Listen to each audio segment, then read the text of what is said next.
아마 어딘가.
Hello. Hello, Monday crew. Hello to Nora, Joza, Soul Samurai, Santi, Soph. Soul Samurai, thank you so much for the 8-month resub. Thank you very much, my friend. Always love seeing you in here. Hope you continue to enjoy. Thank you for the support. Oh, actually, I forgot to clear the log. Whoops. One sec. Okay, Breath of the Wild 2, perfect. I'm just clearing the ones from yesterday, Santi.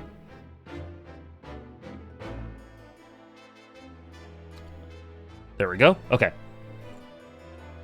So thank you again, Soul Samurai. Luffy? One Piece fans are eating this year. Are they? Cool. Wolfman? How's it going, Wolfman? Hope everyone's doing well. Hope they enjoy the game. No worries. No worries if you're not able to stay. Or not able to come in. Thank you very much. Have a great Monday if you can't. MK, how's it going? Trayla, today's stream is gonna be so peak. I can't wait. This may be the Case 3 stream. I don't know. Someone told me earlier that it was the longest case in the series, other than I think it's like the second longest case in the series, other than like Case 5 of Ace Attorney 1. So we may not finish it today, but we'll see. Ron, how's it going? Tatsukura, Accordion, Ramuki, Huey, Strongheart jump scare. Andres, how are you? Sorry, I'm just catching up. Dave, how are you? And guest, thank you so much. Wow. Thank you so much for the support. Today, yesterday, and on PayPal as well. Thank you so much for the 5 gifted subs.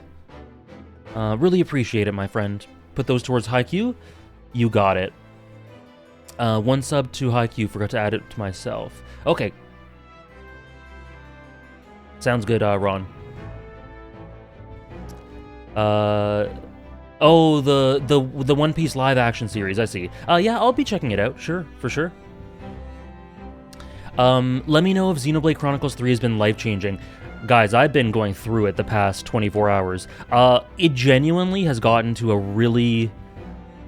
It's impressing me. It's definitely impressing me, Andres. Like, I got to a certain point and I was generally enjoying the game. You saw on stream, I thought the story was good. Lots of cool elements. But it reached a point where I genuinely, like, had to sit back and go, like, holy crap, this is kind of insane. So not life-changing yet, but it's definitely gotten to that... It's got favorite potential. How's it going, Kempter? Welcome in, first-time chat.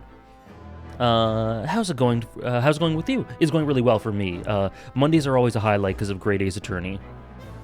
The 5.0... there were parallels. I do think Shadowbringers is better, don't get me wrong. But Xenoblade was doing some things to me. Like, I've been thinking about it all night, all morning. It's really good. Antagonist, how's it going? Zamseed, how's it going? Happy Said, how's it going? How's it going, guys? What chapter are you at? I'm at the beginning. Well, I actually played, like, a 30, 40, 50-minute cutscene at the beginning of Chapter 6, and then I just stopped right after that. So, I guess not right at the beginning, but pretty close to the beginning of Chapter 6. The one thing about Xenoblade 3 is that it has so many cutscenes, and I'm not opposed to that, but I do think that they could have maybe divided it up better, or the way of presenting them could have been better. But nonetheless, hey, I don't. It's no big complaint at all. When the content moves me like that, you know? Is N as good as Egil? I'll have to get back to you on that, Dave, when I finish. But N is very good. I'm a huge fan of what they did with some characters, where I'm at. Of course, Remuki. Absolutely. A Strongheart just staring at us is scaring me. Sorry, Nora, I'll start in a second. Yesterday's stream was nice. I was annoyed that I was in a place with no good connection. No worries, Antagonist. You're always, you're so consistent. So, I'm sorry you weren't able to watch it. But from my end, you're always here and supporting, and I really appreciate it.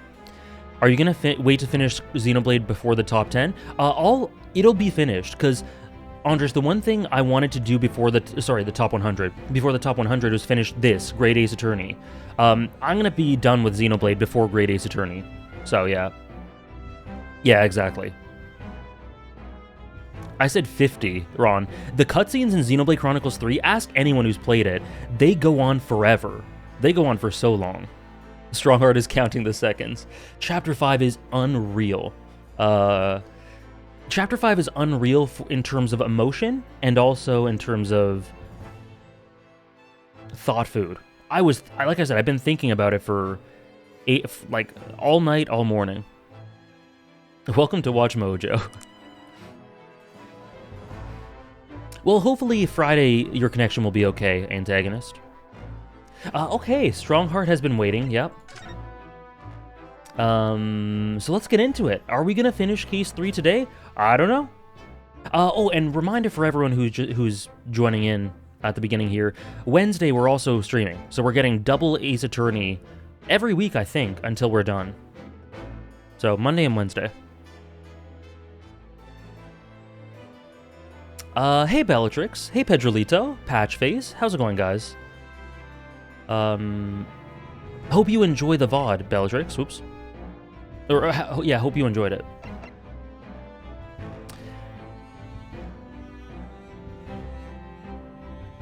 For sure, Kingslayer. It's not a problem at all.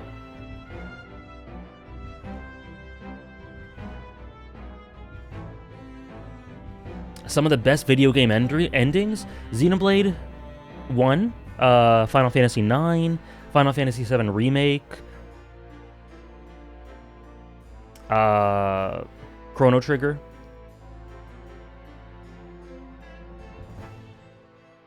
Persona 5 Royal. Where in the case are we? We have done... So what have we done? We've done the investigation. We did both parts of the trial. Now we're investigating again. So I imagine there's investigation and then trial and then we're done. I imagine. I don't know. Disco Elysium is probably the next game, Andres, but it still isn't completely funded. Also, how's it going, Solfener? I'm assuming it probably will be Andres, but it's not confirmed. How's it going, Offie? Hope you're doing well. Okay, forensic investigation team. What exactly is the forensic investigation team that you mentioned before? Thank you, Andres. Have a good Monday. Glad to hear it, Solfener. The British Empire's police force must become the most exemplary in the world. For that to happen, it's imperative that we embrace forensic science and everything it has to offer. Citrica, how's it going? And Ipsabius. Ace Attorney time indeed. It's going great, Offie. I'm experiencing lots of great fiction in the past month, 2 months or so, and then continuing into now. This included. Hope you are experiencing the same with One Piece, with whatever else you're experiencing. I first created the forensic investigation team a year ago, unofficially of course, to pave the way. Goodness, a year ago? At next month's symposium, I intend to present the results of their work to the world. Once I do that, the House of Lords will be powerless to oppose the creation of a full-scale forensics division. And once that happens, the position of Attorney General will be mine, and criminals will suffer dearly. What do you mean? Yakuza 5? Beautiful. For too long, those scoundrels have made a mockery of our legal system with false evidence and bribes, but London's scum is about to be rounded up and burnt in the fires... Well, damn. In the fires of hell. Hey, how's it going, NG?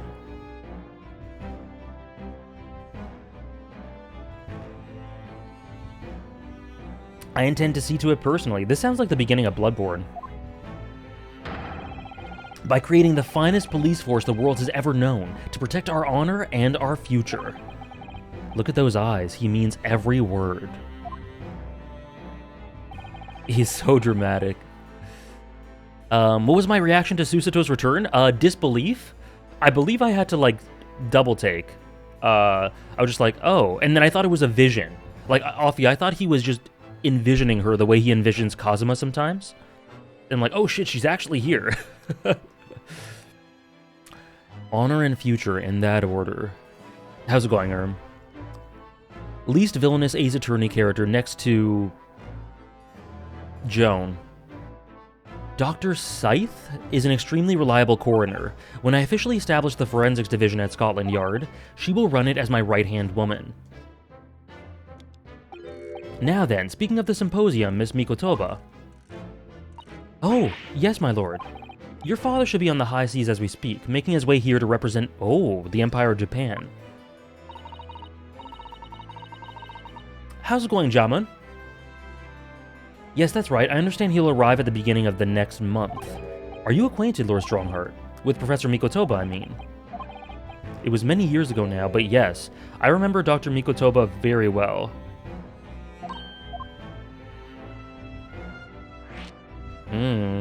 Okay, some weird shit is going on with Kazuma, Mikotoba, the government, or the courtrooms and the government of Japan and the UK, or Great Britain, and Strongheart.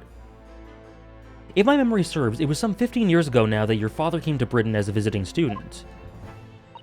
It was the year I was born, so 16 years ago.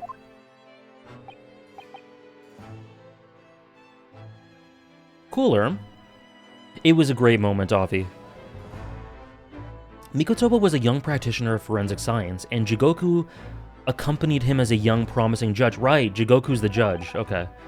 The punctilious... Why does he have to say these words? The punctiliousness and politeness of the Japanese at the time impressed us greatly. Can't you just say they were punctual? Just say they were on time. Not that I wish to imply impoliteness or carelessness on your part in any way.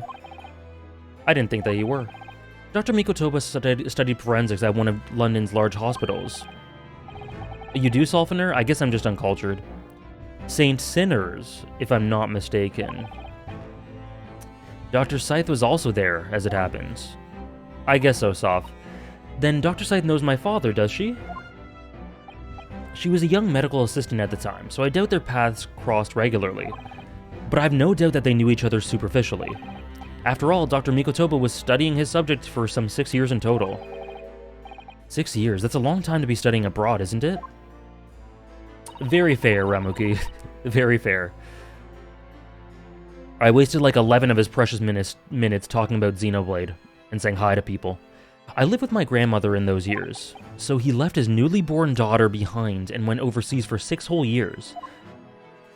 Strongheart, I don't have a thesaurus worth of words in my brain. Please speak in the comment hug.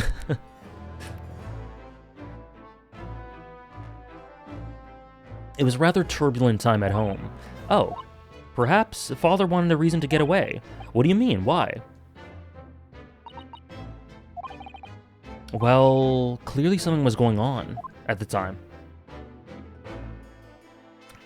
I have not seen that, Jaman, the strongest exorcist. I wanted to ask you about Lord Van Zieks, actually. I heard that his older brother was killed some years ago by a mass murderer known as the Professor, who targeted nobles and royalty. Is that right? You Japanese are a thorough lot. You've done your research well. Yes. And you could say it was that very incident that gave rise to the Reaper.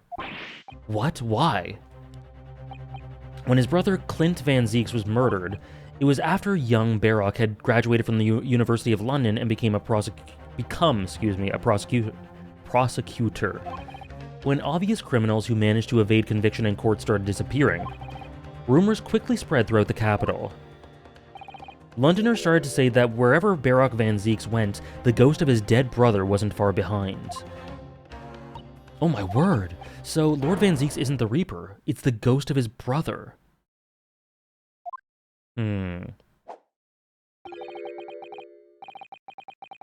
Ever since that time, he became a very aloof figure in London's legal circles.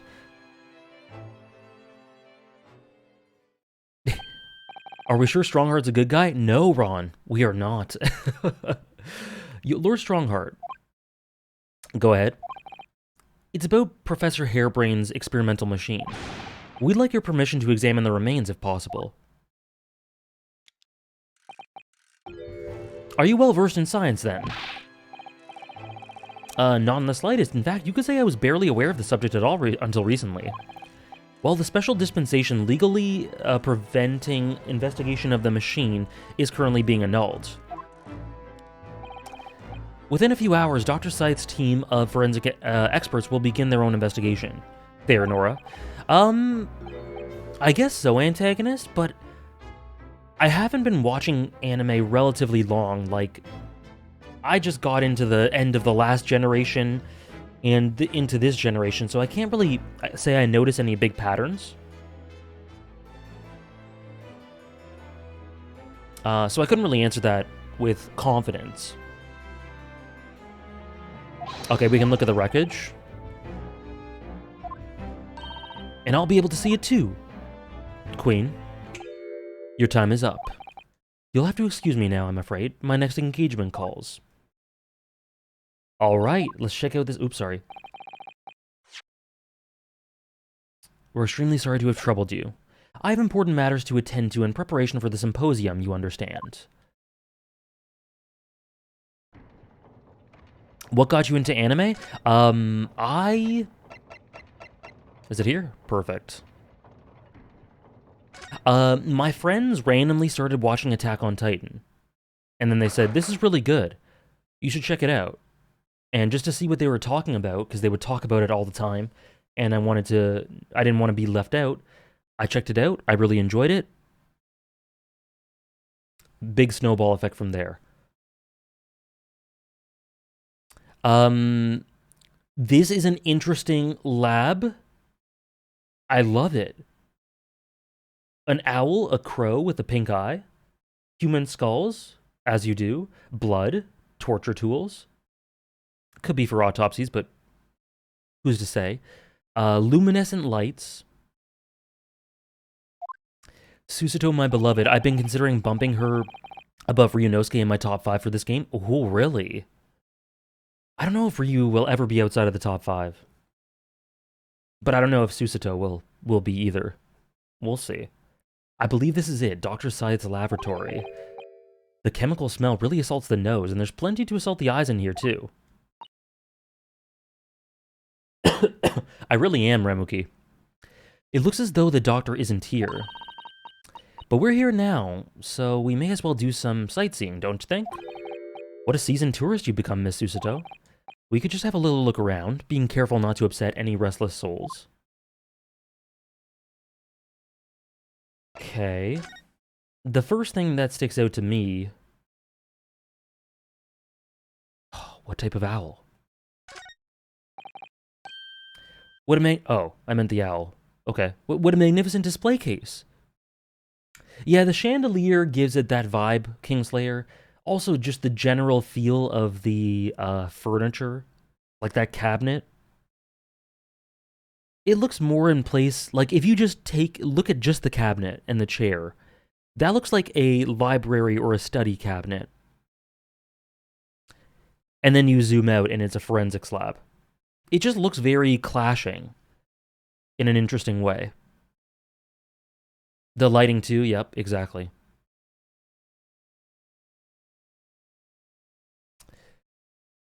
It looks like a dentist office. I see that. The cherry wood's been polished to a high sheen. Oh, okay, yeah. So it's Western, yep.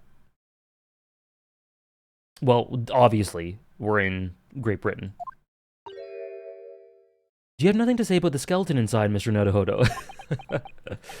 Miss Susato, can't you tell that I'm trying very hard to avoid talking about the terrifying contents of the case? It's how I cope! I'll be sure to remember that. Adorable. Yeah, I feel that, Zolfiner. I sometimes have that problem, too. Yeah, this is beautifully drawn, Nora. I totally agree. Owl?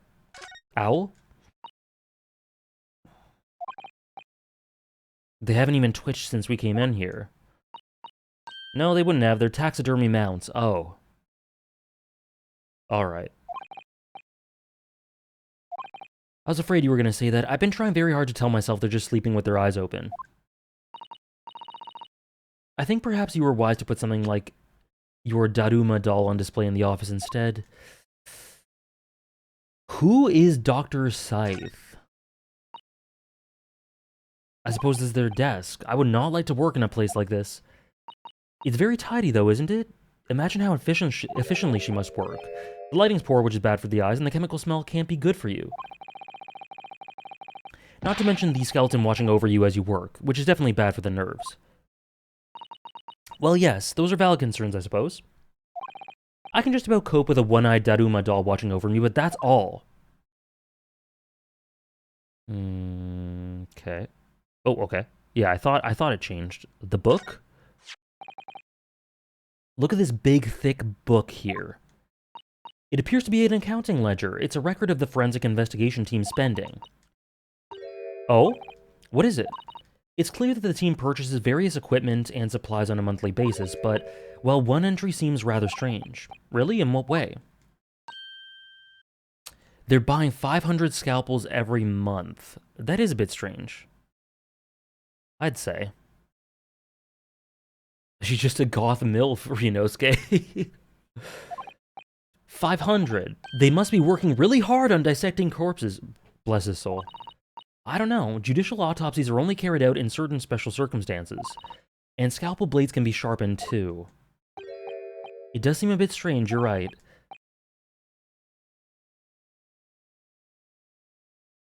What could they possibly be using them all for?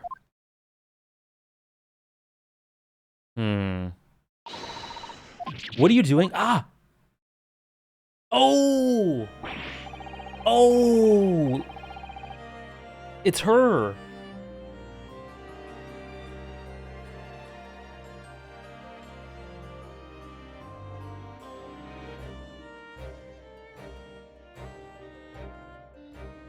Oh. Oh, what a theme! That's beautiful.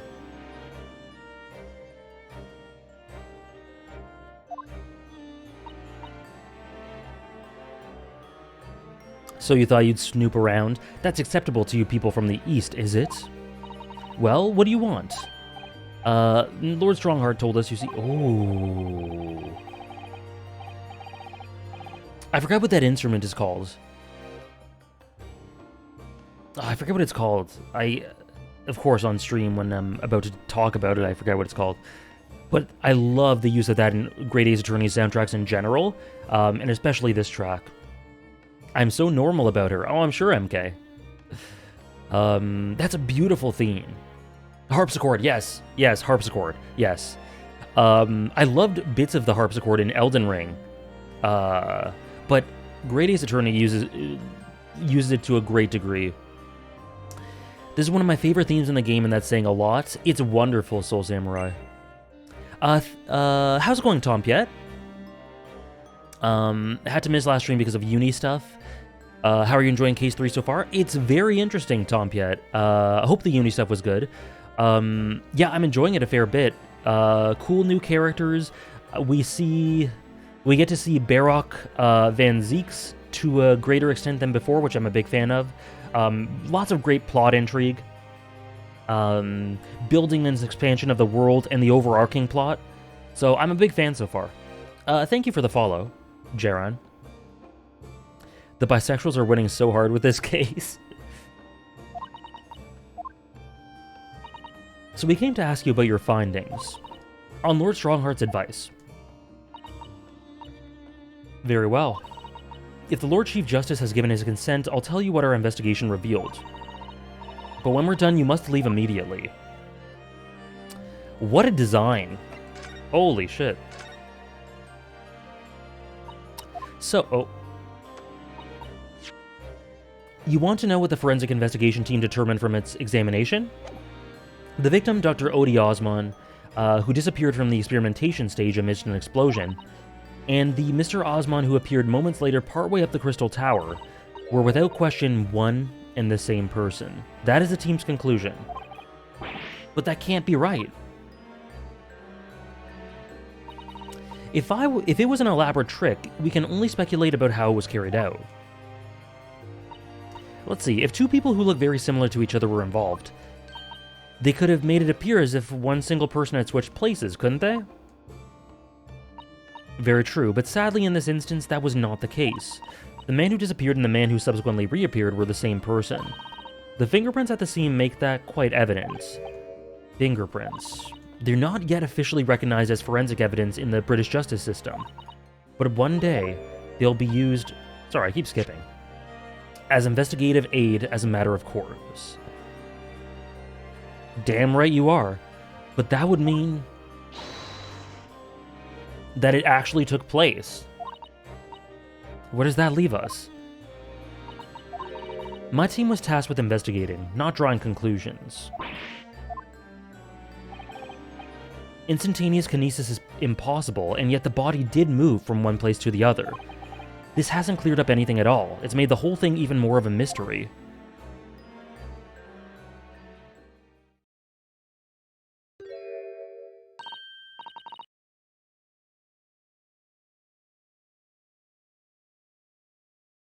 Pause.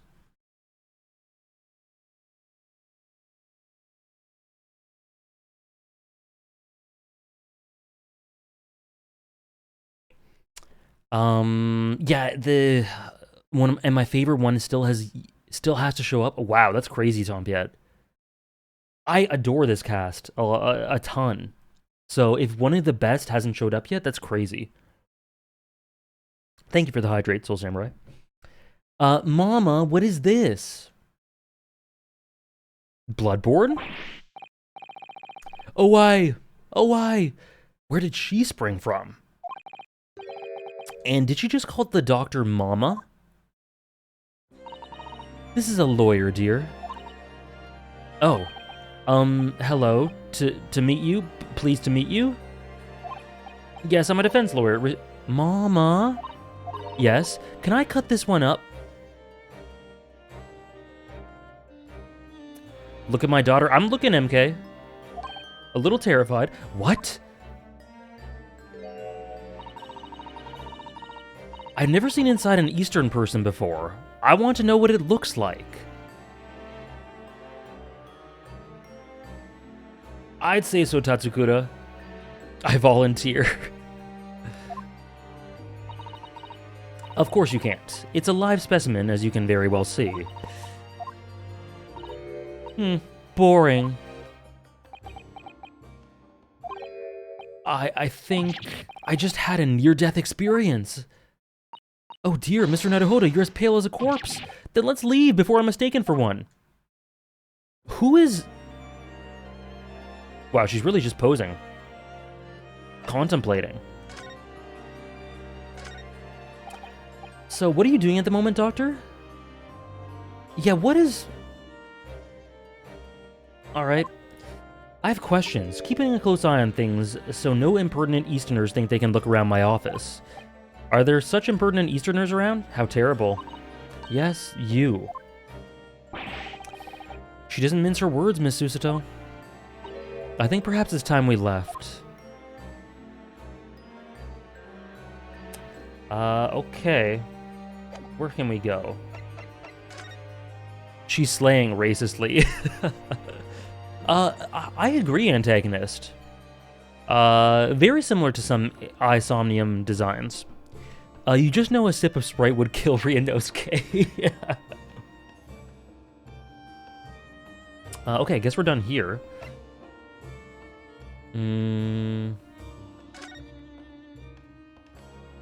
I don't think this will be anything. Oh.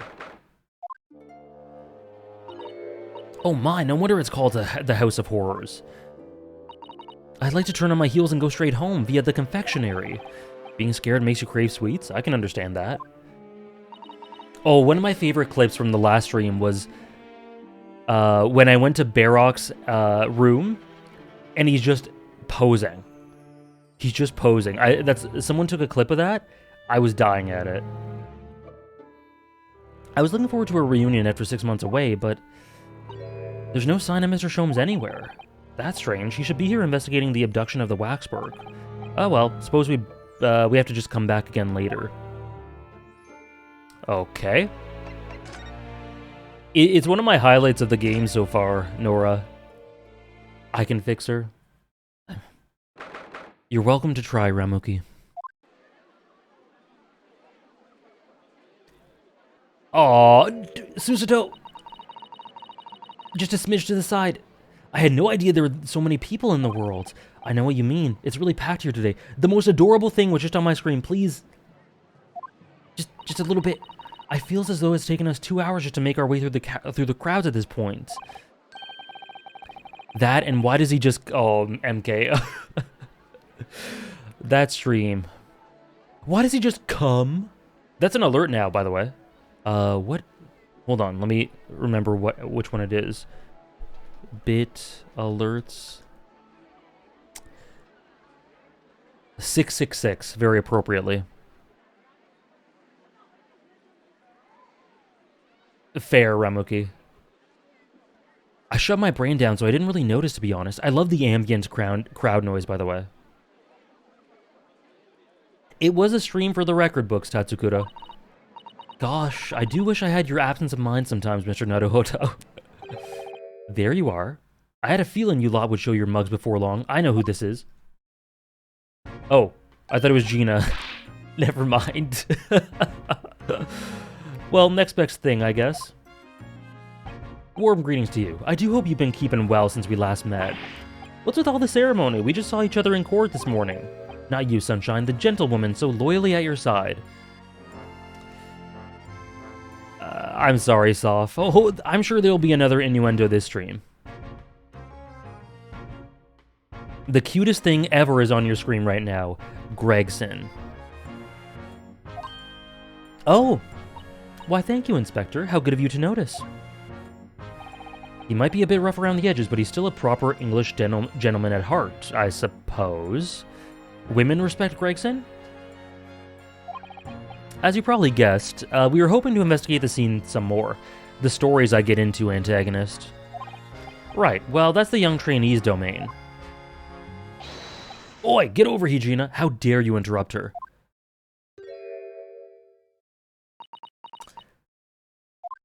Beautiful. She seems to be busy playing with a puppy, probably giving it a traditional East End training. Gina? She's a police officer? Amazing, isn't it? She's a good kid, actually. Heart's in the right place, anyway. She's got the detection bug, if you ask me. Yeah, I think she'll follow in my footsteps nicely. What do you mean? I hope not. I'm being transferred. It's time for me to say toodaloo to London. Oh? Really? That's a bit sudden, isn't it? I had no idea. Where are you going to be posted, then? We'll see how you're getting along. Or we'll come to see how you're getting along. Ha, not likely, but you're welcome to try. If you don't mind a trip to France, that is. To France? I'll be working in the Paris Police Prefecture. Should be right up my alley. But France, it's an entirely different country. I don't understand. Why would you be sent there? That's the way the adult world works, sunshine. Now don't go poking your nose in where it's not wanted. Ho ho ho, Grayson. I'm intending to take the kid with me when I go. Don't you dare. What? You're taking Gina to Paris? Well, I can't leave her here in London. Who knows what'll become of her? I suppose he's worried she'd slip back into slipping her hands into people's pockets and purses. Yeah, how will he survive, after all, when all he's got are croissants and escargots? And baguettes. Yes, baguettes. True. See ya, Santi. I think he's worried about the Reaper. Of course. He'll finally taste some good food. So that's playing on Inspector Gregson's mind too, is it? Anyway, I haven't mentioned any of this to Gina, so don't go blabbing, you hear me? No, of course not. Well, I've got to keep that diving diva safe and sound, until this is all over at least. That's kind of sweet. Again, not a super high standard, but still. Did you just bloom and call me a diving diva again? So you heard that, did you? Right, well, any questions about the scene, you can put them to my capable detective diva over here. You can't send her to the land of I surrender. Alright, you heard the boss. Inspector Lestrade's in charge here now. I suppose I better keep my word and not mention anything about Paris. So, Gina, you've got a new dog, have you?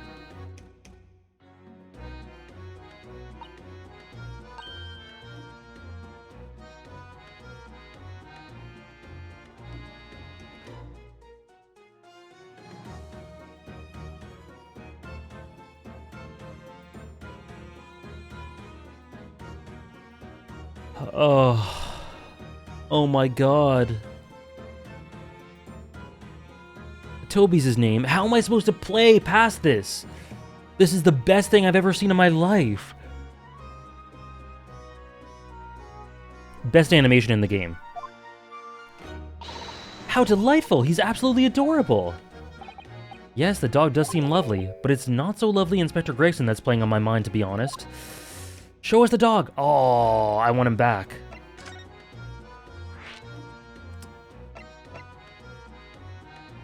Have you considered getting a dog since you love them so much? Oh, I've had a dog, Ron. But at the moment, so I just recently moved into this place, right? October, so semi-recently.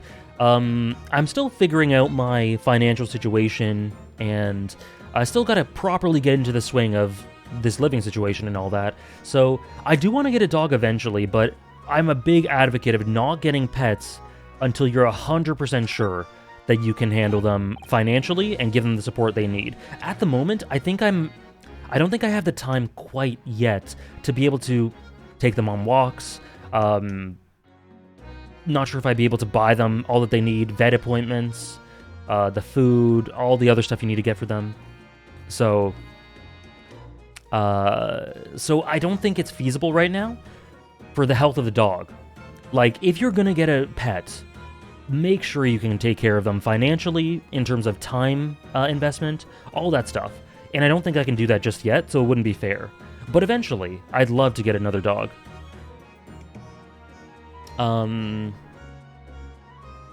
Yeah, many do underestimate how much work is needed. My sister actually works in the pet industry, and she says it breaks her heart, like, how often she sees people come in who get pets that are really not prepared, emotionally, time investment-wise, financially, whatever. Sorry to ask, but what is your tattooed paw dog breed? It was a Bipu, so Bichon Poodle crossbreed. He's adorable. Actually, he's on my cup right here. If you can see. You can kind of see. That's what he looked like. Here's a better picture.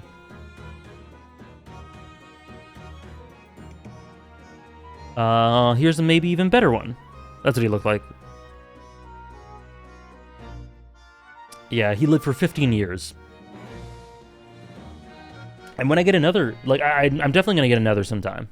It's just a matter of the right situation, right? Thank you, Nora. Is this place a lot better than your previous place? My previous place was living with my parents, like my childhood home. So it's better in terms of independence, and I have more space myself. Like, it's a very nice apartment. But it's just different, you know? It's a lot better for my life in terms of working and, like I said, independence and everything.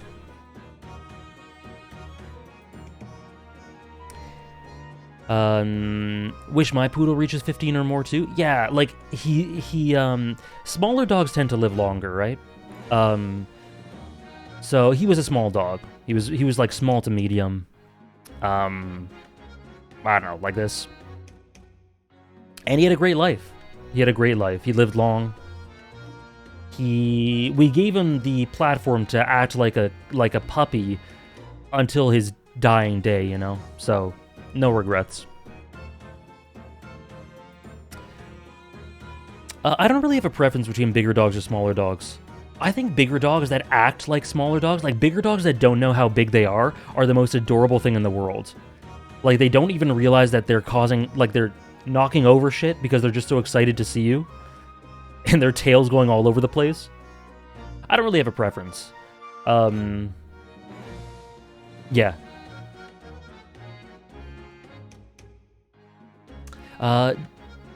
That's literally a Gintama episode, is it? Gina, we were actually hoping that we could investigate the scene again. Alright, if it's around here, you can do what you like. That's alright, is it? Yes! I'm gonna be playing with my new friend here. Oh my god, this is peak gaming. I just went from Shadowbringers to Xenoblade Chronicles 3 to this. Ah yes, Toby. Oh my god! The machine that exploded must be at the top of those stairs, I presume. I haven't actually seen it yet, so if you don't mind. Sorry, you can't go up there, Suze. Oh. Toby S tier? Peak voice acting, actual peak gaming. It's like I told Odo yesterday, even I ain't allowed anywhere near that wreck. What's it called again? The reason we ain't supposed to touch it, the special... Oh yeah, the act. Yep. Right. Right, antagonist. That's horrible. That's the one. That's why only them lot are allowed to investigate it. What are they called again? The forensic something? Gina is adorable. The forensic investigation team? Is that what you were thinking of? That's the one! But isn't it the case that the special dispensation has been lifted? I think so. I don't really get it, to be truthful. You're still supposed to get permission from some bigwig or other, as far as I know. What was his name again? Lord Strange something. Strongheart. Yeah. That's the one. Apparently he's always watching the time. Actually, we've just recently been to see Lord Strongheart. Oh, I'm sorry about that, Dave. I've never experienced anything quite like that. The rabbit leg, like, my goodness. My dog once attacked a bird, and that traumatized me and my sister. We're like, how could this sweet dog try to eat a bird? You what? You met him? Last time the boss was called to go and see him, he waited for 3 hours at the Cove's office and came back sniveling. Tragic. Well, Lord Strongheart's given us permission to examine the scene as long as we touch nothing. I would hope so, Ron. There's something about Gina's outfit that feels a bit steampunky. I kind of see what you mean. Honestly. Alright then, go ahead, but if it turns out you're lying, it'll be the boss who gets it. He'll never eat another chip again in his life. Maybe that's for the best. So you're still saying that this is all above board, are you? I'm sure everything will be fine. That really would be tragic. Yeah, London and Great Ace Attorney is pretty steampunk in general. We got the Industrial Revolution, these new discoveries. Yeah. I definitely see it. Them's the stairs, off you go. Thank you, Gina. Toby the dog. Where did you find that little mutt then, Gina? Why are you... That's what I was gonna say. Why are you being rude? Slight overreaction, don't you think? No. He's no mutt, alright? Toby's... How did they put it? Oh yeah, a bona fide detective. This is the cutest thing I've seen in my life. True, Offie. Sorry, I've given him a proper title and everything. It's Chief Inspector Toby to you. More senior than Inspector Gregson, is he? Ooh, he's a police dog, is he? The police recruits dogs? I heard that they're already being used officially in Germany as part of their city policing. They're used for chasing criminals and such like. They have a wonderful sense of smell, after all. I have a fairly good sense of smell myself, as it happens. I can tell undergarments that have been freshly laundered from undergarments that haven't.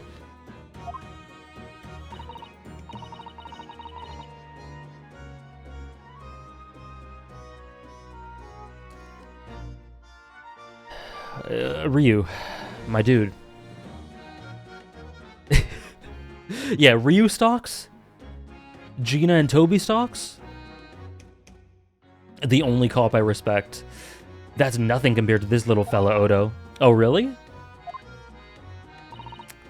According to what the boss said, once Toby here's got a good whiff of your drawers, he could chase that scent to the other side of the world. What? To the other side of the world? You mean he can swim? Mr. Naruhodo, I think you may miss the point by a rather wide margin. I can't believe this little dog has such an incredible skill. This is bizarre. I'm telling you, Odo, there's going to be more dogs doing their bit for the police in the future. Yes, I agree. Right, one of these days they'll be barking orders at us lot, not the other way around. It can't come soon enough. Oh dear, sorry Gina, I don't think I agree with your vision quite that much. Well anyway, whatever you think about that, Toby here is Britain's first police dog. I found him down the East End the other day. Someone had chucked him out on the street. Oh. How's it going, Briggs? I hope you're doing well. There you go. I knew she'd lifted him from somewhere. Me too, Lolo. Gina, you're such a kind-hearted soul, aren't you? To children and to animals. Okay, we'll come back to her. But I really want to see... I want to go up.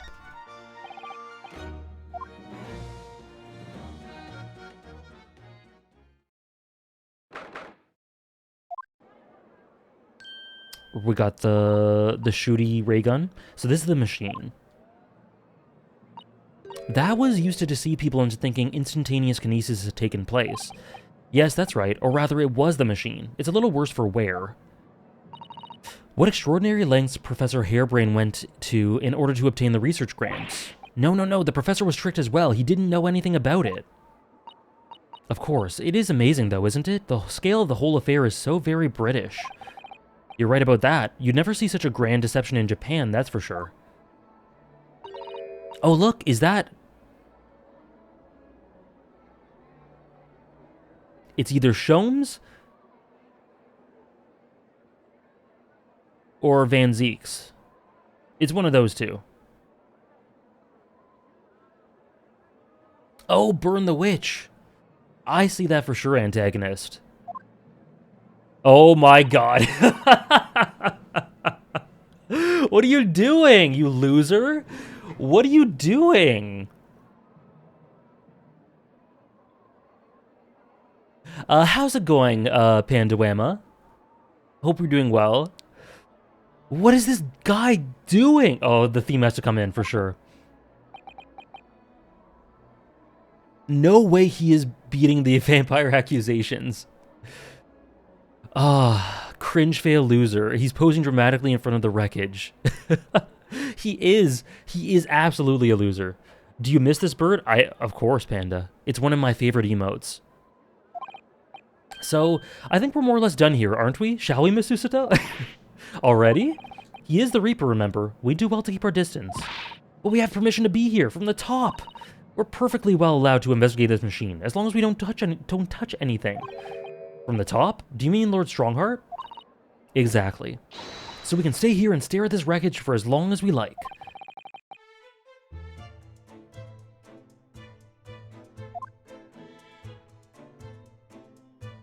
Awesome, Panda. The king of the Haikyuu fans? That's quite an honor. He's just scowling at the Ferris wheel. When is Susato not a girl boss, Soul Samurai? She, as usual. Okay, what is this? What is this man doing? I'm sick of him. Tone affectionate. I hear that did that really select the Ferris wheel? We're really trying to avoid him at all costs, aren't we? I thought I had his head.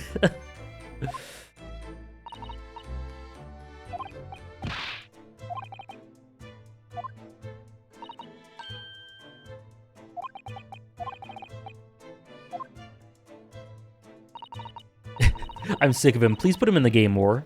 Let's just ignore him. Okay. Look, that was right on his... Okay, it was a little off. Least approachable man in the world winner.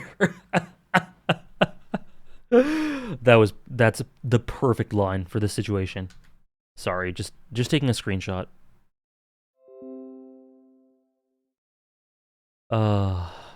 Oh, how beautiful. Be strong, Mr. Naruhodo. Your country and your assistants stand firm behind you. Lord Van Zeeks.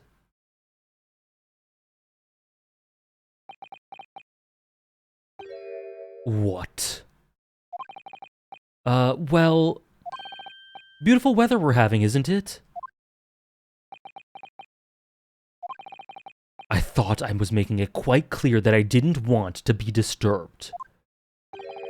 Apparently you Nipponese are unequipped to read the signs! The song, of course. Oh, I read them. So, what are you doing here? Entry to this area is prohibited. Well, the thing is... Lord Chief Justice Strongheart granted us permission to investigate. I really did just speak to him for the theme. Let's kill him. On the condition that we don't disturb anything. And yet you managed to disturb me. Never mind, state your business, then... Come to think of it, there are quite a few things I'd like to ask him. Not least of which is that awful case, even though it's nothing to do with this. We're really just bringing up his past trauma like that? Ask away, Mr. Naruhodo. You won't know unless you try. Wow, we're really just coming out with it, eh?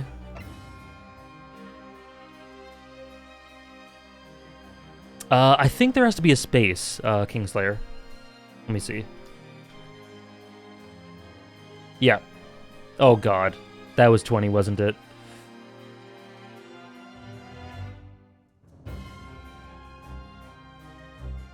It wouldn't be Ace Attorney if we didn't drudge up someone's deepest traumas. I guess that's true. Phoenix has been known to do that for sure.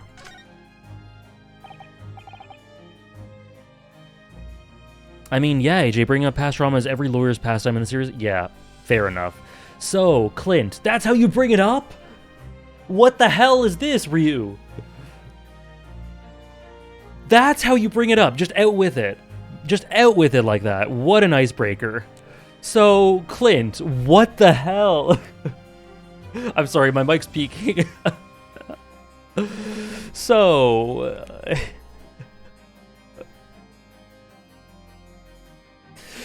oh my god, he's so real. Okay, so here's my blue truth. It was never established how the rules of vampires work in this universe, so perhaps, it is possible for vampires to go into the sun for a small amount of time. Either that, or there's some kind of vampire sunblocker X that could act as defense. Just because he's in the sun doesn't disprove that he's a vampire, it's the devil's proof. You got it. And I can't disprove anything there, Nora. Right, Kingslayer? Good weather, huh? So, Clint. I'm so sorry, Baroque. Van Zieks is charging up a slur. Oh, no. Oh, no. Was the name of your older brother, I understand, Lord Van Zieks. You Nipponese. I always have to be on guard whenever you're around. So, you've been investigating me, have you? Oh, no, it's not like that. Well, alright, it's a bit like that. My older brother was also a prosecutor. He was the pride of the Van Zieks family. But tragically, a vicious killer took him from us. The professor, you mean? Oh? Is something funny? That's the extent of what you've discovered, is it? I shouldn't be surprised. Oh my gosh. The plot! The lore! I'm about to get racist, my learned friend. Sorry, there's more to it? Lackluster work is very much your trademark, isn't it? You're too kind. Are you going to tar all Nipponese with the same brush next? So tell me, what's your interest in that historic incident? As it happens, Lord Van Zieks, there's a rather curious case that's come to our attention.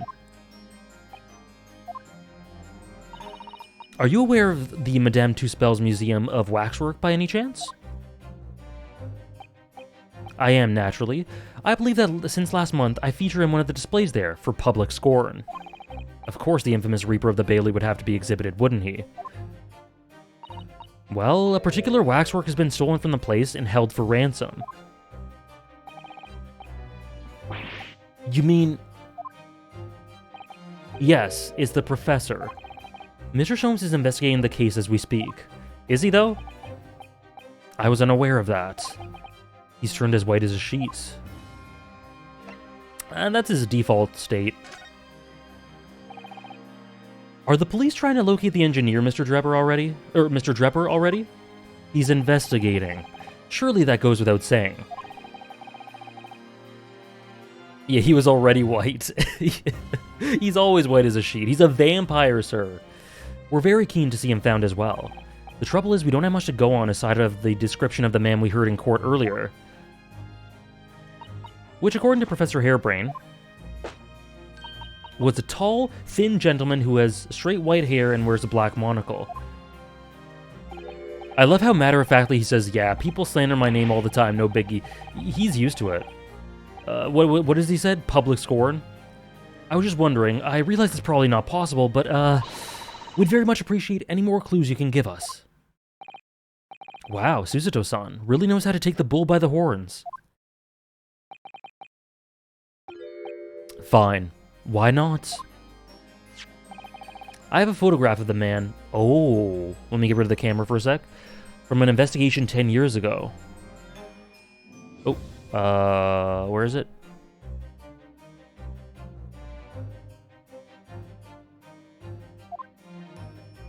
Oh, I didn't have to do that at all. Wow. Though it appears that he already has that black monocle at the time, or had it. Who is the boy? The professor? What? Nothing. I was just surprised that you shared that with us. We all need the man's testimony in court tomorrow. Oh, he's coming in? Oh boy.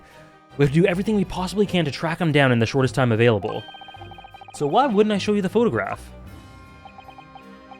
What is it about Lord Van Ziek? Sometimes I just can't work him out at all. Sometimes I'm so deeply attracted to him. The photograph of Drebber has been added. Okay. Okay.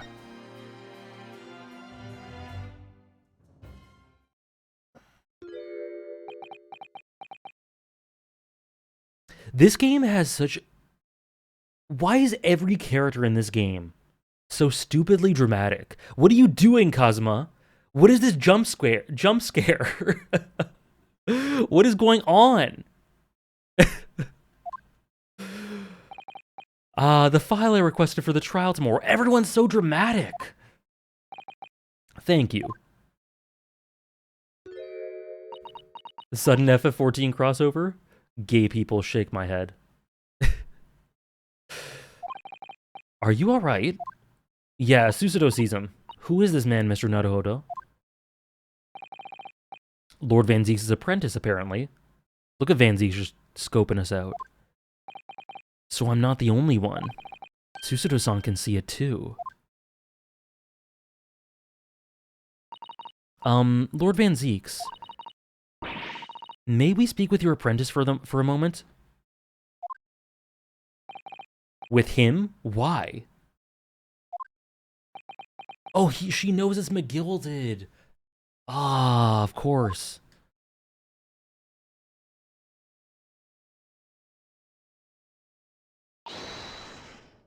Yeah, yep. Kazuma-sama! What is happening?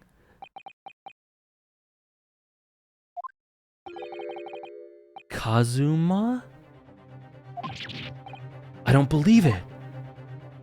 I just asked Van Zieks on a date in front of Kazuma. Holy shit. Your posture, your presence. It can only be... It's you, isn't it, Kazuma-sama? I felt something strange the first time I encountered this cloaked figure. It's as if I knew him somehow. Can it really be you, Kazuma?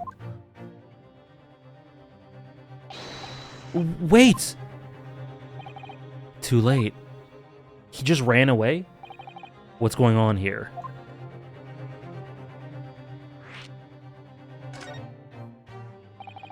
God damn it, MK. I was thinking it. Very good, Dave. Sorry it's snowing so hard. He leaped off the platform like an anime character, as he is wont to do. What is your interest in my apprentice exactly? You act as if you know the man or something. Well, since when has he been in your care? I don't recall you having an apprentice before I left Britain 6 months ago.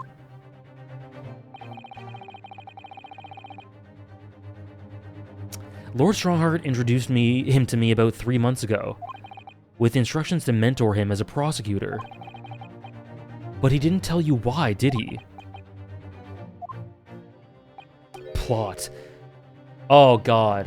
The man appears to be suffering from amnesia. He's forgotten every last detail about himself. Oh god.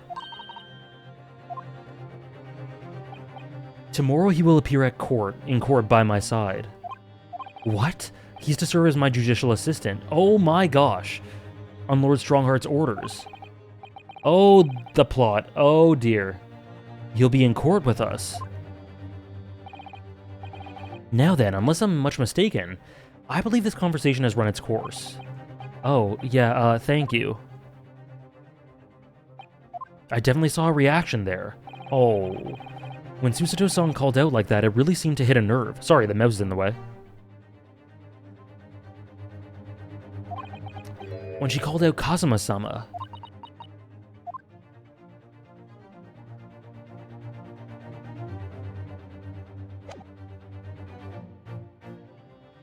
Okay, excuse me, sir.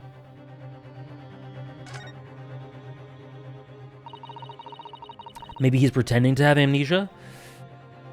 I honestly, I don't really have a huge problem with amnesia subplots in general. If it's done well, I don't have a problem with it. What a terrible explosion it must have been. Even the steel girders have buckled and twisted in the blast. And what they call the birdcage was right in the middle of it all, just here. But look, Mr. Naruhodo, the metal grill on the floor. If I ever become an amnesiac, I'll dress like that too. Me too. Just dress like an Asian. It looks as though it's designed to open. It does, doesn't it? If the floor had opened at the precise moment the explosion occurred, the birdcage would have dropped through and disappeared from sight. I don't think there's any doubt that this was a very elaborate hoax, is there?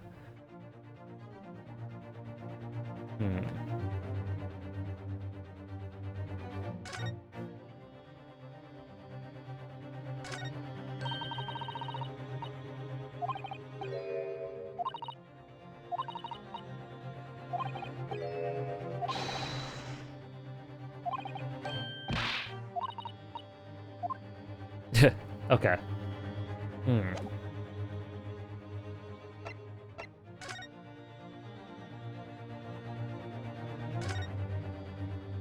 What if it's Sholmes? Honestly, Offie, that's the first thing I said. When I saw him, I'm just like, Herlock? But then very quickly I changed my guess.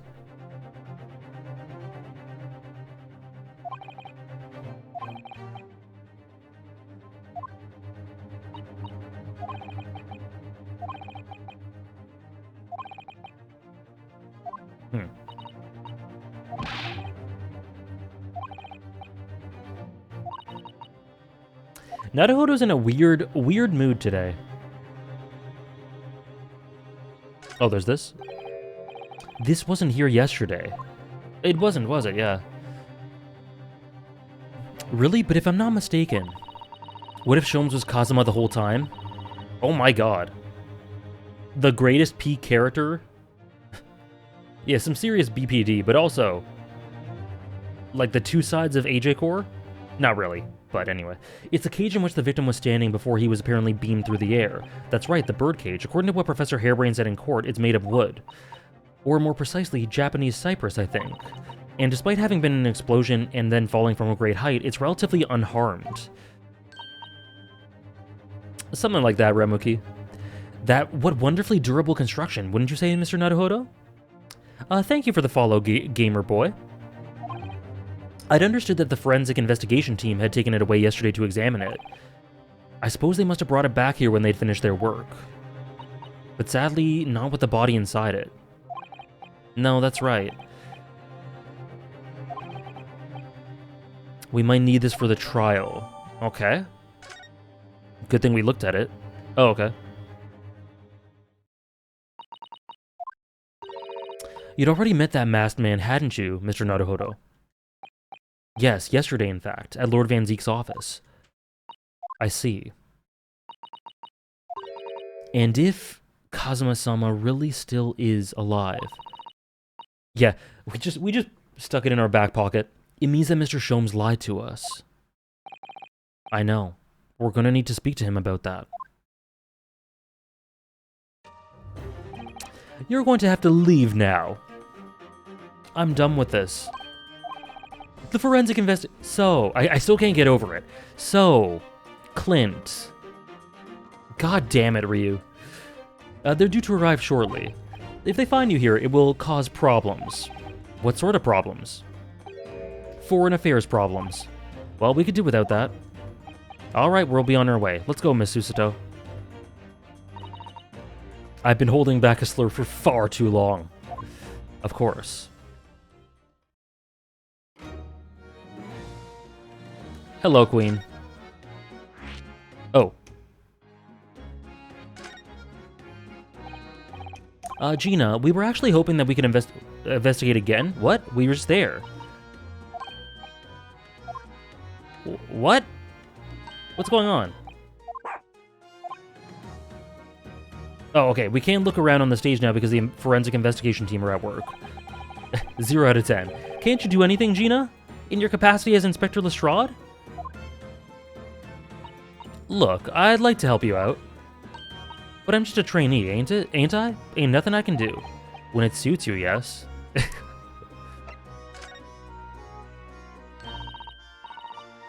Thank you, Toby. It was great, weren't it? I had a right laugh. It was a new one on me, that. You know, being in court and not spending the whole time worrying about... worrying I'm about to be found out. Oh, Steins Gate mixed with Great Ace Attorney. Hey, Weaver. The case is going very well. We've had some fantastic content already, including Toby, including trauma, digging up Van Zeek's trauma. You did keep an awful lot of secrets in all your previous court appearances, didn't you? Yeah, and Odo's made things hard for me every single time and all. Just doing my job, Gina. But watching someone else get it in the neck is a lot of fun, actually. It does. It genuinely does, Dave. It was amazing when you showed that Dodgy Professor's dodgy experiment was a total fix. The Dodgy Professor, as you put it, Gina, is Mr. Naruhodo's client. Yes, I'm starting to wish he wasn't, though. It's the boss I feel sorry for, sent off to do the impossible. Oh yeah, big time, Briggs. Hey, Propinkist. Welcome in. What do you mean? He's supposed to arrest that other cove, ain't he? And in time for the tomorrow and all. You know, the dodgy engineer. What's his name again? Mr. Drebber, you mean? Enoch Drebber. That's the one, yeah. So the police are looking for this mysterious man with the black monocle. I guess they would be. It's putting too much on the boss, if you ask me. He says he's given him gut ache. Oh dear, but I do wonder if it isn't actually from all the fried food.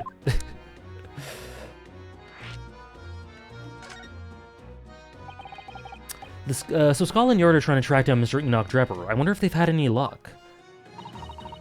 He's really funny looking. Got two eyes that don't match. Stole a glimpse of a picture of him earlier.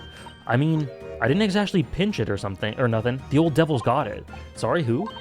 You know, the Scowlin' Reaper, what's always glugging down glasses of that blood-red plonk. Ah, Lord Van Zeeks. He's always had it in for me, that cove. To know what he's always scowling about. Probably would have been a pretty good boss as it goes. I think so too, Weaver. I like it as well. She'd rather be the Reaper's apprentice than a detective's trainee? The way I see it. If the choice is between a chip-guzzling detective and a chalice-glugging demigod... That's a great description.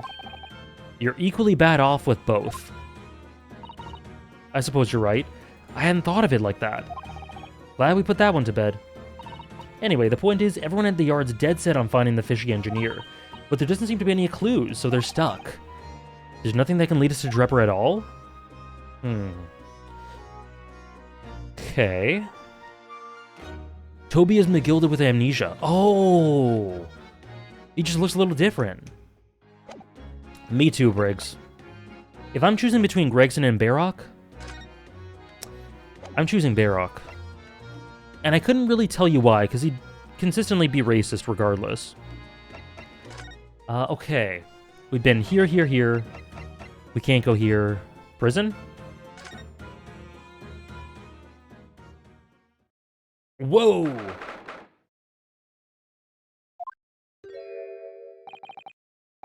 What's he doing? He's... oh my. The whole wall of the cell is covered with mathematical equations! And he's still writing more! Great theme.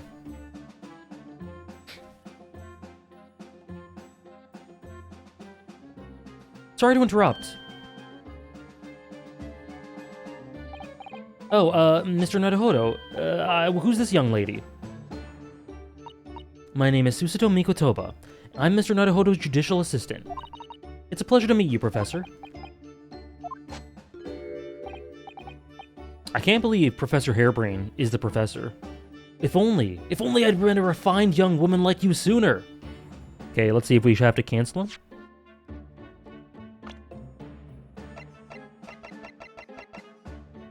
He's canceled. None of this would have happened. No, that's not logical. That makes no sense at all. Oh dear, I'm sorry if my presence here upsets you. I owe you an apology too, Professor. It's a great theme. Yeah, whimsical's a great way to put it. I didn't manage to deliver what I promised you I would in court this morning. Oh, no, this whole thing, this whole miserable affair. It all happened because I've been such a complete and utter clot. Professor Hairbrain. Oh, I was joking, Nora, don't worry. What have you been working on in your cell? Oh, you mean that? Oh dear, how embarrassing.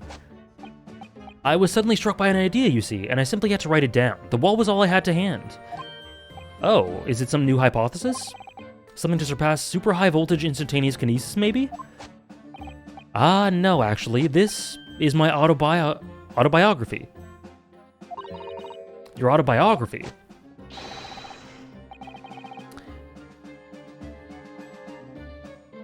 How I Was Diddled and Fiddled by Albert Hairbrain. I found I can represent my odd fortunes with only odd numbers in an ambitious set of simultaneous equations. What is happening? Really? I'm gonna have to pay back all the loans I took for the kinesis machine, you see. Yeah, this is the innuendo stream, big time. So it's gonna be a new serial publication from the next month. Part 1, an odd birth, an odd upbringing. You can't beat the man's optimism, that's for sure. Right, Propinkist? Yeah, maybe sleep on that title just a tad. Like, give it another night.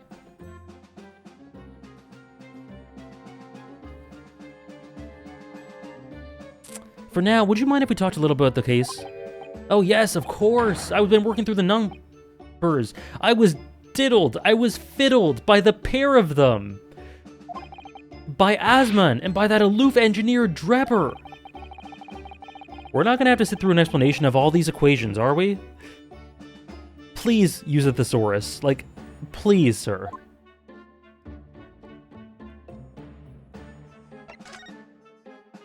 Herlock, did someone say fiddle?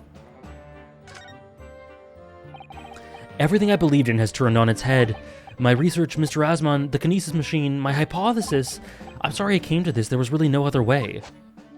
No, it's not your fault. I wanted to protect my work, but in the end there was nothing worth protecting. It was never my intention to deceive anyone. I didn't want to trick the public. No, of course you didn't. But in court this morning I realized something. Oh? If you'd done something wrong without knowing it, you've still done something wrong. Logically, it makes no difference if you were aware. Ignorance is a poor excuse. The blame still lies with me. Professor. He believed in me this morning, you know. Barrock did.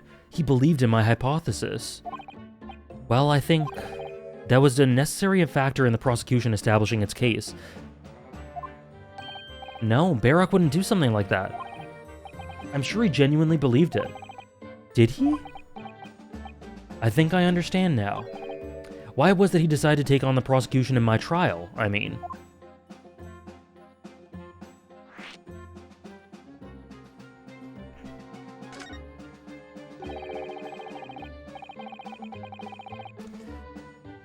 Yeah, he would, sorry to say. After the incident occurred, after the accident happened, nobody would believe in my hypothesis anymore.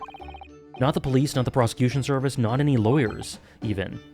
I feel like I dealt some kind of finishing blow there. So if any other prosecutor had taken the case, if it was anyone other than Barrock, I'm sure the prosecution would have declared my hypothesis a complete and utter nonsense. And in that case, you would have been declared a fraud yourself, Professor. Exactly, which would have been a fate worse than death for me. But Barrock insisted that I was a proper man of science from start to finish. You think that's why he... I know him very well indeed. He's an extremely kind-hearted soul. But that extremely kind-hearted soul spent all morning trying to paint you as a murderer, didn't he? Well, admittedly, that part of the analysis appears to have some flaws. And what about the whole Reaper side of things? How does that fit in with the kind-hearted soul idea?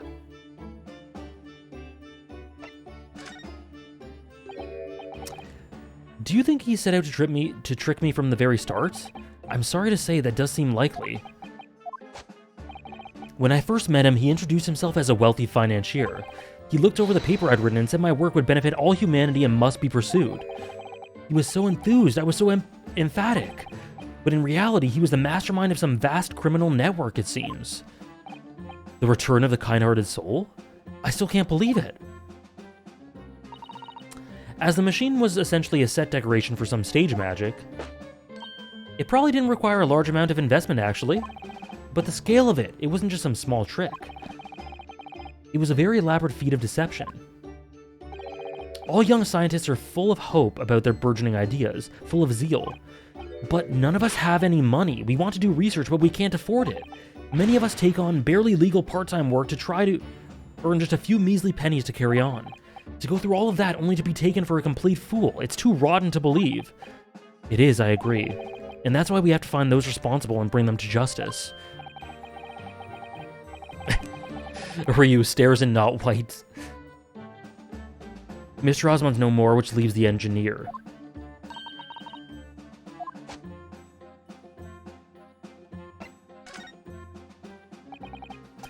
Is he an engineer or a magician or a swindler? It was about a year ago that Mr. Asman first brought Drebber to meet me at my laboratory. Since then, I've met him many times to discuss details about the kinesis machine. But at no point did you have any inkling that he was just an illusionist? Oh, he definitely wasn't just an illusionist. What do you mean? He was a wealth of deep scientific knowledge. There's no question that the man's a genuine scientist. It's instantly apparent in conversation. I see. But the wretched man deceived you, Professor. It's unforgivable. We must do everything we can to find him and bring him to justice. Are there no more clues you can give us as to his whereabouts? I'm sorry, we only ever discussed the kinesis machine, nothing else. Although, just once, I did visit his workshop. He's just like me. They're broke like us. What workshop? Drebber's enormous fabrication laboratory, where he constructed my great machine. Why didn't you mention this before? Enoch Drebber's workshop. There's every chance we might find the man there.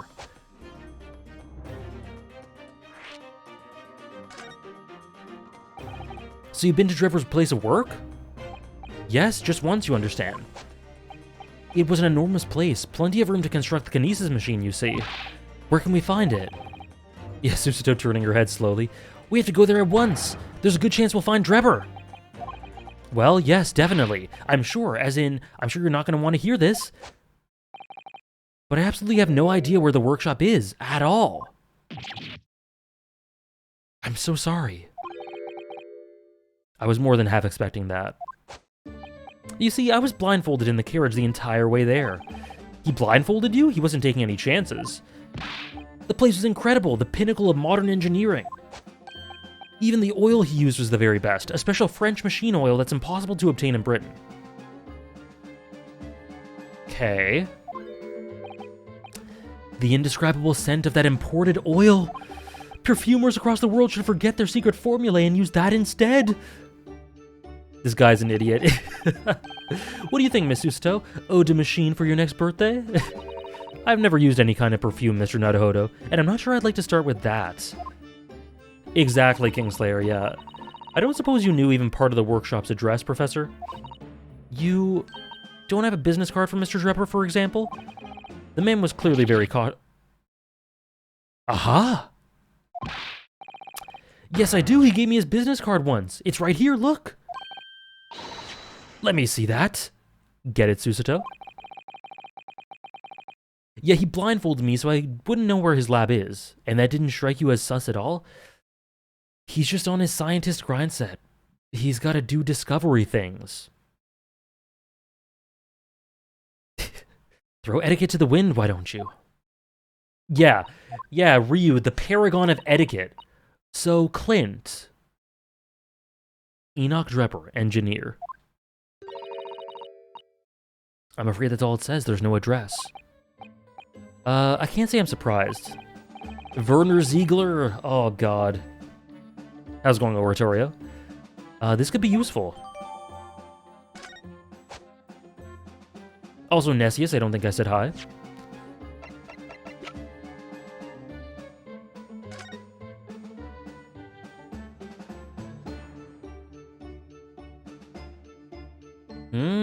Okay. The dark smudge here. I think perhaps it's machine oil. Oh, that French oil? Ah, yes, possibly. He mentioned something about the oil that he uses, doesn't he? Or didn't he? He said it was a specially imported, very high-quality oil that's impossible to obtain in Britain. That's right, but more importantly, that it's more fragrant than the finest perfume. So excuse me a moment, I need to smell. Channeling my inner Reiner. Oh, it doesn't appear to have any scent at all.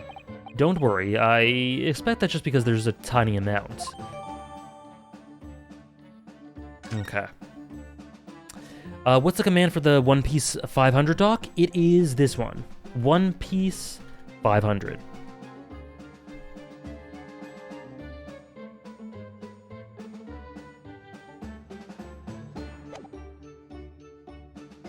No worries. And if you're ever interested in the list of commands, you can find it through this. Through Nightbot.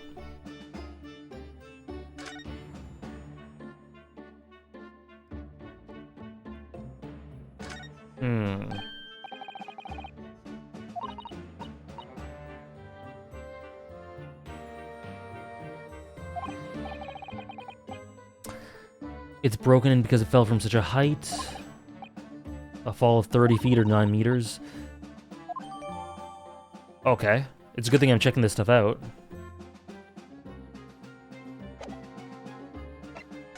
And the boy. Alright. Alright.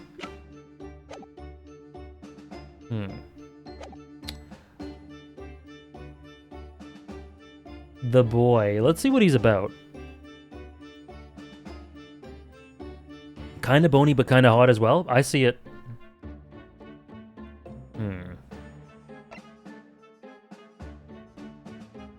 What to do now? Let's see. To spells, they said to come back later, but probably not yet. No. It's Kite! This probably isn't it. We were just here. Yep. Shomes is sweet, probably not. Enoch has some drip? He does. I can't wait to meet him and see his sprite. Aww, the music.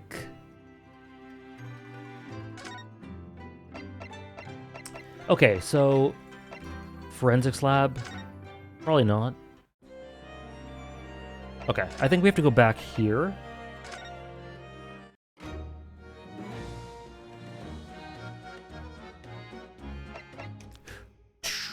Okay, Can we go back up?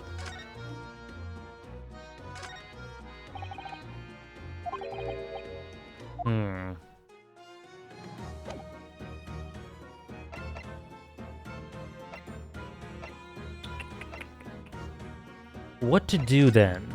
What to do?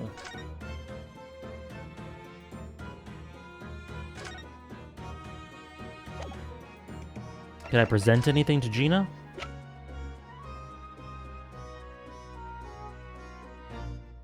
Drebber? Would she know of Drebber? About this. Yeah, I'm still learning me letters at the moment. Oh, she's doing so well. Yeah, I'll let you guys know if I need help. Does the Great Ace Attorney games have some of the best music in the series? Absolutely. Absolutely, no question. Well, I haven't played... I've only played... This is the 5th game in the series I've played. If you include the 3 original trilogy, Great Ace Attorney 1, and now Great Ace Attorney 2. But Great Ace Attorney, it is a step above Great Ace Attorney 1 to me. I only know A to E, so if it ain't too much bleeding trouble...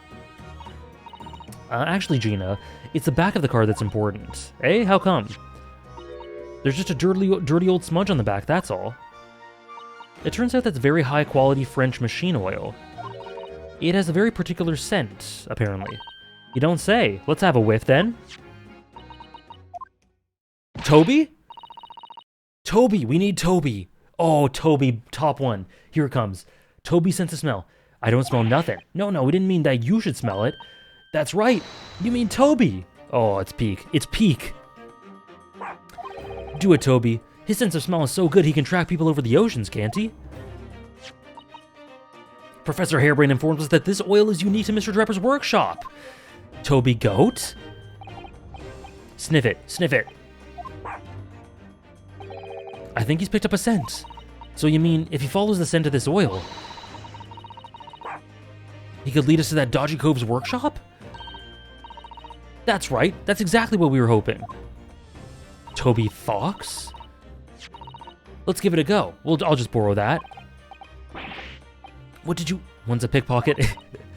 If I can lead everyone to that Drepper's workshop, I'll be the boss's boss before next week. Oh, yes, Gina. I'm sure you'll be promoted. Poor Gregson.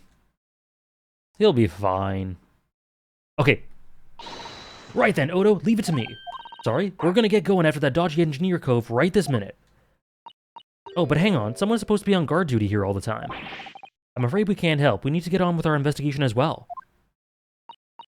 Right. Well, never mind.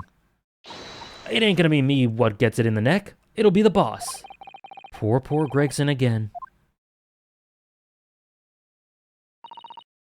Ace Attorney and Undertale take place in the same universe? The best multiverse.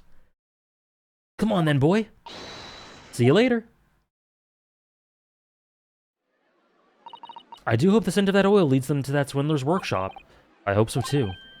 Ideally before the dog swims across the channel to France. Okay. Undertale's papyrus date literally is an Ace Attorney reference? Is it really? I had no idea. Okay, we're done here.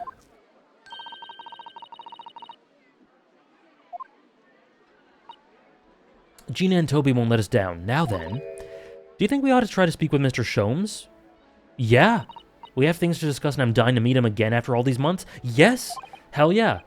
It's quite possible he might know something useful. You're right. By the way, for anyone who wasn't here last week, I got my Mr. Sholmes keychain. Check the Discord channel back to last week if you want a close-up. We gotta find him at Madame Tuspel's. He's supposed to be working there as a temporary waxwork exhibit. The boy!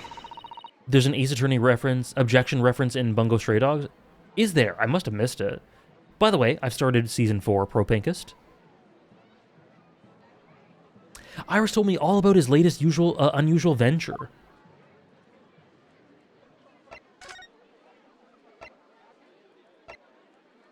I have to pick the kid up from school.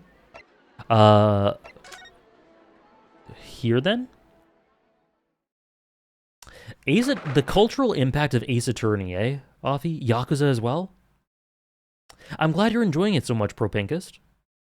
I can't believe Ace Attorney invented all media. Every single one. Here we are again at the House of Horrors. I'm afraid I haven't got used to the place yet.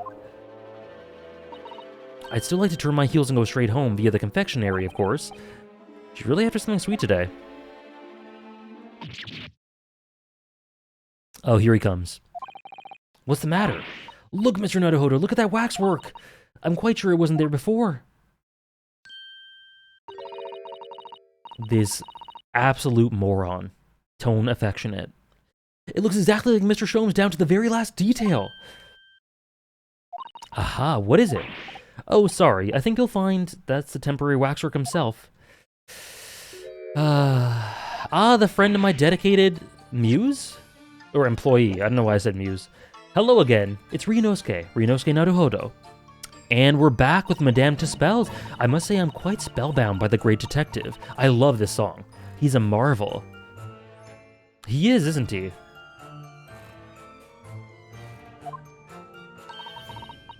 My precious waxwork is already back where it belongs. You don't mean... But yes, the mystery is solved already. Really? Wow, he really can't engage his brain when he's hungry enough.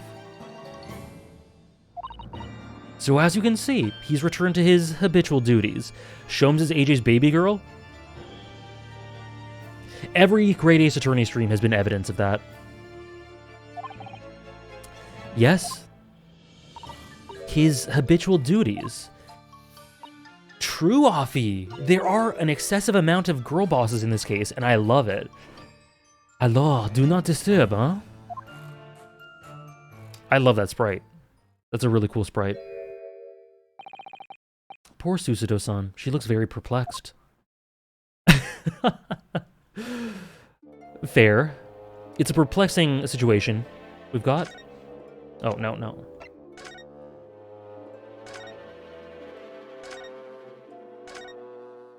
Right, this one.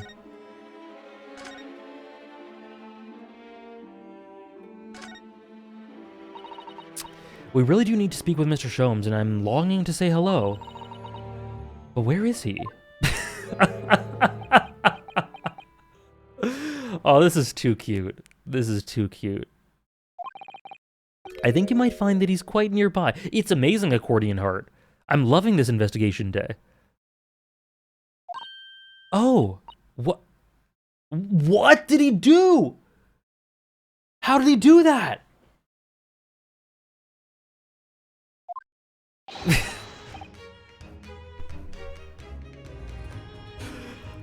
Indeed, my dear fellows, it is I! The world-famous great detective in waxwork, Herlock Sholmes!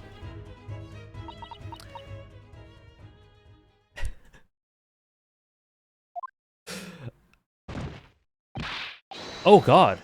Susato-san! Oh my gosh. How dare you, Herlock? Oh no. He knows he's been bad. He's in the naughty corner. My most humble apologies. I thought I died and gone to eternal paradise for a moment. Via London. My dear madam. Allow me to make amends by offering you a tasty free deduction at some point. As long as it's not of questionable street food quality. I don't understand. Why are you working as a waxwork here, Mr. Sholmes? Merely a secret identity, you understand, though the case is largely solved. Is this case beating the third case syndrome? Absolutely. Absolutely. I agree, Remuki. Sholmes definitely helps to make the cases, or to make the investigations a lot more engaging. I think Barrock helps as well. In this case. We're talking about the waxwork abduction, I presume? Indeed we are, my good fellow. As I predicted, it was as easy as proverbial pie. Though I confess, I'm yet to partake of a pie, proverbial or otherwise, or any food so far today, for that matter. That stomach rumble echoed throughout the whole museum. So how did you manage to solve it so quickly? Well, I do remember that it was, do remember I said it was largely solved. Anyway, I simply negotiated with the culprit. Are you familiar with the so-called telephone? Oh yes, it's a mostly modern invention, allowing you to hold a conversation with people far away. In Japan, only the imperial capital and a handful of other cities are connected as yet. He's just like all of us, Briggs. This morning, a telephone call was received here from the perpetrator of the abduction. As such, I was able to negotiate terms, and in the end, the waxwork was returned. That's amazing. Just between you and I, it would appear the culprit had always intended to return the stolen waxwork in any event. Oh, but I thought whoever was responsible had demanded a ransom, no? Yes, I think perhaps the ransom demand was necessary to avoid unwanted suspicion regarding the true motive. But does that not mean your negotiating was entirely unnecessary? Don't burst his bubble. Oh no. A fact that I must ask you to keep from Madame Tussauds at all costs. A hungry young Iris awaits my return to Baker Street after all. Poor Iris. Now then, do I sense that you have some business with the Great Waxwork? I do. I do, King. Oh god, we're gonna bring up Kazuma's death too, eh? We're in the process of trying to track someone down. Oh. Yes, a man by the name of Enoch Drebber. He's the swindler who duped Professor Hairbrain and the engineer who built the kinesis machine. A swindler and an engineer, quite the modern man.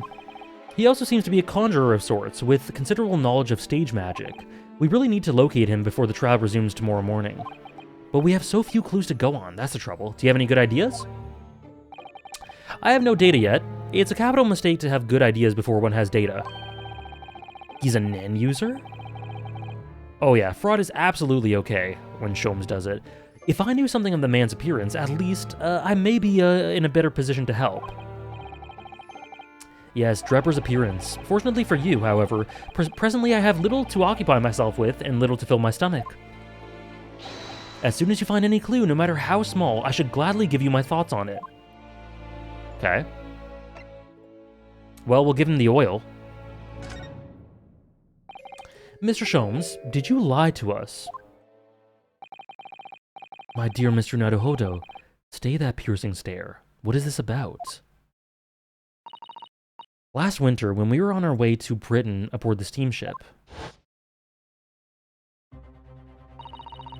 your words were very clear. So then, let us unravel this mystery and discover what events led to this curious murder. You told us that it was murder, and you examined Kazuma-sama's body. Indeed, and wherein lies the problem? We met him earlier today, the victim, Kazuma Asogi. You're quite sure? He was wearing some sort of mask and he was apparently suffering from amnesia. But yes, I'm quite sure. It was Kazuma.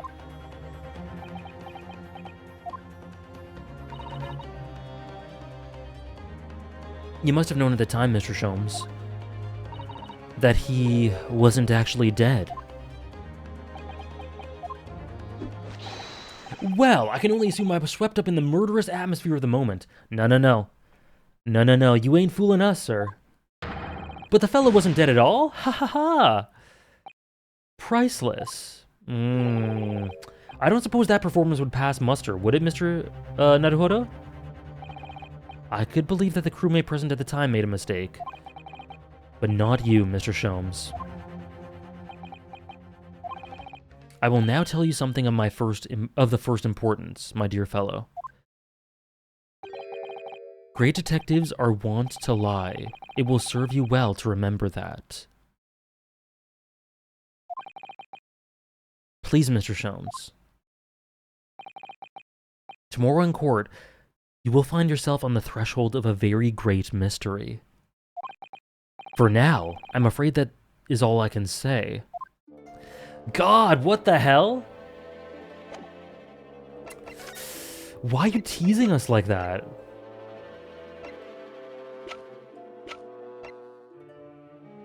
Yeah. Oh, God. Oh, yeah, Gina has the oil thing. Well, we can do this, I guess. Mr. Sholmes, would you cast your eyes over this photographic print? It's of Mr. Enoch Drebber, the face of the engineer we seek. Well, all Englishmen look broadly the same, of course. So looking at the photograph won't be particularly instructive. Are you all right, Mr. Sholmes? Yes, forgive me. Very interesting this, very interesting indeed.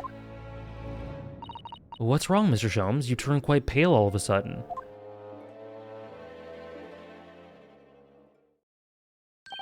I have a suggestion, Mr. Naruhodo. Would you indulge me? Well, what is it? As I explained to you when you arrived, the missing waxwork has been returned, and I personally reinstalled it in the exhibit from which it was taken, behind those thick curtains. Oh yes, the Professor exhibit, isn't it? Would you like to see it? For a mere 5 shillings? That's a special one-time only price, you understand. Why are you being so fishy? Why are you being so sus? Yeah, he is sus as hell. What? The opportunity won't come again, I might add. Wouldn't you like to see the fruits of my labor? Oh, well, we do have a rather pressing investigation to carry out. Perhaps we could postpone... The prices are very reasonable, 5 shillings. I think you'll find it's well worth it. That's a steal. Are you being quite serious, Mr. Sholmes? Surely you need only look at my expression to ascertain that if this is seriousness or silliness. I can never tell with you, that's the point. Very well, it couldn't hurt. Here's your 5 shillings.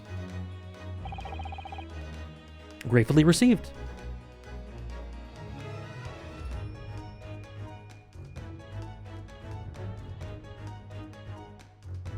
Is Sholmes the bad guy?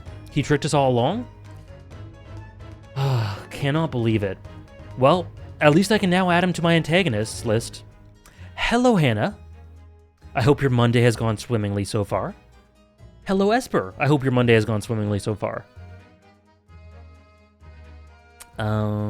Gratefully received. Oops.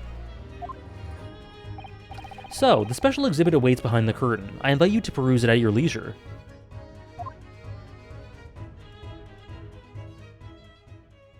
It has been a day. Oh, no.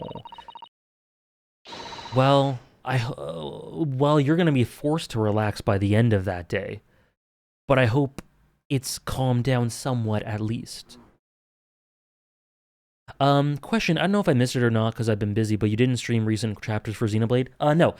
You can always check recent streams. Every single recent video game stream would be in the VODs and put into the highlights sections. But I pretty much decided that I'm going to finish Xenoblade off-screen just because, I don't know, for some reason I enjoy it more off-stream. I'm not sure exactly why. But I have said this earlier in the stream that Xenoblade 3 has really skyrocketed in the most recent stuff, and I've been enjoying it so much.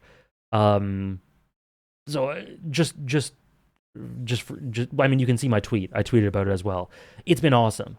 So I just kind of want to maintain doing that to give myself the best experience possible. There are some streams that I think I enjoy more streaming, like Ace Attorney, for example. There's some where I think my enjoyment is the same regardless, and there are some I think I enjoy less. For some reason, Xenoblade I think I enjoy a little less when I stream it. But yes, I've been doing that off stream. The money's been spent, so let's go and see the special exhibit.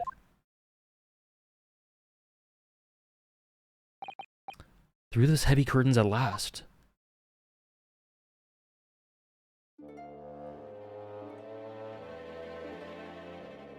Like, I learned very quickly that I cannot stream Soulsborne stuff. I enjoy it much more when I play it on my own.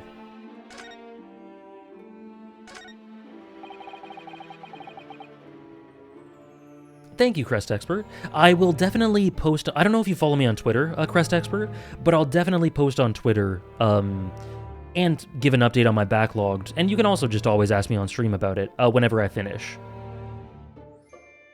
Thank you, Dave.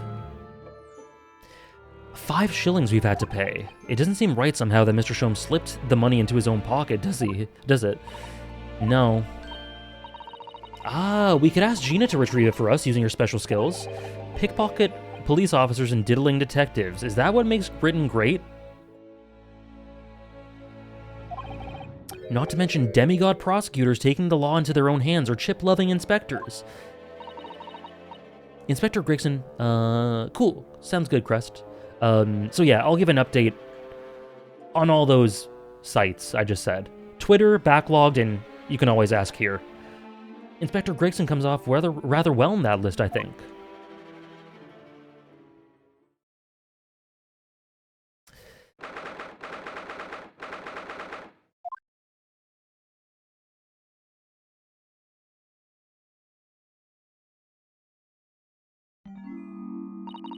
Oh dear, I felt a shiver run down my spine as soon as we walked in. 139? That number is quite special in certain circles. Miss Susato, I say we turn our heels and go straight home via a really big confectionery. We certainly can't do that. We paid 5 shillings already. 139 is the amount of Attack on Titan chapters that were released throughout the whole story. I don't want that! I don't want that! Thank you so much, Soul Samurai. That's very kind of you for gifting a sub to Esper. Thank you, Soul Samurai. Goat Samurai strikes again. They do indeed. Paying 5 shillings? I don't want that! Now I'm looking a little... Ooh. This CG too?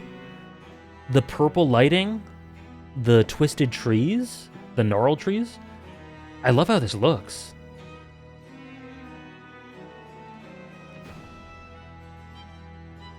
The harpsichord, dude, I'm saying. We thriller bark now, big time.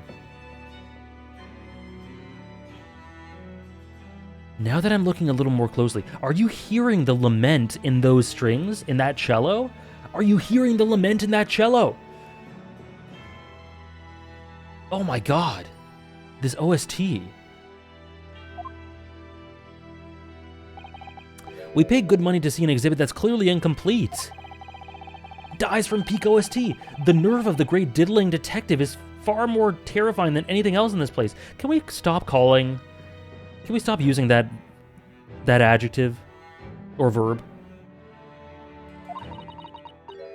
This is what Mr. Sholmes meant when he said that the case was largely solved. One of the best themes in the game? Oh, Offie, that cello. Oh, interesting oratorio. Be that as it may, Mr. Sholmes heavily implied that there'd be a clue about the engineer in here, didn't he? But where? Since we paid 5 shillings, let's do 5 shillings worth of investigation, shall we? Yes, we will get what we paid for. Is that fear or frustration that's making Susato-san's voice tremble? Okay.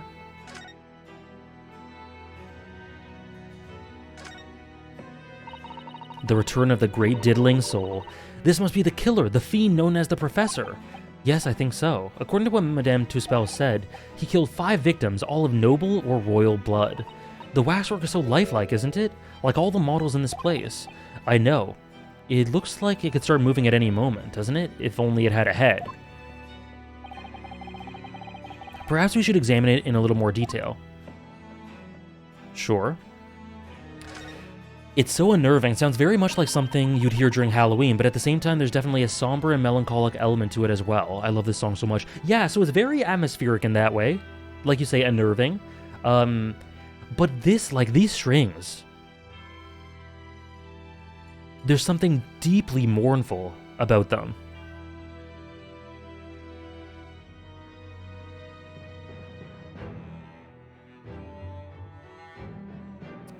Both the lower strings from the cello and the higher strings from whatever, that must be a chorus of violins. It's deeply mournful. Which I feel like that might tell us a lot about this character. Yeah, Briggs, it sounds like a bit like a final boss. It reminds me of Soulsborne. It really does. So this is the condemned man. Yes, the so-called professor. Then perhaps his head was chopped off by a guillotine. But unable to find peace, he emerges from his grave as the headless ghost. Do we have to entertain such terrifying ideas, Mr. Sato? Anyway, I'm sure the model had a head once. There's a metal fitting for it, see? The first hunter of Ace Attorney? Then perhaps Mr. Sholmes absent-mindedly forgot to reattach it. That's an extremely absent-minded detective you're describing, isn't it? Or perhaps the thief absent-mindedly forgot to include the head when he or she returned it to the museum. And that would be an extremely absent-minded thief. Could there be some reason why the head wasn't returned? Well, whatever the reason, it means we don't know what the face of the infamous professor looks like, do we? Oh. There's something caught just inside the convict's jacket here. It looks like a piece of broken glass, quite a big piece too. It's very thick, isn't it? About 5 times thicker than a normal window glazing, I'd say. Where could such a thick piece of glass have come from, I wonder? It must have been made thick to increase its strength? But why? Well, perhaps because the glass had to span a particularly wide area, such as in a big building. We've seen a large glass building recently, haven't we? And some of the glass is broken too. The Crystal Tower? Yeah. Okay. Yeah, it sounds more like an endgame song to me, like when the stakes are super high, more serious and sad and suspenseful. Yeah, it really does feel much more serious. Why would it be here in his jacket? It makes you think, doesn't it?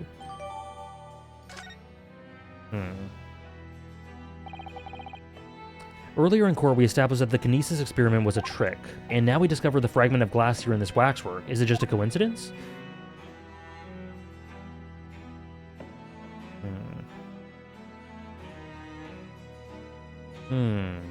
Okay. There's also an interesting sound effect in the intro to this. I thought it was footsteps. Yeah, I hear it. There are different interpretations, like the hammering of a coffin. Oh, I like that. I like that. Okay, so I think that's all we can do here. Let's back up.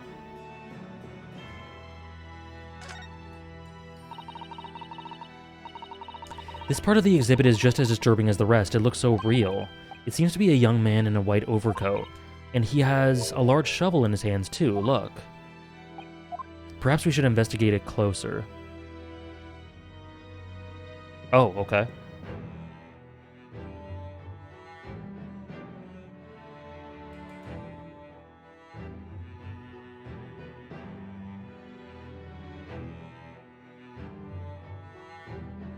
Is that not what his face is supposed to look like?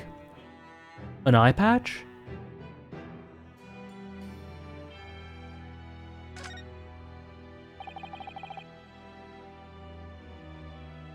What's this here? Well, this would appear to be a lens in the middle, so I believe it's probably a camera. A camera, but it's so small. British technology is incredible, isn't it? I mean, what about Mr. Sholmes' skin prints? I don't know if that's supposed... Like, that looks like Enoch's face, doesn't it? It looks like it to me. I don't know. Perhaps you should treat Mr. Sholmes' inventions as exceptions to the rule. But anyway, why would the man be in a graveyard at night with a camera?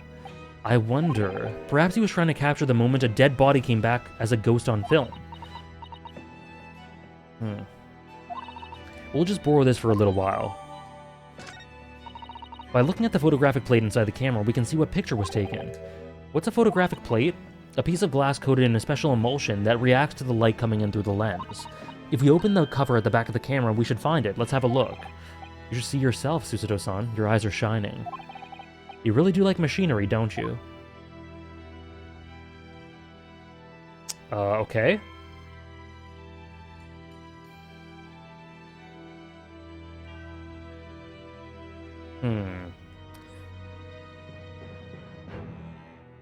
I wanna... Okay, hold on. I can't see his face very well, can you? Perhaps if I just... Oh, do you think we should be manhandling the exhibits? I'll put it back exactly as it was, don't worry.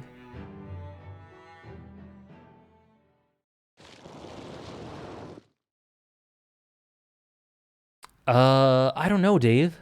You can... I might be able to compensate you in some way. But a lot of the draw of the WoW points is that... Oh, what should I do as a reward?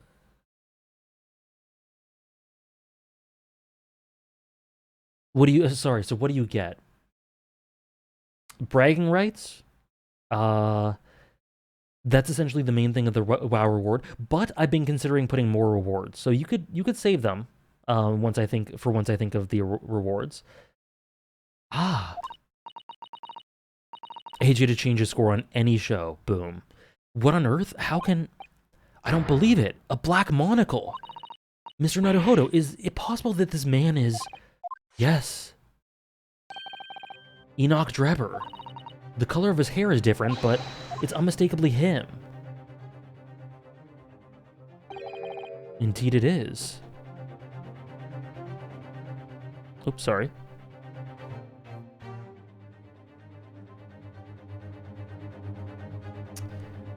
It's a It's just a bragging rights, silly reward point thing, Propinkist. Indeed it is. Who is this? Oh. Hello, sir. Mr. Sholmes. This man is the subject of your present hunt, I believe. Yes, that's right. Just who is this man? Why is he here in this exhibit? And why does the convict behind him have no head?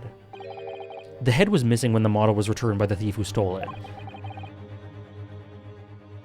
I did see that, Jaman. Very interesting. So then the case isn't yet solved, is it? Did I not say so myself? Largely solved were my words, I believe.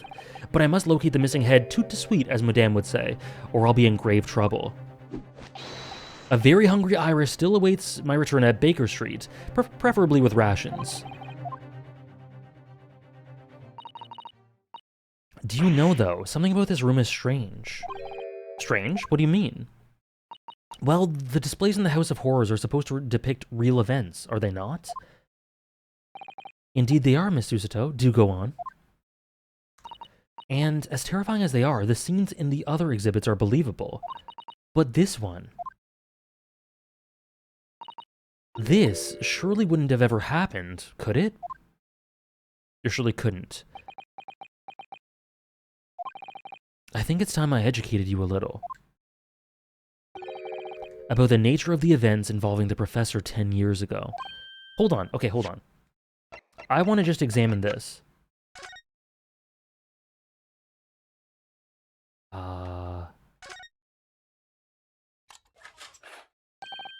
Oh, look, the cover came open. Yes, now there should be a glass plate inside. You have to change the plate with each new photograph you want to take, you see. Is something wrong? There is no plate. It's been removed. What a pity. But I suppose if you think about it, this wouldn't be the actual camera that was used at the time, just like the waxwork isn't the actual person. So we never found a photographic print of the executed convict coming back to life anyway. Oh, you're quite right, of course.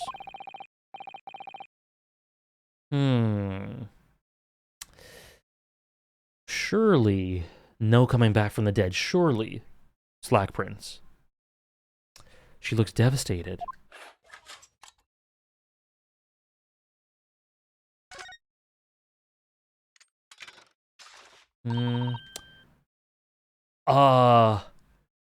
What a wonderful machine. You really love contraptions like this, don't you? Oh yes, anything mechanical I find absolutely irresistible. There's blood. There's blood. Almost irresistible, surely. Well, whenever I see a pocket watch, for example, I can't help myself. I simply have to take it apart. There's blood. That's worrying. Yes, father tells the time by the rumblings of his stomach now. He's given up on having a watch. Good morning, back, Zach. How are you? Are there any series that are rated poorly that you guys rate highly? I don't know about poorly, but some of the most underrated with regards to like MAL scores is currently Trigun Stampede, Penguin Drum, Kyoso Giga. Those are the ones that come to mind first. But Penguin Drum definitely has a cult following. So I'm just going by lower MAL scores. Dynazenon, yeah, how do I always forget Dynazenon? Dynazenon's like a prime example.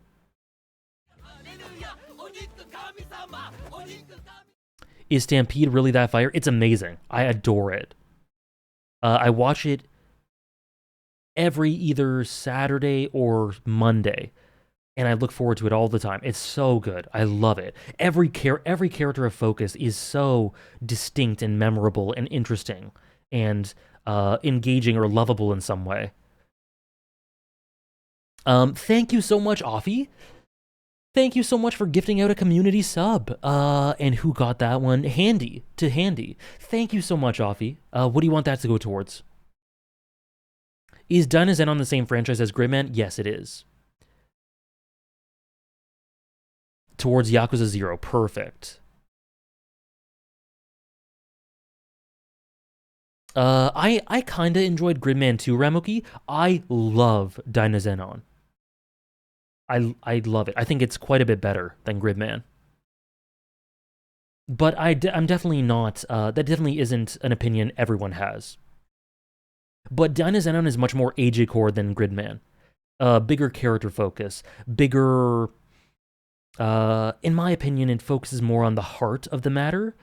where Gridman is much more interested in sort of abstract concepts and meta-narrative. But Dynazenon appeared to me a bit more. Decadence and Dororo, I watched both of those.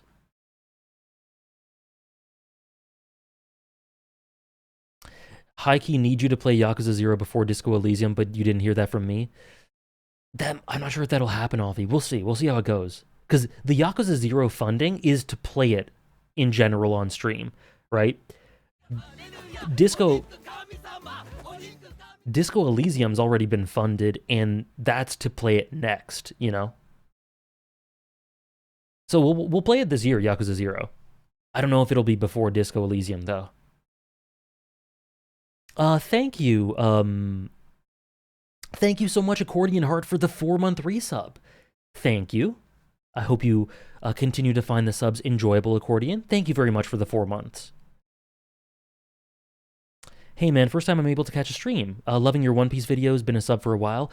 Glad you enjoy them. Bycap, yep. Welcome in. I hope you're enjoying the stream, and I'm glad you're enjoying the One Piece videos. The next one, just for an update on that, I'm currently editing the Thriller Bark video. That should be up on Patreon in a week or so, which means that the next One Piece video should be up, on YouTube, Enies Lobby Part 2, in a week or so, a little after that. So it's coming kind of soon.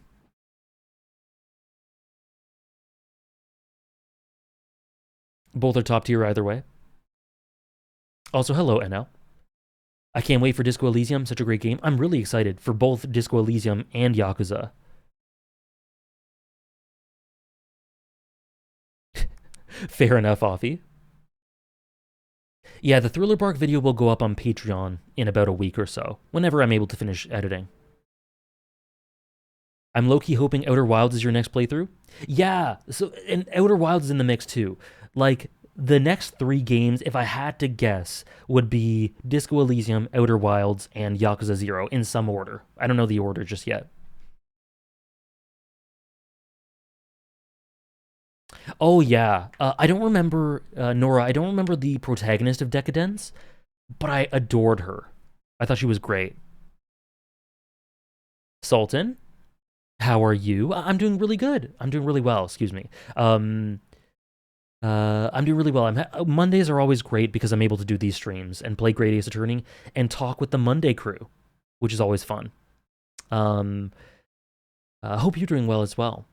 Pro Pinkus, yes, you did hear Penguin Drum. I was mentioning it as underrated with regards to its MAL score. There's blood.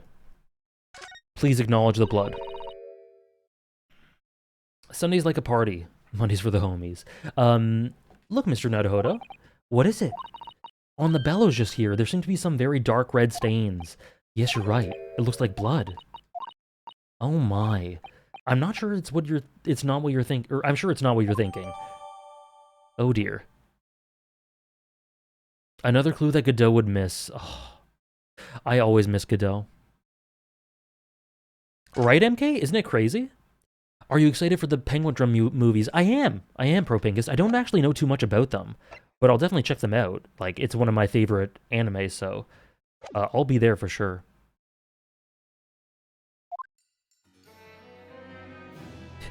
Isn't it, Nora? That's very flattering as well. I'm really glad to hear that.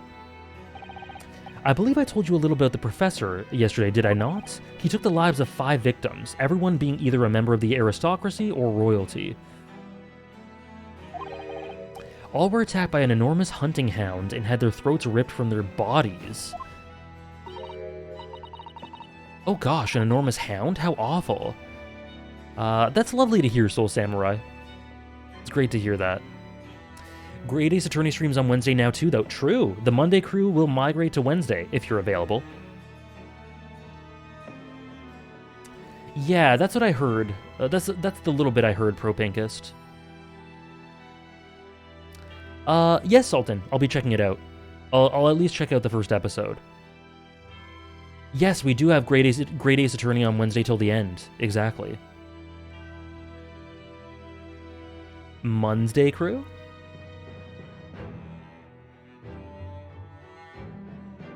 Probably true, Erm. Probably true. Yes, for anyone who wasn't here earlier when I mentioned it, I'll also post this on Discord, or I have edited the schedule. But Great Ace Attorney, until we finish the game, will be Mondays and Wednesdays, twice a week, as we ramp up towards finishing it. I'm glad, Sultan. Hey, Riley. The stream's been great. Hope you're having a good break. We're getting some really... we just heard one of the best songs in the game so far. We're getting some interest about Enoch. Some lore. Van Zeeks. Kazuma. I changed my work schedule for these streams. That's beautiful. I hope it wasn't a huge pain, but that's very flattering. Awesome, Sultan. Is this a long game? Yes, it's pretty long. It's pretty long, yeah. I'm still on my way home, but hope everyone's doing well. How's it going, Sarah? I hope your day was good. Unfortunately, no German yet today. But maybe soon. I can't wait, Offie. I cannot wait.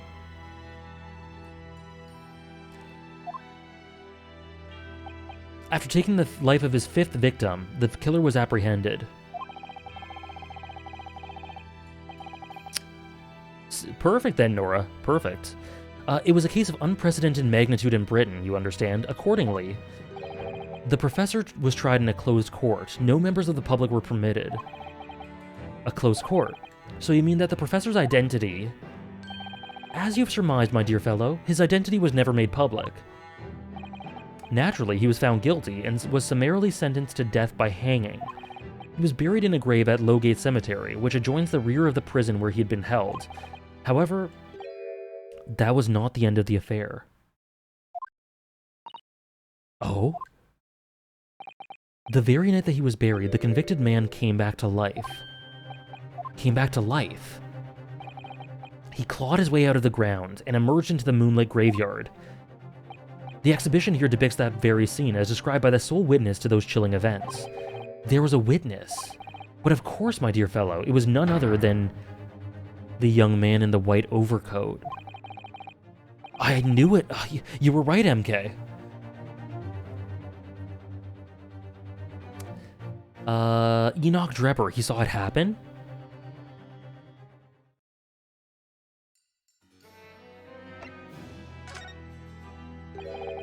So this is a waxwork model of Enoch Drebber. 10 years ago, the convicted professor, having been gibbeted and buried, emerged from his grave in the dead of night. The sole witness to that unimaginable scene was this young man. From appearances, I would say he's about 20 years old. It's so horrifying. Ah, okay, cool, Oratorio. I've had Enoch Drebber. Enoch Drebber, more like Enough Dribbler.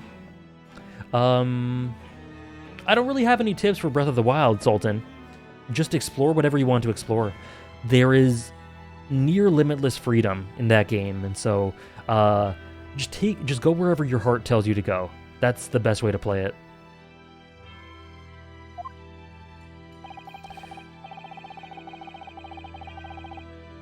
Scared out of his wits, the young Drebber ran to a nearby police station to report the incident.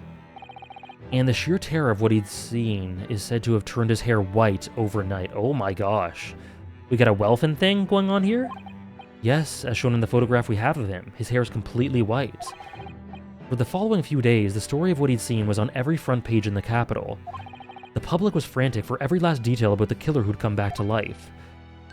As you've seen, an exhibit was created here at Madame Tuspel's.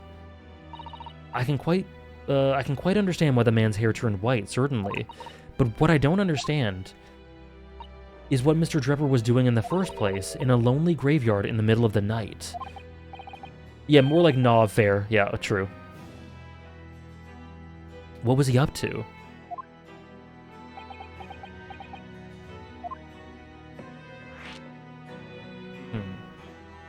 Wow.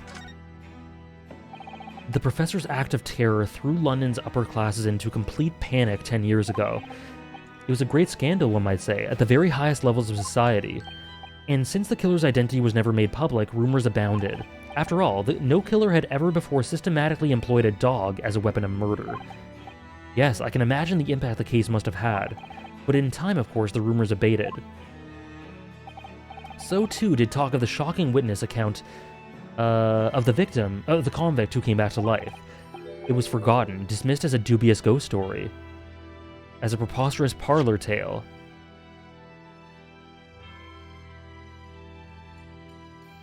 Let me double check something.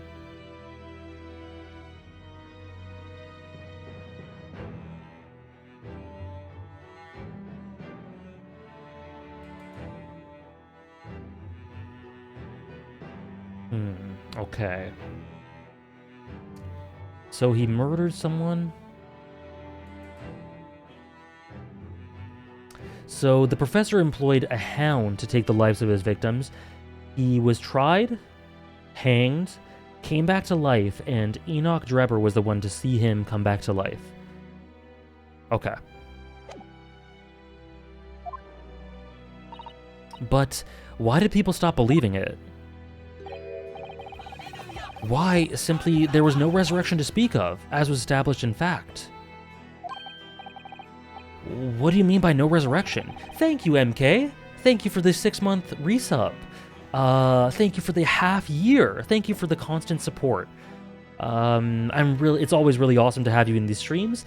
And shout out to the Monday crew indeed, now the Monday crew. Thank you again, MK. That's very nice of you.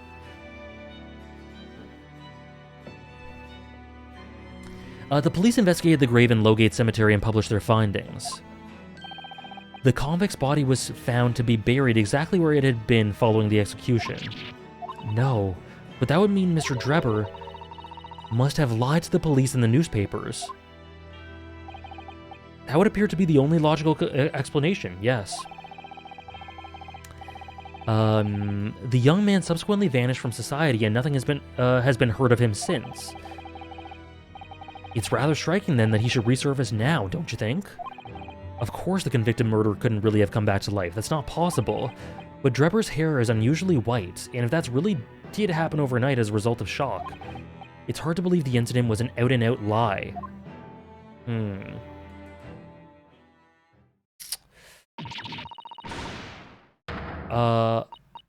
Gina? What the bleeding Nora, Odo? What have you gone and done? Gina, what are you doing here? Where's Toby? I asked Iris and she said this is where you'd be, so... Gina, not so loud in the museum. Madame Tuspels will have you take a position as a waxwork if you're not careful. I think there might be more pressing concerns. I still had some flash power left from 6 months ago, so... All right, Gina, we understand. But please, put down the gun.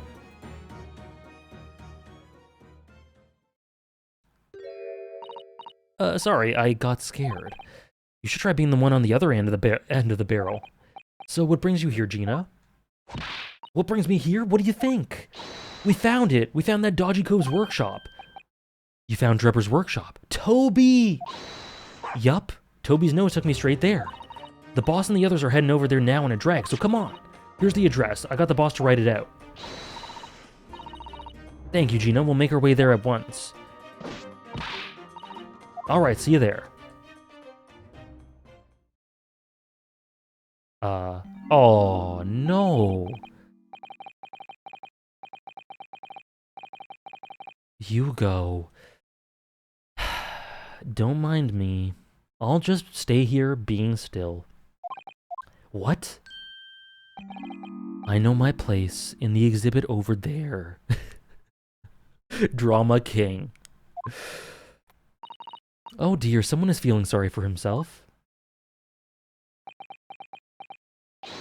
Let's go, Mr. Sholmes, you're coming! Your words harden me, I must say, but if I were to shirk my duties here, Madam would have me pay... Forget that, I'll pay for everything. Aww. Then there's not a moment to lose, my dear fellow. I shall hail a carriage at once. No offer to share the cost for Mr. Sholmes, then. I shall gladly pay half, Mr. Naruhodo. Thank you, Miss Susato. The besties! Right, let's go.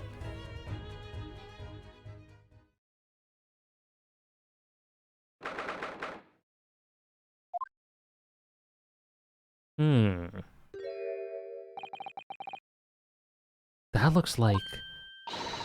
It's another super high voltage instantaneous kinesis machine. Indeed, it would appear so, though only a prototype, naturally. Ah, so you got here then. Gina, well done for finding this place, and in such little time. You've really worked miracles. It's Toby here who's the miracle worker. Ah, I thought you lot would show up before long. Hello, Inspector. That's one knitted brow. He looks like he's eating a lemon, not a bag of fish and chips. So, Inspector, is there any sign of the engineer? Sadly not. We didn't find a soul. Oh, what a shame. Well, thank you for letting us know about this place and giving us the chance to investigate. According to what Gina tells me, we only found it thanks to a clue that you lot turned up. I wouldn't want to say go to Paris with a debt of gratitude unpaid now, would I? Thank you. Anyway, if you're hoping to snoop around in here, I'd get cracking. Okay. Lord Van Zieks and the forensic investigation team are on their way here as we speak. Them again. I imagine you've got the picture by now. They don't take too kindly to lawyer types. Right. So then, my dear fellow, let's turn this place upside down whilst we have the chance. And you, Sholmes. Pardon? They take even less kindly to great detectives than they do to lawyers. Very droll, Gregson, very droll. But you may consider me nothing more than an inconspicuous waxwork model. My goat? Right then, let's see what we can find.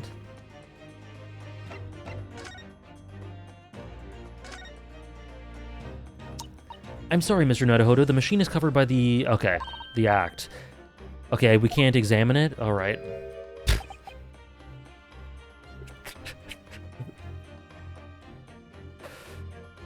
We can't examine it, eh? We can't examine it.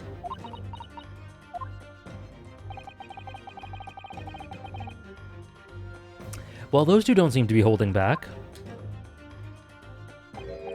It's quite hollow inside. No working parts or devices of deception to be seen, my dear fellow.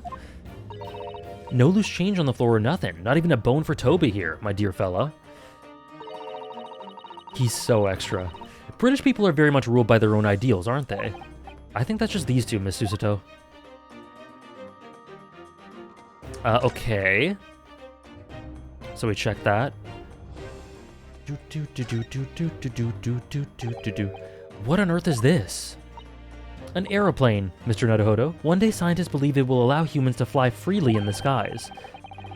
Is that how the trick will be described, is it?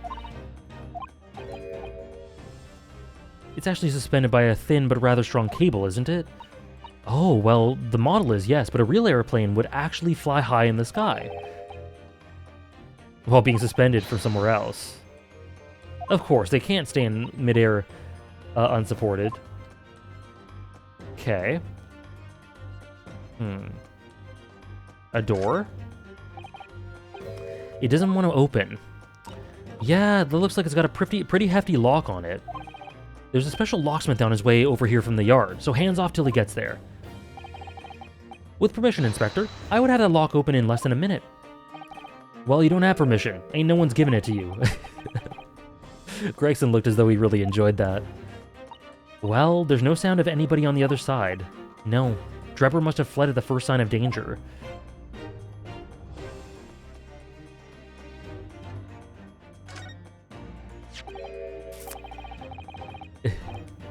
This appears to be most interesting. Yes, most interesting indeed, wouldn't you say? It's an impressive-looking back massager, that's for sure. I've no doubt that if you hit your shoulders a few times with that, your aches and pains would soon go away. It's a Royal Society trophy for excellence in science. A young scientist could wish for no higher honor. Ah. Would you like a massage? No, I'm fine, thank you. I had no idea it was such a grand thing. I think it's becoming increasingly clear that there's much more to this French? to this. Why did I say French? Mr. Enoch Drebber, then conjuring tricks. I couldn't agree more, my dear madam. And how about you, Mr. Naruhodo? Wouldn't you like to take it with you?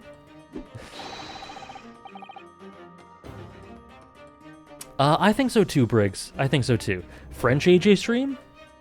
Would you turn down a back massage from Sholmes? No chance. Absolutely not. Oh no, he's French. And they were French. He's not gonna let that go, is he? It's curious though, isn't it? You would expect such an important trophy to be proudly on display somewhere, not haphazardly cast aside. English gentlemen can be quite a mystery at times. Okay.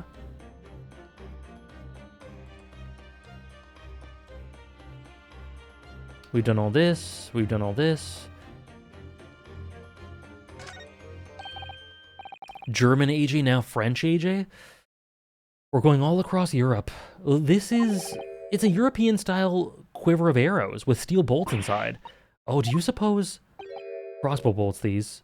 Like we saw! We saw them! We saw a crossbow! And just the right size for the bow you lot turned up at the exhibition grounds. Yep! In other words... Yup, there's more evidence to support your theory. It all goes to show that Drebber was the one pulling the strings behind the scenes of the whole scam. Wow, okay. Italian AJ? Oh, Tom Piet, we did Italian AJ last stream. You know, I'm not gonna say I should be playing Mario instead of what's his name, but instead of Chris Pratt. But I'm just saying.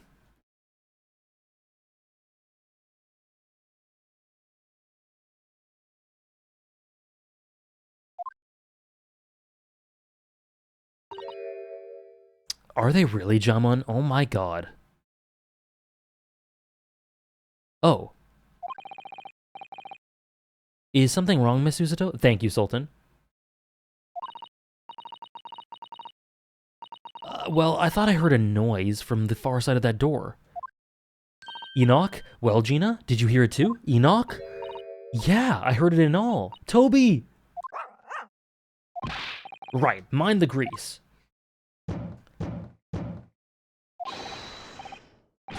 Whoever's in there, open up. This is Scotland Yard.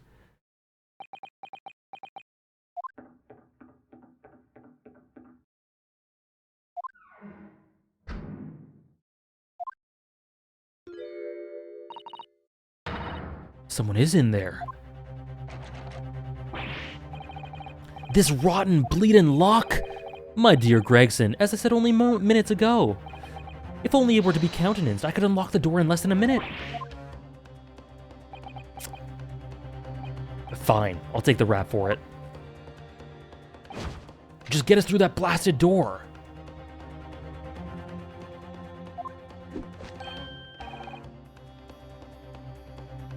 You may enter at will. You confuse minutes with seconds, I think. Time is of the essence, I feel. What are we waiting for? Nothing for it, I suppose. This is an emergency. There's a strong possibility that beyond that door is the engineer you all seek. Oh, that's very nice of you to say, Sultan, but being a voice actor isn't something that I think is in my wheelhouse. For a few reasons. But that's very nice of you to say, thank you. Yeah, they're really hyping up Enoch. This probably won't be Enoch.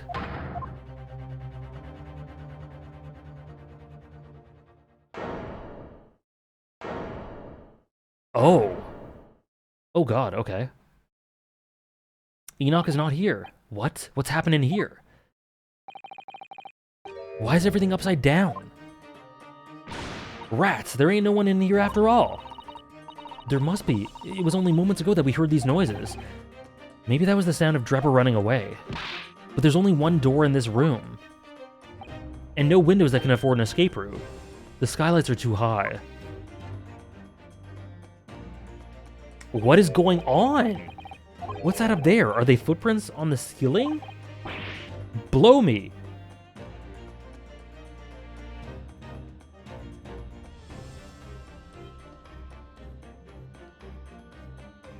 Gregson really tried to sneak that in there, eh?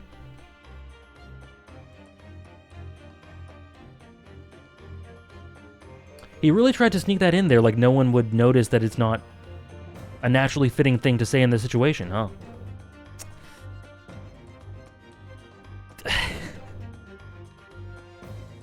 Oops.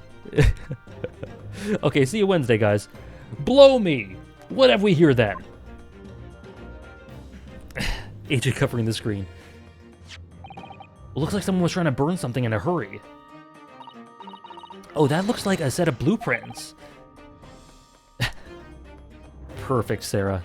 To what? To that Professor Hairbrain's barmy machine, is it? Blimey! If we'd had these, there'd be no need to muck about trying to investigate all that scrap metal. Yeah, there's dynamite literally in the middle of the room. There's something of great interest here, too. Rope. What about the dynamite? A rope. What's significant about that? Never mind. You see, if you do, you see, but you do not observe, Mr. Naruhodo. True, Propinkist. We must investigate the entire room thoroughly, and before the team arrive too. Get him, Sholmes. Mr. Sholmes, have you found something? Yeah, he's looking at the dynamite. Mr. Naruhodo, yes, in point of fact, something rather fascinating. What do you make of this? Let's see. I've never seen anything like it before. It looks like a bundle... Oh, they don't know what it is. Miss Susato, what's the matter? That's a... Surely that's a time bomb, isn't it? What? Did you say a time bomb? Sorry, but what is a time bomb exactly? Sholmes, yes, this is definitely explosive. Yeah, it's probably reasonable. Hey, Prodigy. This investigation day is awesome. It might be my favorite investigation day in the game.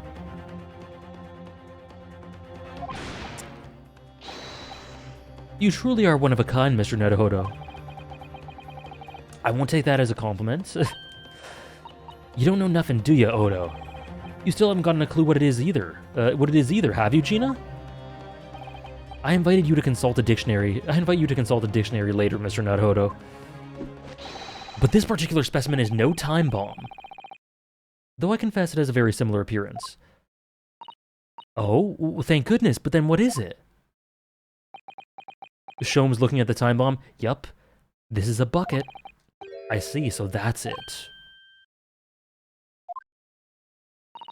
Goodness, Mr. Sholmes, have you seen to the heart of the matter?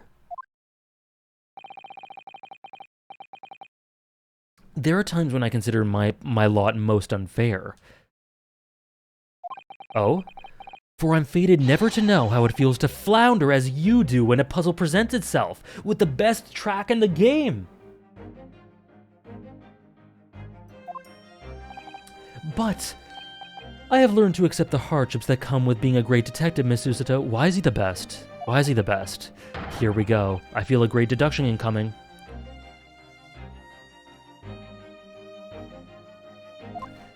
Don't you dare cut off the song. Once again, I can draw two conclusions from the scene we see before us. The first is that the inverted nature of the furniture in this room is the work of Drebber himself.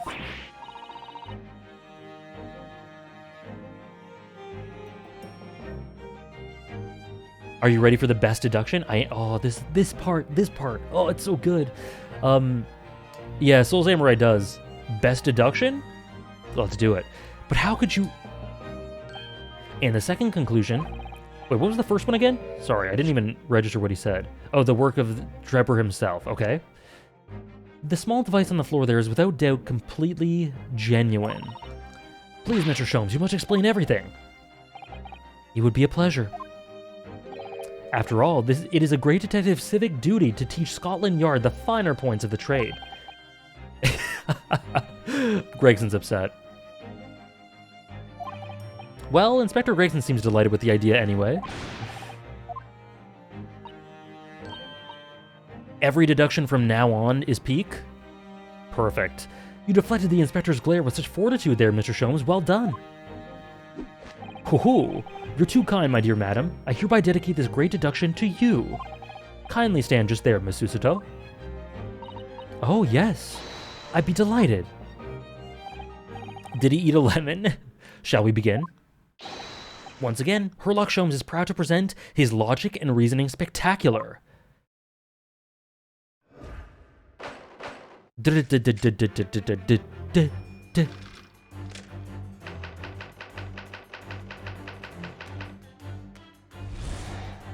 Look at the queen in the back there. It's plain to see that this room is in complete disarray. The bed, the table, the chairs, the lamp, everything's upside down. Almost as if every item in this room had, until recently, been happily positioned on the ceiling, before falling straight down onto the floor. Every item on the floor was on the ceiling. Are you suggesting that... Indeed, the key here is gravity. He's walking. It would appear that technology has at last succeeded in freeing us from the great pull of the Earth.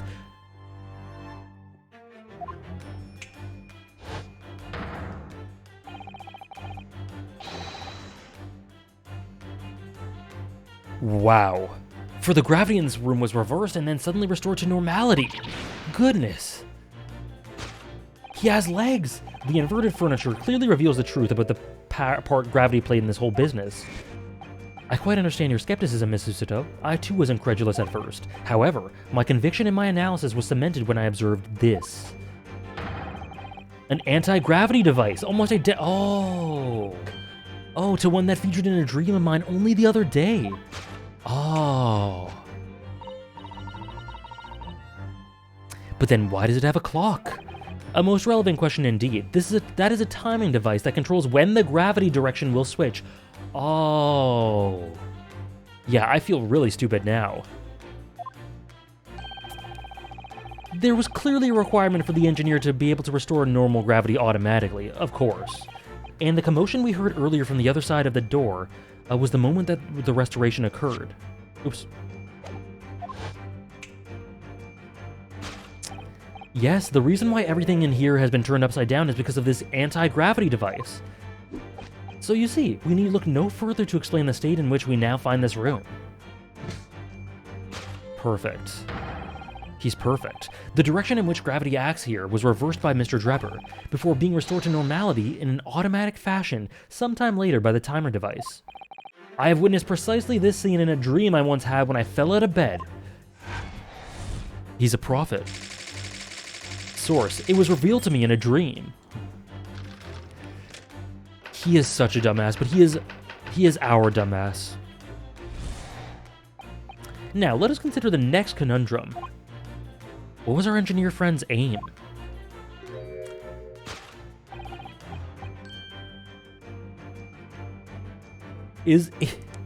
Indubitably, the greatest clue we have to explain his actions is right above our heads. Yes, how is it possible that there are footprints all the way up there on the ceiling? A question whose answer will lead us neatly to the truth, my dear madam. Neatly to the truth, alright. The reason there are footprints on the ceiling is because of the nearby skylight. Of course, Drebber's aim was singular, to escape. However, there is but one way into this room, excepting the skylight, that is. Ah. Oh my gosh, the cinematography. This is Inception. Worst part is he's so good at gaslighting with his dumbassery that even when I was playing this, I wondered if it was actually somehow true. By inverting the gravity in here, Drebber was able to fall conveniently to the ceiling and make his escape via the otherwise inaccessible skylight, leaving those footprints behind on the way. Alright. The upside down Susato. This is cinema. But the ceiling in here is very high, Mr. Sholmes. Is it bad I also theoried that Enoch escaped from the skylight? Not at all. Not at all. Wouldn't Mr. Drebber have fallen up to the ceiling rather violently? Falling up is both scientifically and philosophically a rather interesting concept, I feel. My god, this guy. Shut up, you loser. But the man was cornered with nowhere to run, so escape through the skylight was the only option. You may recall that I found this on the floor in the room earlier, which I believe offers a solution. Oh, the rope. To reach the intended destination, what better tool than this rope? Yeah, this was all on the 3DS. That is bizarre. By anchoring one end to the wall, the man was able to lower himself safely to the ceiling. Which explains how Dripper was able to escape this room before our arrival. He reversed the pull of gravity and fled via the skylight. And personally, I should very much like to reverse the pull of gravity again now, just for fun. All right. How do we approach this? Because he's so right. Thus concludes Herlock Sholmes' great deduction of this topsy-turvy puzzle. Susato looks so concerned.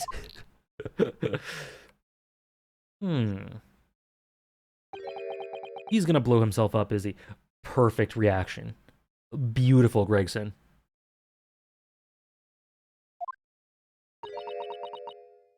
Toby, my king. Blow me! Susato, queen. She's completely spellbound. Mr. Sholmes, there is just one thing that troubles me.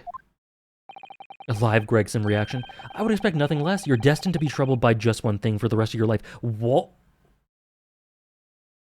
Why is he dragging us like this? The thing is such a thing actually possible? An anti-gravity device, I mean. I would say that with man's current scientific knowledge at the turn of the 20th century, it's no more possible than instantaneous kinesis. But your whole deduction hinges on it. He is, Tompiet. My dear fellow. When you've eliminated the impossible, whatever remains must be the truth. Okay. However improbable it may seem. It's a marvelous line, wouldn't you agree? One of my more enduring pearls of wisdom. I had Iris come up with the exact phrasing. My original was clumsy. Fair. Yes, I have a feeling I've read it somewhere in, read it in something that Miss Susato lent me once. Objection! Actually, there is one other thing, Mr. Sholmes. The Susato objection, peak. The spell's broken at last. The rope you found was on the floor, wasn't it? Indeed it was, in lonely coils, near the wall. But if Mr. Drever had used it to escape in the way you described, wouldn't it still be tied to the wall?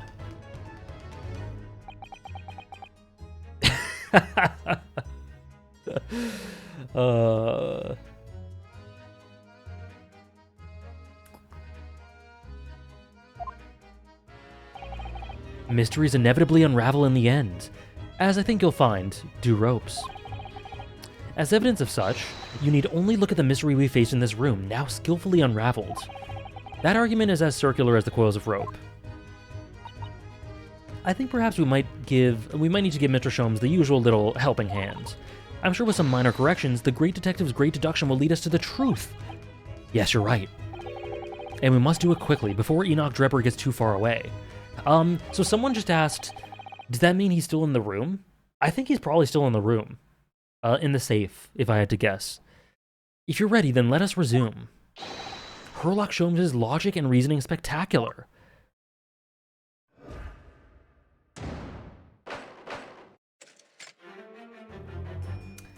Is there a chance in the future we get a Susato emote? I love Susato, but I don't know what we'd use for an emote for her. If I can find a really good one, then maybe.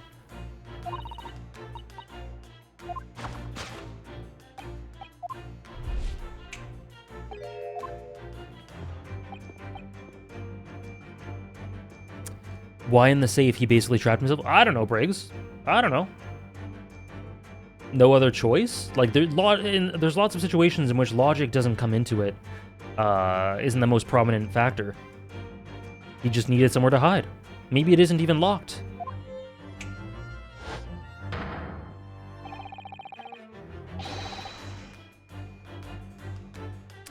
Alright, Sultan. See you on the other side.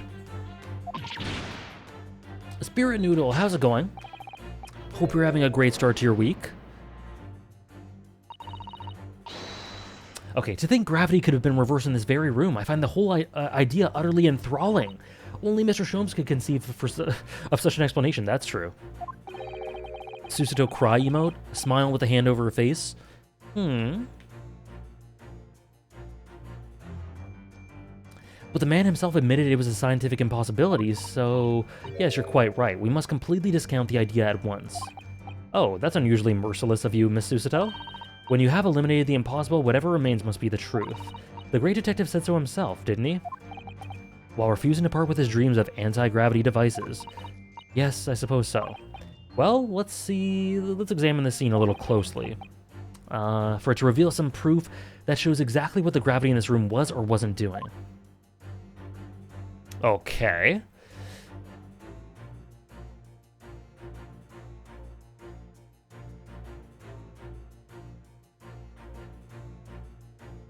So, what breaks the laws of the gravity theory? Well, there's an upright vase. Wow. That's crazy. It's exactly what it was. I wasn't expecting to find a pretty bunch of flowers in here, that's for sure. Look at that. I know, that slender little vase looks like it's about to topple at any moment, but the flowers are thriving. Somehow it makes you think about the fragility of life, wouldn't you say? To be honest, Mr. Naruhodo, something else about it made a rather deeper impression. Take that! Yeah, they really are spelling it out.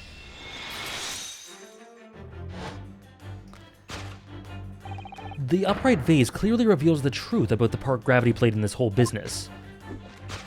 Clearly the vase was just upside down before gravity was reversed. Oh, yeah. He factored it in. Upon my word, Mr. Naruhodo, you surpassed yourself by completely turning my argument on its head.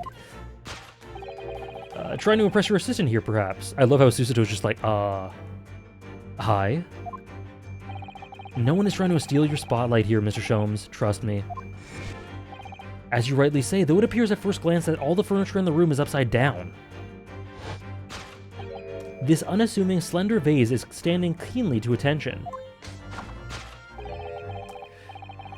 And unlike the larger safe, there's nothing affixing it to the floor. And it's the exception that breaks the rule. In short, much as it pains me, the gravity in this room was never inverted at all. God damn it! My deepest sympathies for your loss. Oh, poor Mr. Sholmes. But the show must go on, so let us continue. Now that we know this contrivance is not in fact an anti-gravity device, there remains but one other possibility. You don't say. Someone deliberately turned over every piece of furniture in here. Which might sound obvious, but leaves one mystery very much unsolved. Namely, why would anyone choose to do that? Quite, and naturally there is an explanation. I feel kind of bad. Excuse me.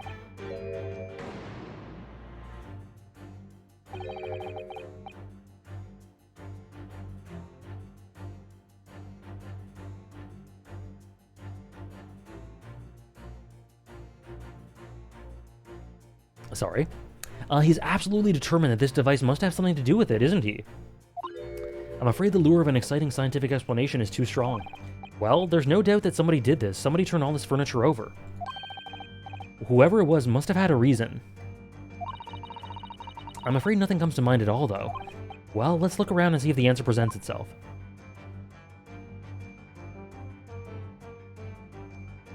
Ryu is great in these scenes. The sassiness... Oh.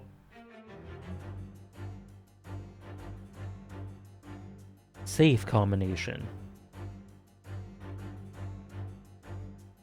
Yeah, he goes straight back to the anti-gravity. Take that!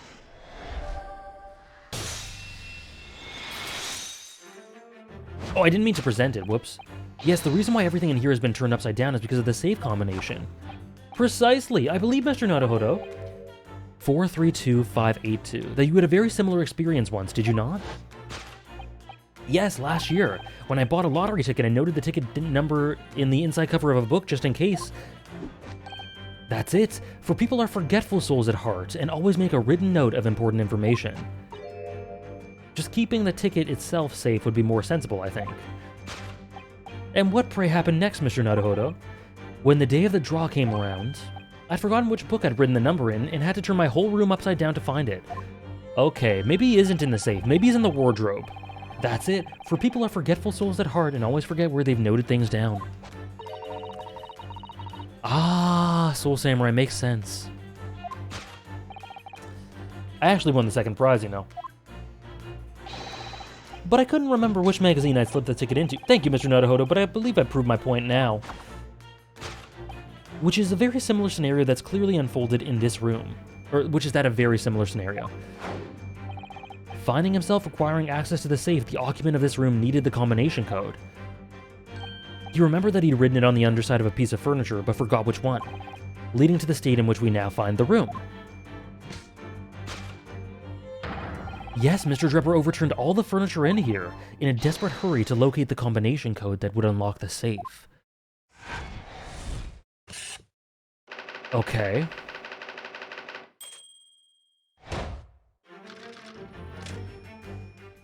Okay. So did he escape via the skylight? Okay.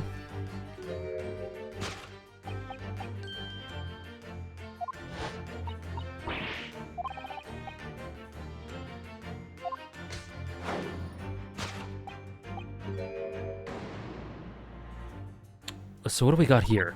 Well, if a change in the direction of gravity can't explain it, then how did those footprints get there? Yes, I feel as though that particular mystery just has become harder to solve. I can't think of any other way to explain it at all. Oh, life was so much simpler in those halcyon days when gravity could be reversed. It was minutes ago, and those halcyon days never existed in the first place. Well, I suppose we must simply put our faith in Mr. Sholmes and observe the area in more detail.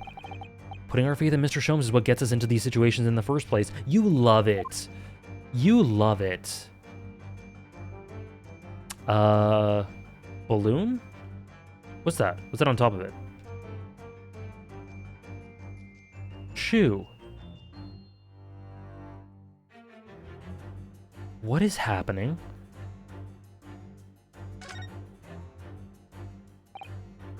It's hard to believe, but there's a shoe up there, look! Oh yes, there are more footprints on this little balloon as well. Perhaps the shoe was thrown up there and became lodged, do you think? If so, then judging from the number of footprints, it must have been thrown up several times. Why would anyone be throwing shoes up at the ceiling, though? Oh dear, that's beyond me, I'm afraid. I think that explains it.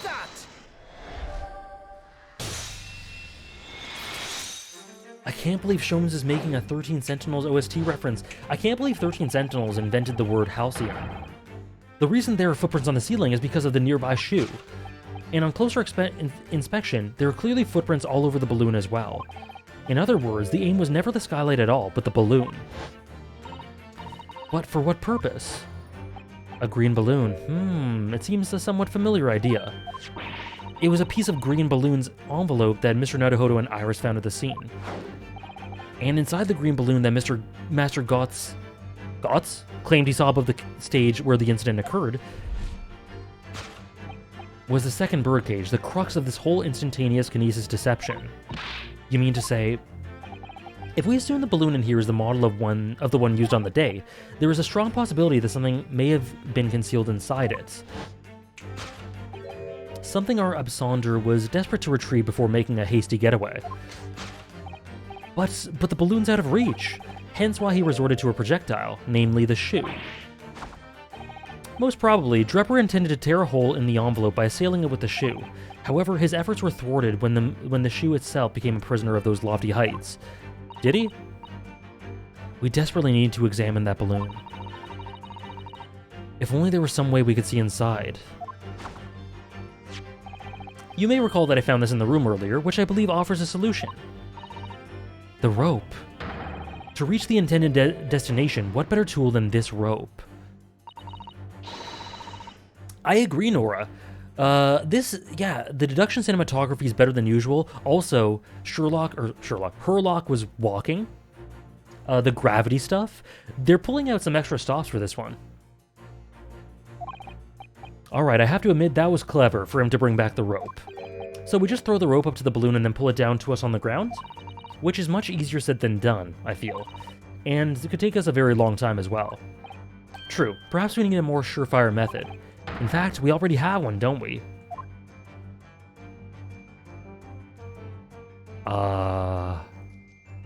Okay. We have what better tool to use than this rope? Oh, yeah, I guess it's the crossbow. In the future, Kay, please don't tell me which one it is. I didn't clock that just yet. Take that!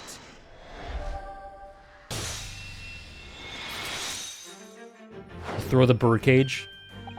To reach the intended destination, what better tool than this crossbow? That was found at the scene, in fact.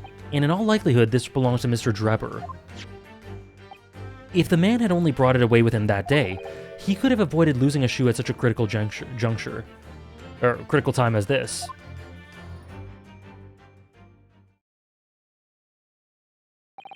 So, shall we? Your curiosity is deeply stirred, no doubt, my dear fellows. So where is he? What is it that Enoch Drebber has hidden inside that balloon?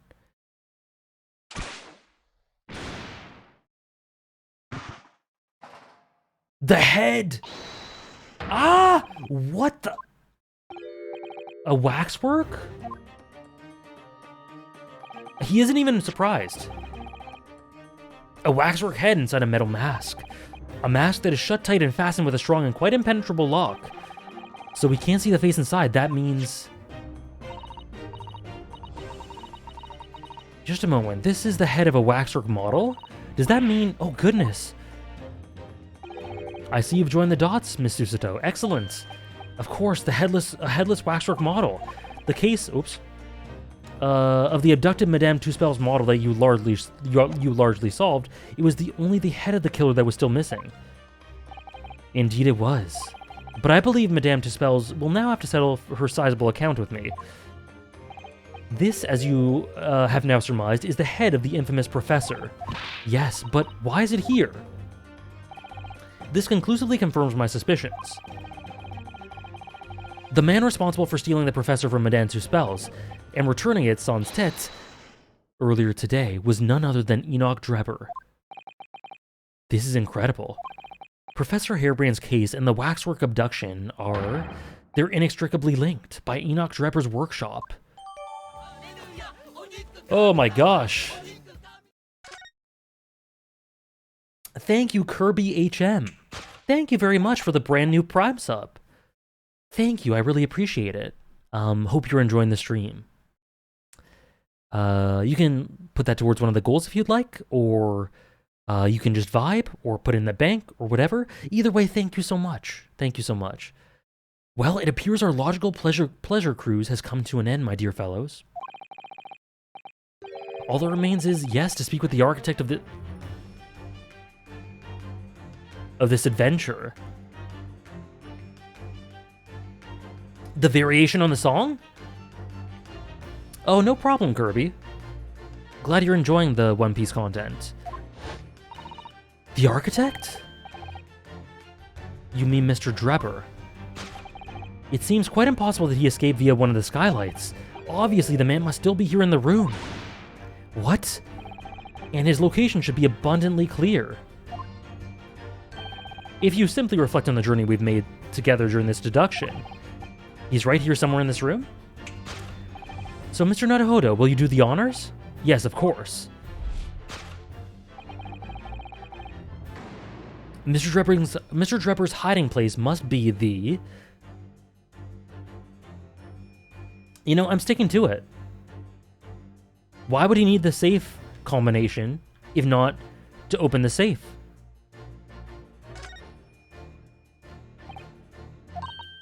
There's a mess in front of the safe. He was hurrying to empty the contents of the safe. Right, it's definitely the safe. Take that!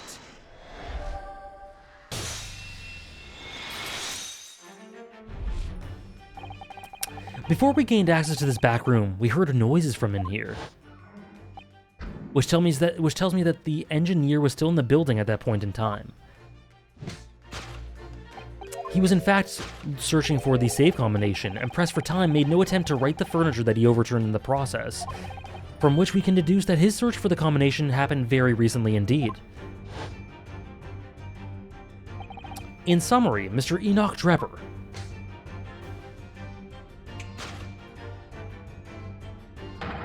is at this very moment inside the safe. Imagine being Enoch Drebber, and these two are just ballroom dancing all across this damn place, knowing that you have nothing to do but wait until these two morons find out where he's hiding, and that they're inevitably going to find it, despite the gravity hijinks. This poor soul. He can hear the whole thing. He's like, these goddamn idiots are going to find me.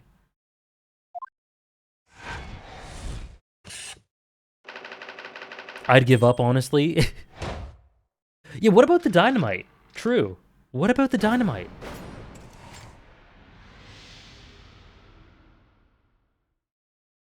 Deduction complete? Enoch? So, Mr. Naruhodo, perhaps it's time we ended this game of hide and seek. Don't you? Or I think, perhaps. Don't you? By opening the safe, you mean? What else? Let's see. The combination was 1, 4, 3, 2, 5... 4, 3, 2, 5, 8, 2. You're right, Esper. My bad. This isn't about the dynamite. I knew that. All right, then. Here goes. Yeah, people were laughing when I said...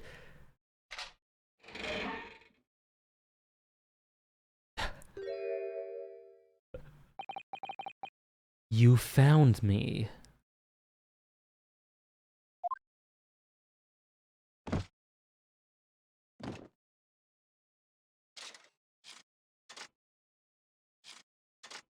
Oh, God.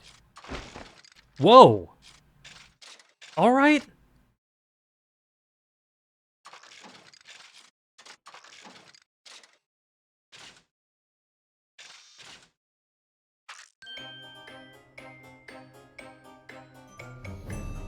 What the hell was that? Right then, sir. Mr. Enoch Drebber, I presume. Hold on.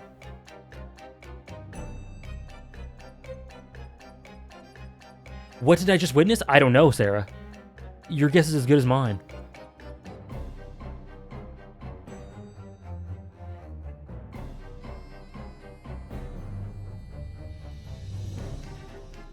Oh, what a banger. What a banger. Hello. Correct. You'd better start talking. You tricked Professor Harebrain with this bogus machine you built. Oh, the rising tension? And then it resolves it? And the mechanical noises? Yeah. Whilst I would be delighted to answer your many questions... What is he doing? Personally, I would advise that you deactivate my little parcel first. Deactivate? Your parcel? I refer, of course, to the time bomb. I left it in a most prominent position. Ha ha ha, I see. Stunned silence. What is going on? Oh yeah, this is steampunk to the core. You're all gearing up to die with me then. What is he doing? What is that grin? Oh, I love him. Herlock, how are you not moved by any of this? He's just like, yes, of course, naturally. Mr. Sholmes, we only have 7 seconds. That was too close for comfort. I've got 1 foot in the grave already. Are you trying to get us a killer or get us killed? Mr. Sholmes' deductions can be completely life-altering, can't they? Well, my dear fellows, that was a close shave. The resemblance to an anti-gravity device is really quite startling, I must say. Anti-gravity devices don't exist! Scold him, Susato. I wouldn't push it, Mr. Sholmes.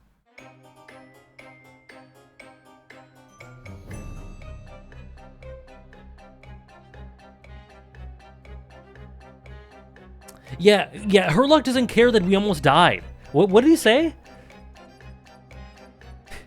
That was a close shave, my dear fellows. The resemblance to an anti-gravity device is quite startling. A mistake anyone could make. This is so cool. Ooh.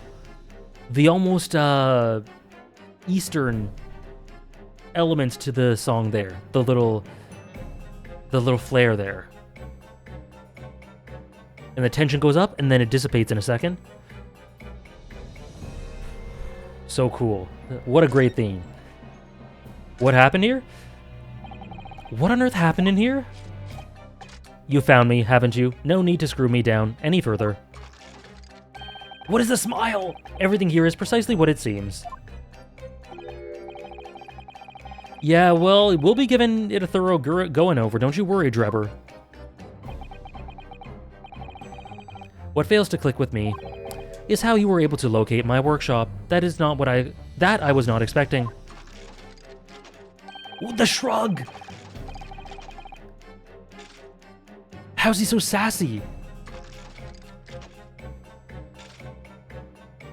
When I heard whistling from the other room, I knew it was time to bolt. That would have been me? Oh. For some reason, I woke in fine fettle today. Oh, these are the best animations in the game, I think. Before we had Shamspear. And like, Soseki. But I think these are my favorite. No words, just tightly squeezed chips. Clearly I must have a screw loose though, as I couldn't remember the combination for the safe. Two silly bitches meeting. And another one loose, as I couldn't remember on which piece of furniture I'd written it down. We also found a rope. Oh wait, we also found a rope over by the wall. I can't handle this sprite right here. I had hoped to exit through the skylight, but sadly the rope was too short. So I then set about searching for the combination code to open the safe.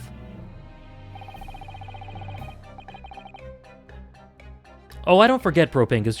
Sorry.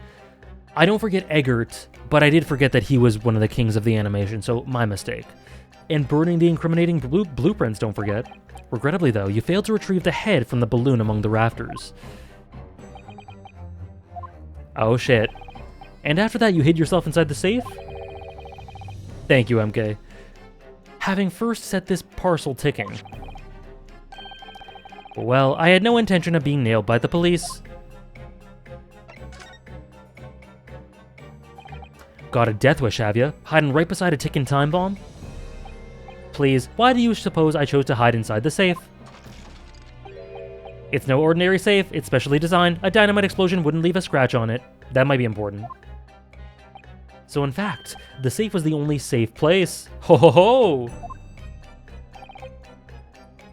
Precisely. But once you climbed inside, you wouldn't have been able to get out again. I invite you to look more closely. The safe is fitted with a handle on the inside to allow the door to be unlocked from within. Ah, so it is. I had always intended to blow this place to smithers in any case. I just wasn't expecting an uninvited guest to come along and screw up my plans. Alright, you Sephiroth mother. Do you mean to say you were planning to blow us all up? No, that was unforeseen. What do you mean?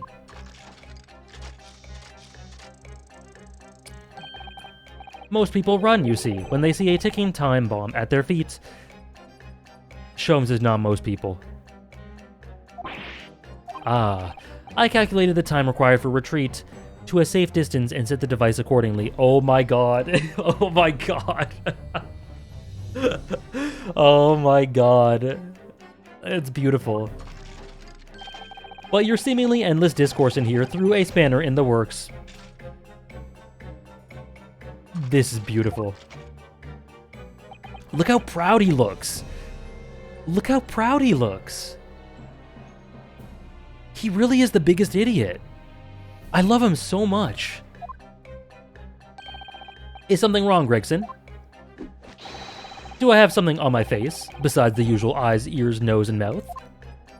Yeah, Gregson has had enough of his shit. I think we have a fairly good idea of what's been going on here now. But what about the two incidents you've evidently been involved in recently? Professor Hairbrain's instantaneous kinesis experiment at the Great Exhibition, and the waxwork model you stole, which this head belongs to. That's no ordinary head, you know. That's the head of the professor. Clad in a mask with a lock so strong, I'm unable to open it safely to reveal the killer's identity.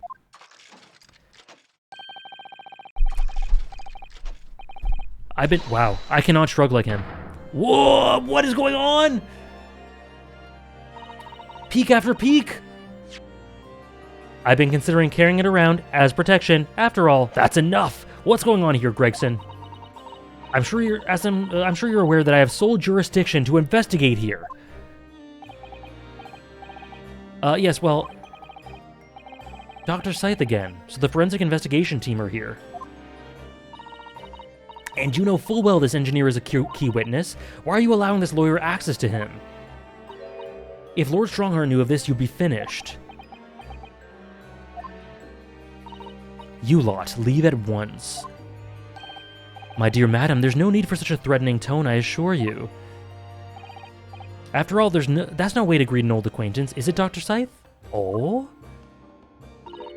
Hello, Sholmes. Peek on peek on peek! So Mr. Sholmes knows Dr. Scythe. If it's protecting the machine next door that's causing such a sour expression on your face, you are quite misguided. It's really nothing more than a shell. You... Get out.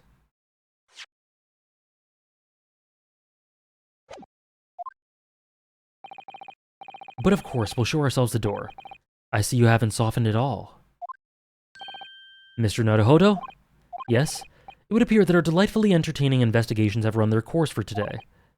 But, Mr. Sholmes, let us leave this place in the doctor's capable hands. I said get out, now, all of you.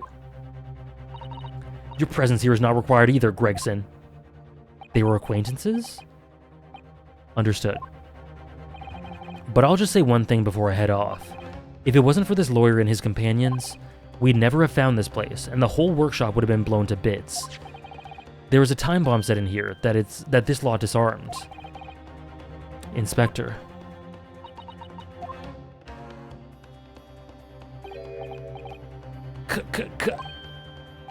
Something... Oh, that was a chuckle. I thought he was malfunctioning. Something giving you a chuckle, has it, Drebber? So sorry, didn't mean to offend. You're quite right, of course. You did disarm the time bomb, did you not? Yeah, I disarmed after nearly killing them with it. You did disarm... Yes, you did disarm that one. What do you... That one? You mean...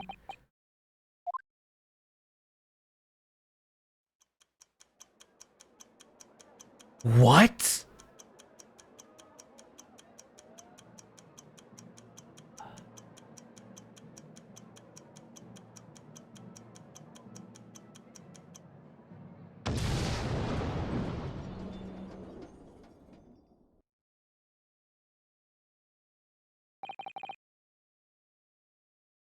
It was an hour later that we heard the news of the enormous explosion that ripped through the experimental stage of the Great Exhibition.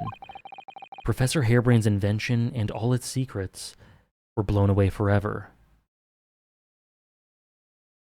Holy shit.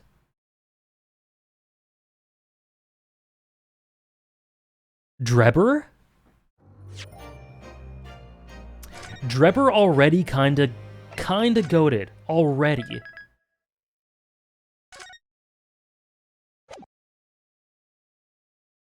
Holy shit, this trial is so long. I'm really glad, though. It's all great. I thought we might be able to finish it today. No chance.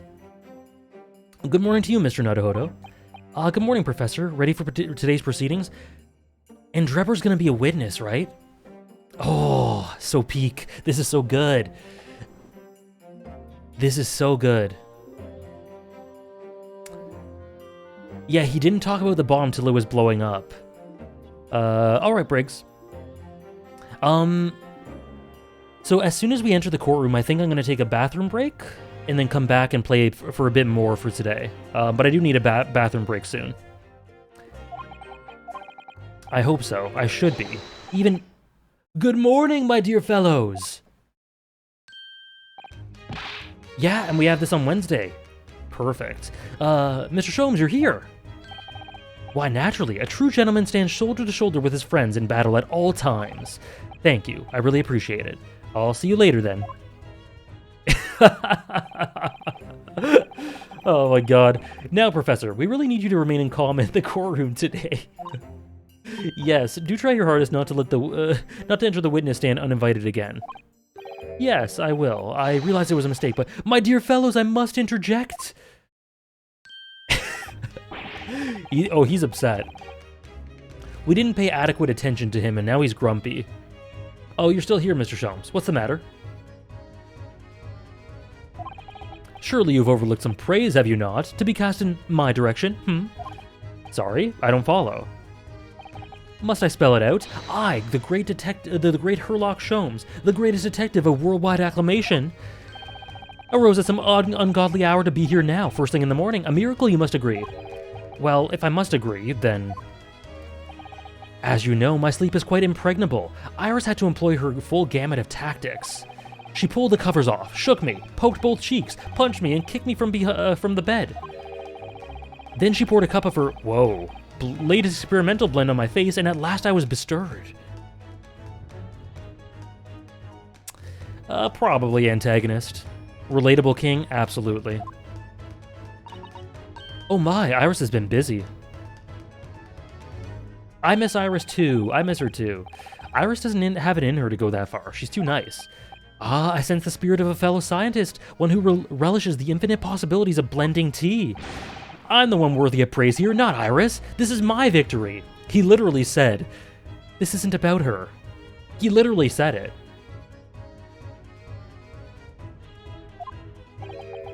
Sorry to cut in. Gregson? Oh, Inspector Gregson. Good morning. Gregson, my dear fellow, why the grim expression at this delightfully early hour? I don't know, maybe because I've been confronted with a grimmer expression, huh? Sholmes is being petty with his 10-year-old, as Sholmes does. Are you going to take that insult lying down, Professor? What? I don't know! Poor Professor. Anyway, here's the paperwork you asked for. What paperwork? Ah, I took the liberty of requesting it yesterday. I have a feeling it may prove useful. You wouldn't believe the hoops I had to jump through to get this brought out of the archives. It's a professor's autopsy report. That mass murderers? Who killed 5 members of the aristocracy. He was found guilty in a closed trial 10 years ago now. It was all under wraps. Okay. He was quickly executed after the trial. It's all in here. Okay.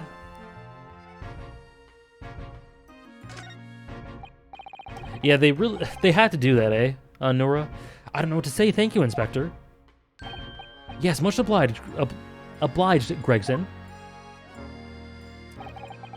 Us lowly lot at the yard are just doing what we can. In the shadow of the great Detective Sholmes, of course.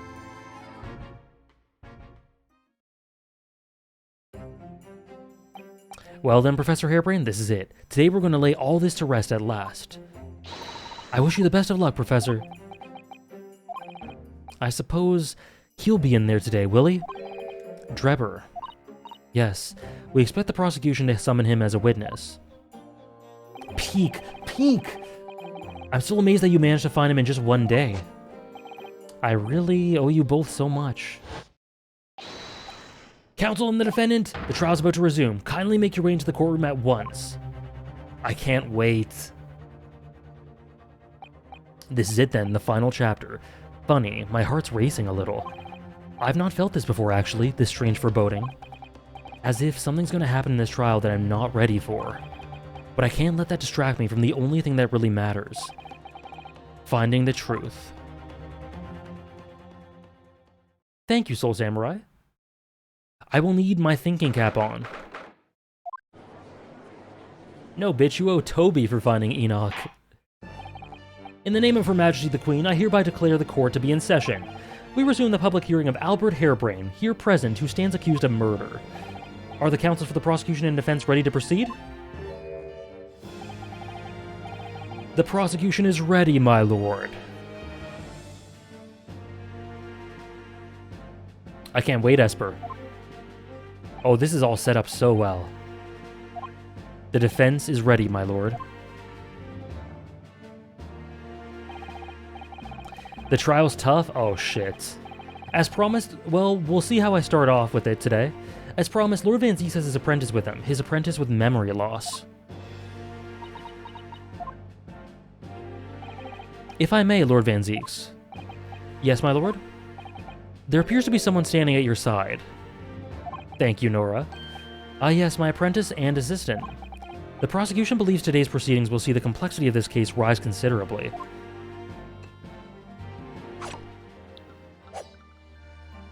Wow. Wow. Wow, they've upgraded. Oh my god. I therefore instructed my assistant to attend to ensure the smooth running of the trial. I love it. And the smooth running of liquid refreshments, by the look of it. The way he holds himself, the way he moves. It couldn't be anyone else. But he's still suffering from amnesia, so there's really nothing we can do at the moment. I know, but this is so very hard. It would appear the prosecution has done a fine job in responding to the demands of the court made yesterday. Don't pretend like you didn't like that, Ryu. I understand you've successfully secured the engineer who disappeared from the scene on the day in question. Yes, my lord. I intend to call him as a witness shortly. Very good, very good. Now then, ladies and gentlemen of the jury, who have been chosen at random to represent the will of the people in this courtroom today. Are you ready and willing to proceed? Of course, my lord. I'm sure we all understand the importance of our civic duty. I do so despise deception and deceit. I find it so very wearing. To take a man's life with a conjuring trick, it is against the magician's code, not to mention the law. Any fake scientist should feel the wrath of God, if you ask me. I was thinking that too, Tompiet. We have to listen to what's said on both sides of the fence, and then settle on one. That's it, isn't it? Wasn't like this in my day. Wasn't like this at all. You guys do like the juror number 2, eh? If all parties are ready to proceed, you may begin, Lord Van Zieks. I see the vision. I see the vision. Before I do, my lord, there is a report I must read to the court. Did Kazuma just hand him it and then go like, after he did? Oh boy. Yesterday at the Great Exhibition Grounds, the evidence of primary importance in this case, the super high voltage instantaneous kinesis machine, which was installed on the experimentation stage. A normal amount. Perfect, Offie. Perfect. Was deliberately destroyed in an explosion affected by an unknown person or persons. It was what? An explosion? This is an outrage!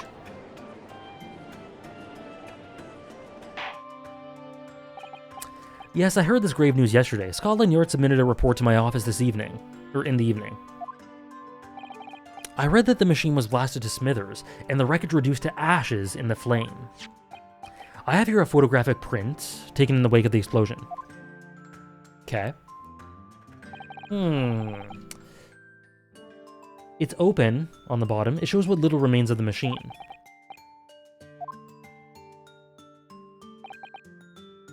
He did it to destroy the evidence, did he? That Enoch Drebber. The court will take this print as evidence, counsel. Okay.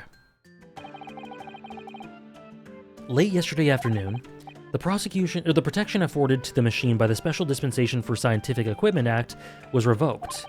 However, before a thorough investigation could begin, the invention was obliterated from existence. That's no coincidence. This will become a very different trial.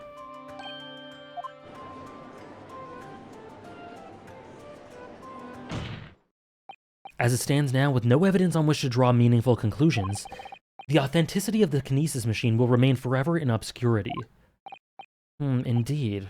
A most unfortunate state of affairs. However, one thing remains clear. The victim's death was the result of the actions of the accused. Of that we can be certain. For it was the accused himself who was operating the machine and who ultimately caused its loss of control. Objection! As Lord Van Zieks rightly says, this is a very different trial now. The accused accepts responsibility for his part in the events that transpired. He acknowledges that Mr. Osman died as a result of the accident caused by his machine's malfunction. However, unbeknownst to the professor, he was being deliberately deceived by a pair of very clever fraudsters. Names, counsel, if you please? The engineer, Mr. Enoch Drebber, and the victim himself, Mr. Odi Osman. So what exactly were these two men up to behind the defendant's back? The defense intends to expose that info, thus establishing the unequivocal innocence of the defendant. We have not, Propinkist. I'm waiting for the case to actually start, or the trial. Summon your first witness, please. At once, my lord. The prosecution calls the engineer, Mr. Enoch Drebber, to the stand. Oh boy.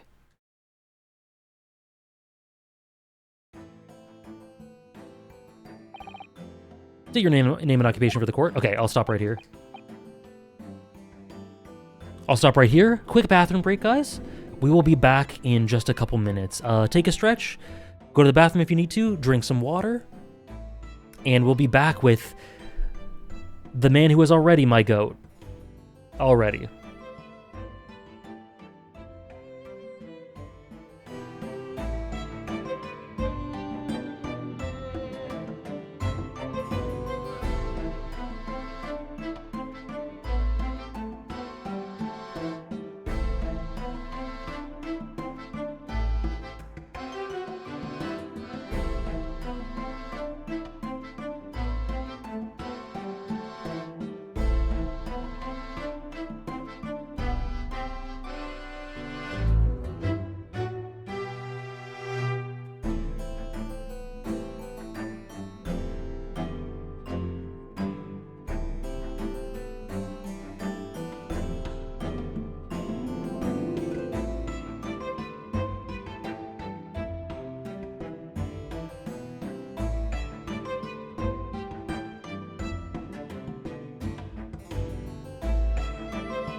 Alrighty.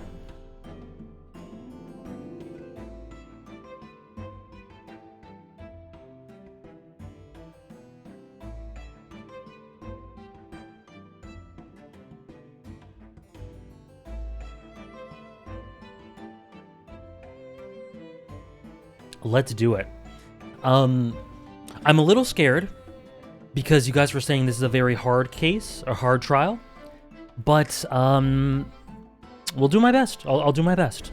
Let's see how far into the trial we can get. Well, we won't finish it today, but we'll make some headway. We will make some headway. Thank you, Sarah. All right. Name Enoch Drebber. Occupation. Oop.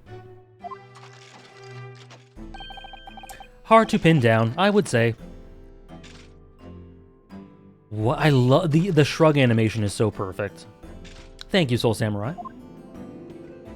See that black monocle? Yes. Why do I feel as though I've seen it somewhere before? Oh, you too? I had exactly the same feeling myself. Your file indicates that you are currently being investigated in connection with another case. The theft of a waxwork model, is it? A most extraordinary sounding business. But that has no bearing on this trial, I assure you. Cleave it from your mind. You're familiar with the public experiment carried out at the Great Exhibition some days ago.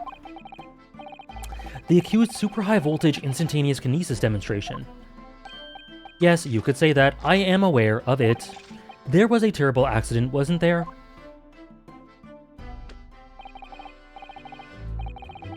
It was you, Mr. Drebber, who constructed the vast machine used in the experiment. Or so our investigations indicate. Can you confirm your involvement?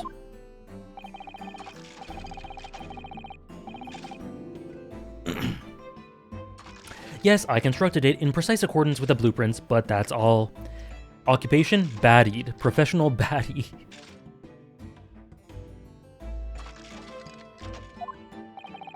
Then the court would be very interested to hear your thoughts about the machine, I'm sure.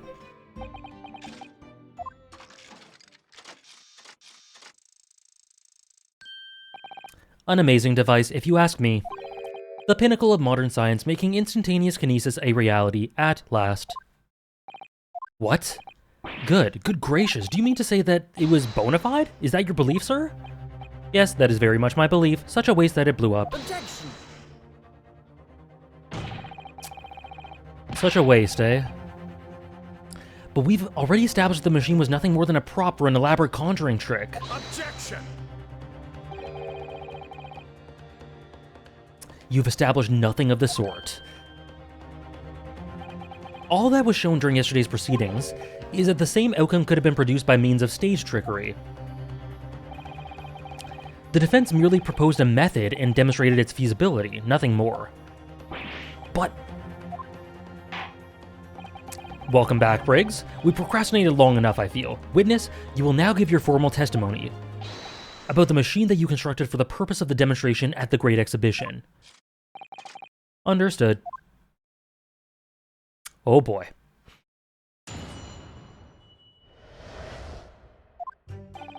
I met the young professor approximately 1 year ago through Mr. Asman's introduction. He provided me with the blueprints, and I constructed the machine to his precise specifications. It was no trick. If the whole show was a fraud, it would have required a body double. Excuse me. Tell me, did the victim have a twin? All the spectators saw the birdcage appear above their heads and then the crash headfirst into the crystal tower. A terrible accident, I grant you. Perhaps the science on which the machine was built was flawed, somehow.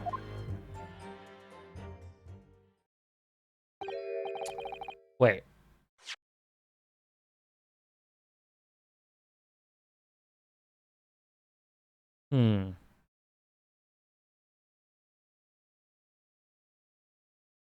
Okay, was it head first? A body double? That goes without saying, surely? Or that goes without saying, surely. To give the impression that something has moved when in reality it has not, it's a basic conjuring principle.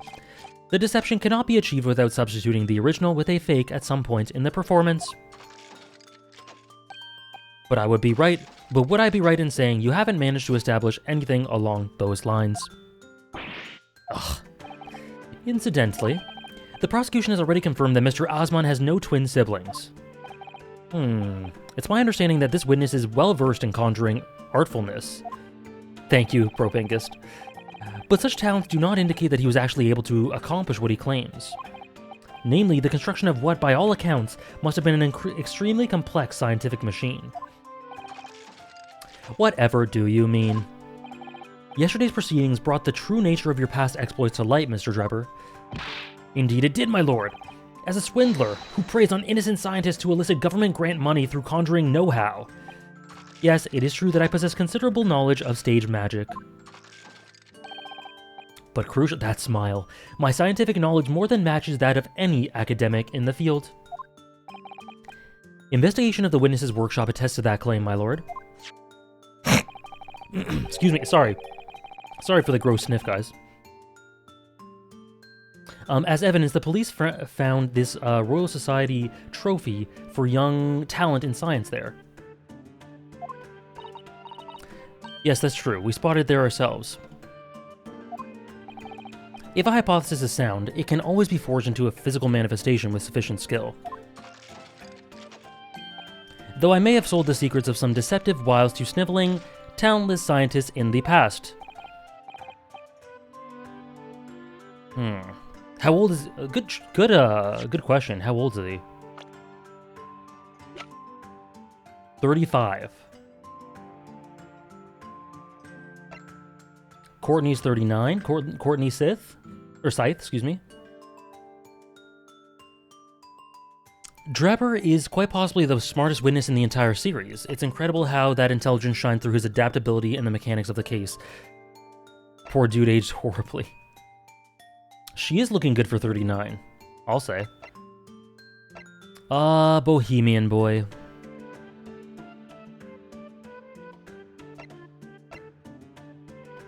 I can't wait to see how it plays around with the mechanics of the case, K. An unfortunate accident, or of course, a deliberate act of murder carried out by misuse of the science. Okay. Counsel for the defense, your cross-examination, please. Yes, my lord. German AJ returns? Yeah, my goat. Just so I can show off my stuff to Sarah. I hope that he can return, so Sarah can see it live this time. Okay, so, right.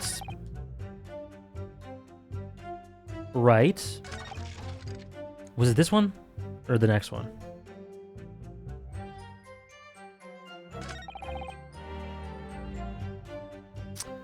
All the spectators, so it was this one, saw the birdcage appear above their heads, then crash headfirst. Was it headfirst? Because that seems important. Because there was damage to it. It wasn't headfirst. It was near the bottom, wasn't it?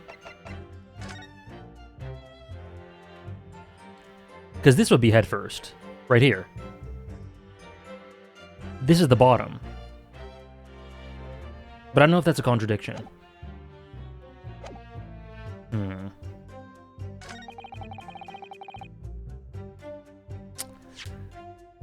Let me just save real quick. Okay. Let's try it. This is the only thing that's specific enough for me to really grasp something from. Post-explosion photograph. Autopsy report. I should read that. What? Can I not read it? Death by hang confirmed at midnight. Okay. I can read very little of it. 17th June. This will come in handy later, I assume. Oh. Hold on. Sorry, I'm getting distracted. This lock does look very strong, doesn't it?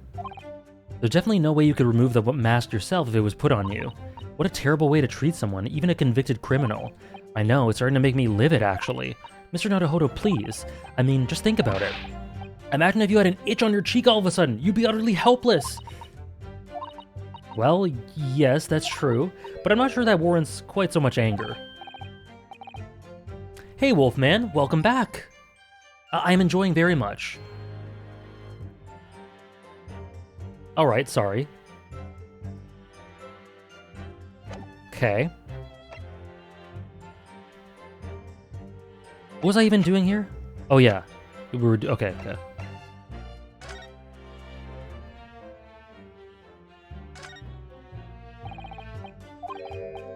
Fostering burgeoning talent for the future of scientific discovery.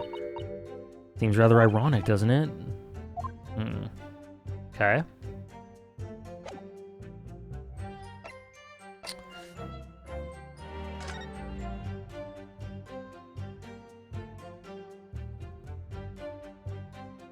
Okay.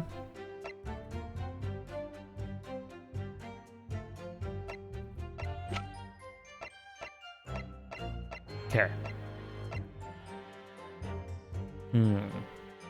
Okay.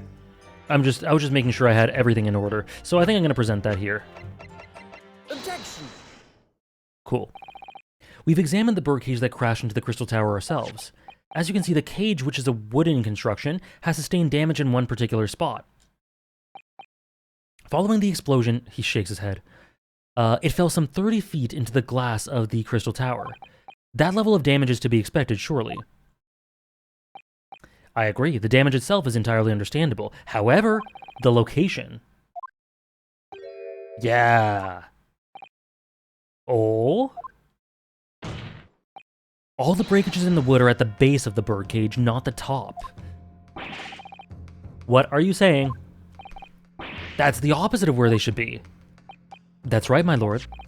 The birdcage that was at the scene is damaged at its base. So we have reports of the birdcage falling headlong into the Crystal Tower, yet the damage is at the bottom. The only way to reconcile these two facts is to accept that there were two birdcages in play that day, which were at some point switched. Switched during what wasn't a scientific experiment at all, but an elaborate piece of stage trickery. Gag. Good gracious, explain yourself, witness. Well, if we examine the facts, there's only one logical conclusion we can draw. The damage on the base of the birdcage clearly indicates that it crashed tail first into the tower. But multiple witnesses' reports claim it fell head first. The birdcage materialized in the sky next to a balloon flying over the edge, or over the stage, following a spontaneous explosion, at an altitude of some 60 feet above ground level, which is approximately 18 meters. We have Susato, our conversion chief. It then proceeded to fall some 30 feet into the Crystal Tower in the ensuing deflagration. 9 meters? Witness reports amidst such chaos are notoriously unreliable. Objection. But the victim's neck was broken. Objection. He plummeted 30 feet inside a heavy wooden cage. However he fell, it would be unsurprising to find one or two of his vertebrae crushed.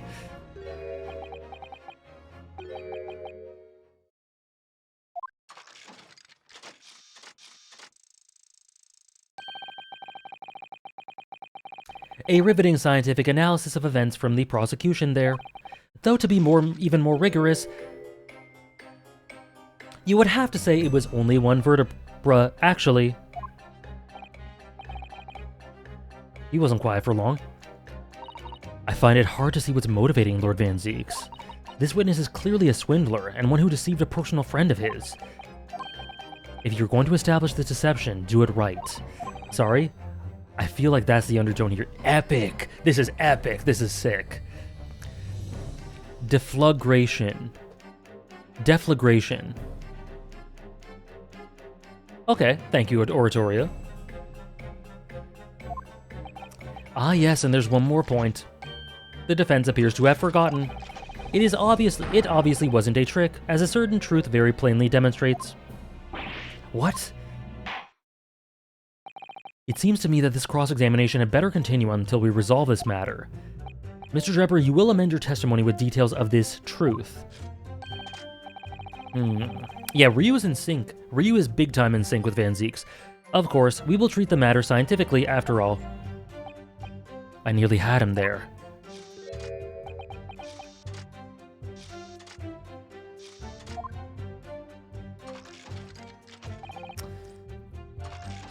Which is the revised one? Is it this one? The kinesis clearly took place because there's nowhere else 30 feet high for the birdcage to have fallen from.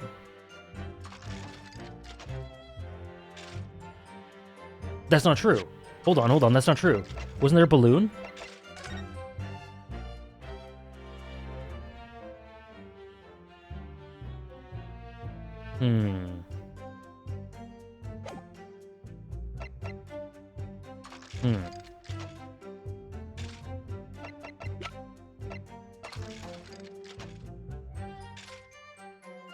I think it fell from the balloon. But I don't know if I'm supposed to present this or this. Because the balloon isn't quite where it's supposed to be just yet here.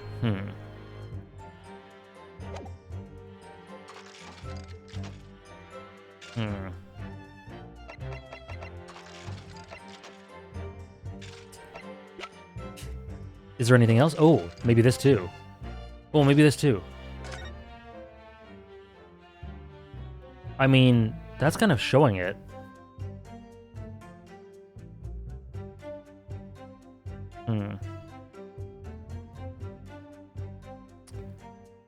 But that doesn't show the relative position to the crystal tower.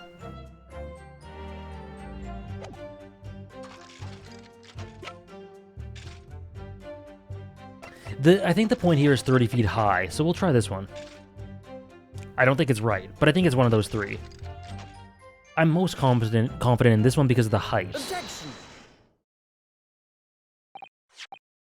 This is a diagram of the experimentation stage and its surroundings.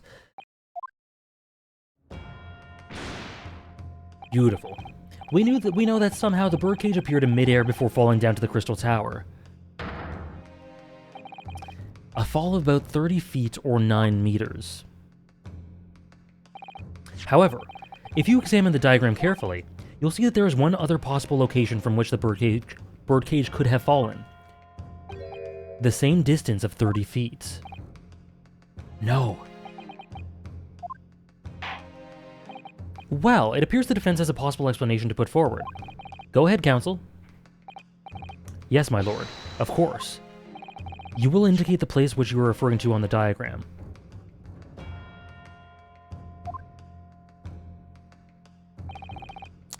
The alternative location from which the birdcage could have possibly fallen the requisite 30 feet. Oh, I don't know this. Hold up.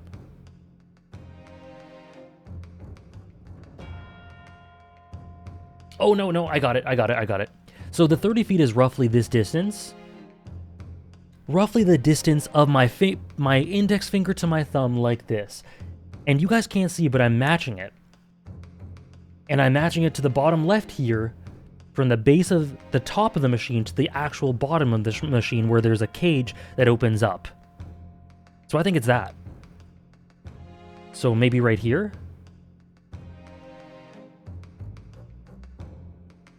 I don't know how specific I'm supposed to be. Take that! Is that it? The place I'm referring to is here. But that's where the birdcage would have been to begin with. Which is exactly the point, my lord. Yes, the birdcage was in the machine on the stage. We got it. We used finger measuring tactics. We got it. All right, I'm gonna need to continue that big brain throughout the rest of this trial, but we're starting off strong. Thank you guys. But what we must also consider is the height of the stage itself. Go on, counsel. It turns out that the experimentation stage was built at a considerable height above ground level. If you look at the diagram, in fact... Oh, I'm sorry, Propinkist. I've struggled with very simple things in Ace Attorney that are very common sense. So, what one person discovers is a lot easier for others, and vice versa.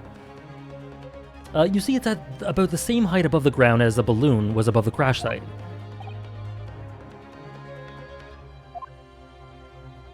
Finger sweep. Thank you, MK. Thank you very much. When the experiment got underway, the machine and the birdcage were engulfed in steam. Because it's been illustrated to us that that thing opens up. And the crash being on the bottom of the cage, that's pretty... yeah. This birdcage and the one seen by the audience would have fallen almost the exact same distance.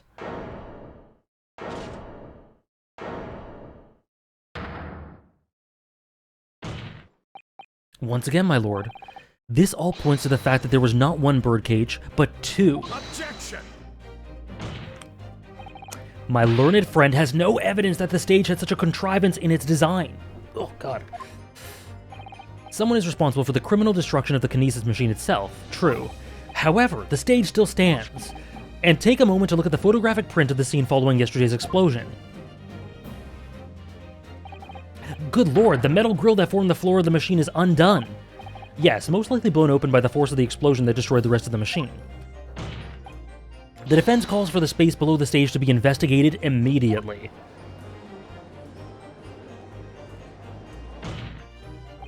Mr. Drebber.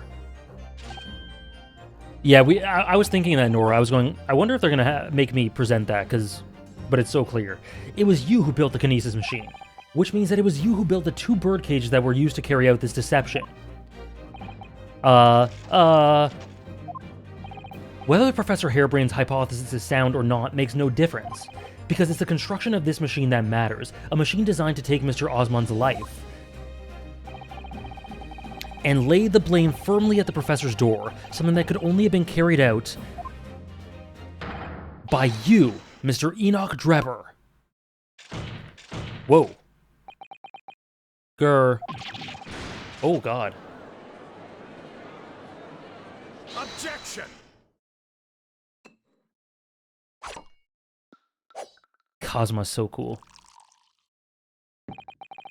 If my learned friend has reached the end of his wild assertions... Oh, epic! The prosecution would like to crush the defense's arguments slowly, but surely. I love it, Esper. I love it. What?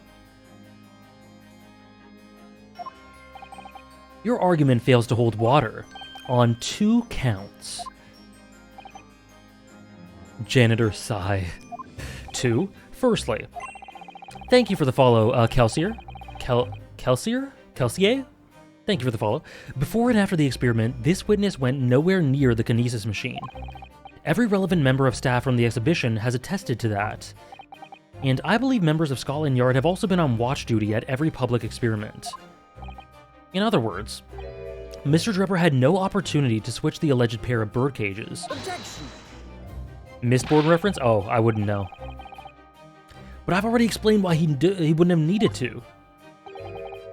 The nonsense with the crossbow, that doesn't bolster your case at all. The man who disappeared from the stage and the man who crashed into the tower are one and the same. The forensic investigation team's report is unequivocal on that point. And the second flaw in your assertion is a distinct lack of motive. Why would this man have wanted to take the victim's life? He had no reason to do so. A motive? Do I have to think of everything myself? I have here a contract provided by the witness. What contract is this, Lord Van Zieks? The contract into which Mr. Drebber entered with the victim, Mr. Osmond. It reads, Mr. Drebber is to receive 30% of all remunerations from the government grants or other income. I see. Okay. But there was one very important provision bolted into that clause. What provision? Mr. Drebber may only uphold this right on condition that both contracting parties are alive. In other words, if either of us were to die, the contract would become null and void. So you see, I had nothing to gain from Mr. Osmond's death, the diametric opposite, in fact. Ugh. Phoenix has dealt with that for sure, antagonist. Need I say more? The witness had neither an opportunity nor a reason to commit the alleged crime. In short, the possibility of Mr. Drebber having done as you suggest is nil.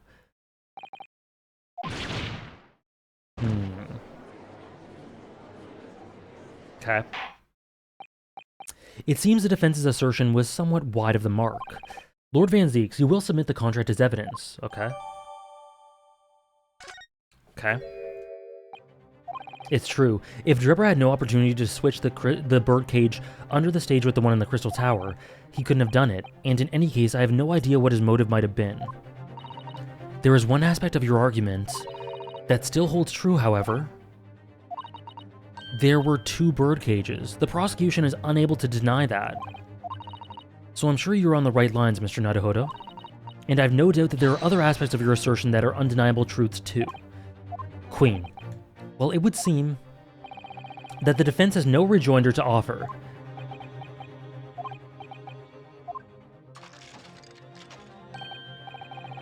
Well, I must say I'm a little surprised. I came here to testify about the machine I built, and instead my reputation is defiled. But the prosecution's counter has set the record straight, I think. It's impossible that I'm the culprit. Objection! What do you got? What do you got, Ryu? At the beginning of this trial, we believed that there was only 1 birdcage. Yet now we know that there must have been 2. In other words, there was more to the demonstration than we realized at first. I think it's abundantly clear that the same applies to the culprit. Get to the point.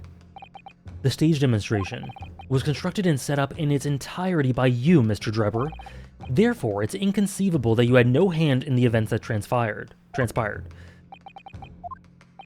So if circumstances mean it's impossible that you could have carried out the crime yourself, it points to the fact that someone else was involved. Someone else. Counsel, are you suggesting he had an accomplice? Objection! Who? An accomplice now. Well then, I presume. You're prepared for what's to come? Now that you're accusing not only this witness, but someone else of the most serious of crimes. If these accusations turn out to be false, then make no mistake. The prosecution will demand an equally serious punishment for your slander. Well, counsel? Do you intend to pursue this course and formally accuse another party of involvement in this matter? Oh god. What do I do here? At the moment, there's little more than... This is little more than a hunch on my part.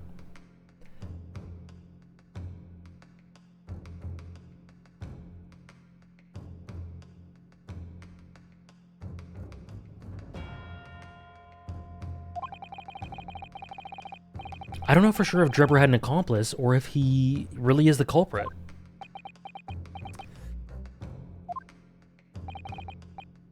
One way or another, though, I have to make my position clear as a lawyer. So what's my stance going to be? Did Drebber have an accomplice or not? Big brain AJ moment? I don't think so. Not just yet. But who could it be? Okay. So let's do process of elimination as always. No, no, no, no, no. Nah. No. No. Nah. I don't see how she would be relevant to this, but can't rule her out properly. I don't think the witnesses are, but you can't rule them out entirely. But I don't really know why. And you can't rule out Courtney either. But she does work for the forensic investigation team. But she was also very secretive. It's clearly Beppo. Clearly. Okay. So it has to be one of these 4. It has to be one of these 4. It's not the Bohemian Boy. I sincerely doubt it. So actually one of these 3.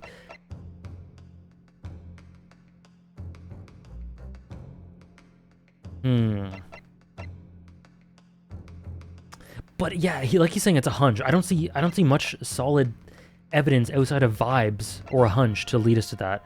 But okay. We can roll with it. Never trust a German speaker though? But I have beautiful, wonderful German speakers in chat, and I trust all of you. Thank you for the follow, Sichlet. Thank you.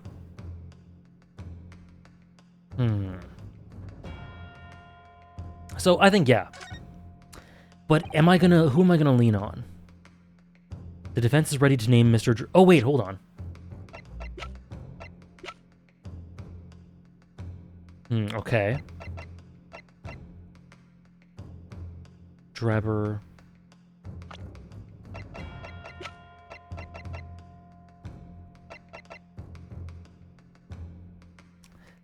An ally of Strongheart. The corruption runs deep. The defense is ready to name Mr. Drebber's accomplice.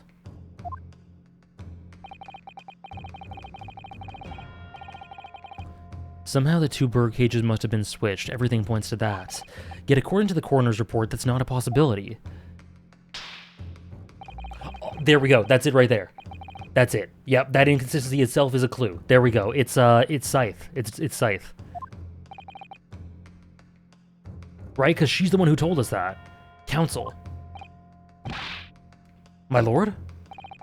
You have received a stark warning already. If you are nevertheless determined, then I must now ask you to identify this alleged accomplice by name. So your answer, please. Who do you claim to have been Mr. Drebber's accomplice? Evil goth MILF, as Nora says. Evil goth MILF. Take that! Oh god, did I do it wrong? The music's still going. The name of the person in question is... What's wrong, my Nipponese friend? Surely fear doesn't bind your tongue now. It's a little late for that. Of course I'm afraid. Yeah, we're about to implicate a high-ranking government official. Strong ties with Strongheart. After all, naming her in this capacity is definitely going to make waves. A lot of waves. I could very well turn every single person in this courtroom against me. I'm sure it will be alright, Mr. Naruhodo. Thank you, Miss Susato. The enemy always appears larger than life, but you'll appear exactly the same to the enemy. Alright then, here goes. This isn't new for Rio, this is true. You kept us waiting long enough. Your answer, Council, now. The person who colluded with Mr. Drebber in order to carry out this wicked crime is Scotland Yard's coroner, Dr. Courtney Scythe.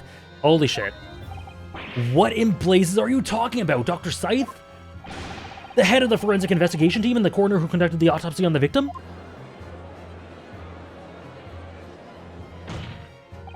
We know there are two bird cages, so who could have carried out the switch to complete the illusion? Oh wow, that is a big question. Is it fair to say that Griffith willingly gave up his humanity? I won't read that out loud just in case of Berserk spoilers.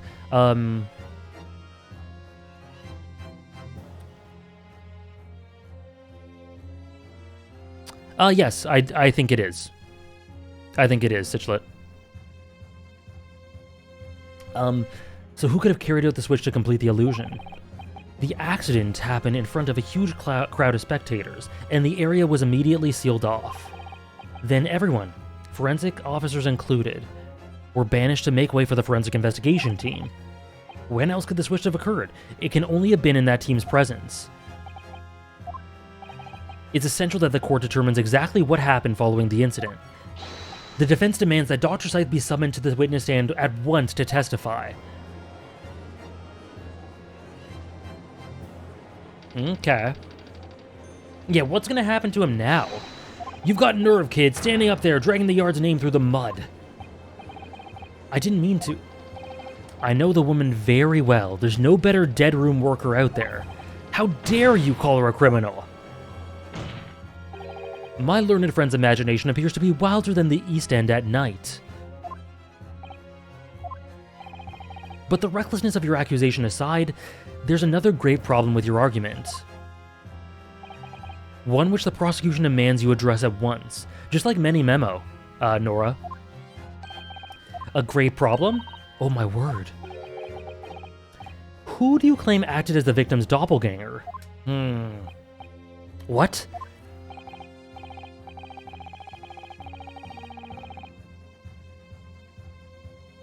Certainly, if the birdcage containing the body of the victim had been exchanged for another, that cage must have contained a body. Sorry to break it to you, Sarah. And yet, no missing persons or accidental deaths of anyone even remotely resembling the victim have been reported. Which means there was no one dead or alive who could have fulfilled the role of a body double for Mr. Osman. Well,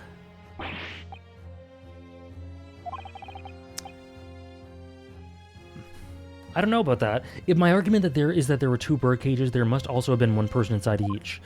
Wax? But I don't know if I've got an answer to this yet. What can I do to reveal just how this body double stunt was achieved? Oh god, okay, so I think it's the wax figures somehow. How is it achieved?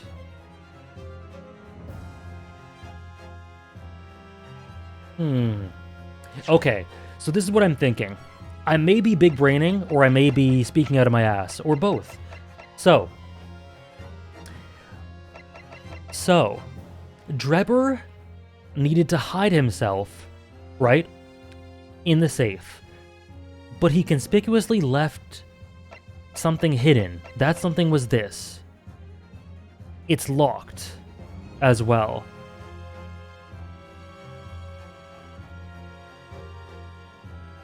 This may be part of the body double. Along with the missing waxwork figure from the grave, is what I'm thinking. So, let's try to present evidence. Very well. Thank you, guys.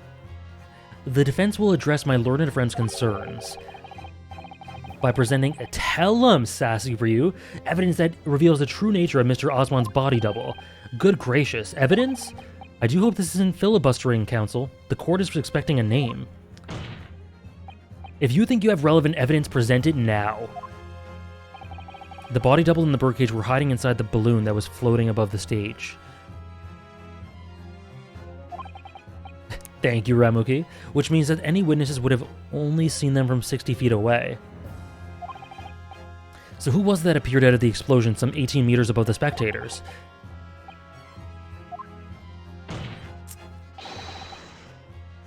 I'm half pretending as well, Bellatrix. Take that!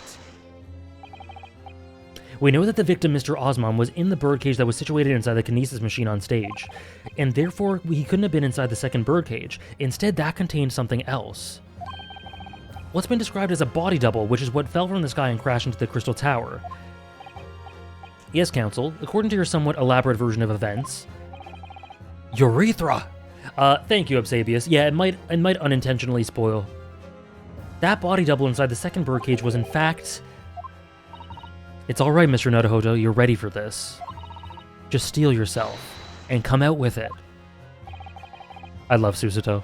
Thank you, Miss Susato, I needed that. As I was saying, the body double inside the second birdcage wasn't as unbelievable as it may seem. That thing there. I didn't realize they put it back together. The camera?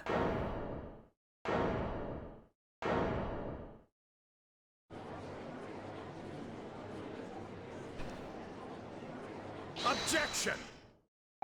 Object all you want, my dude. Yeah, he wheeled it into court. You're welcome, MK.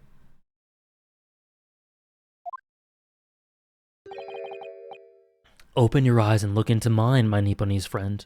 Oh. This is getting intimate.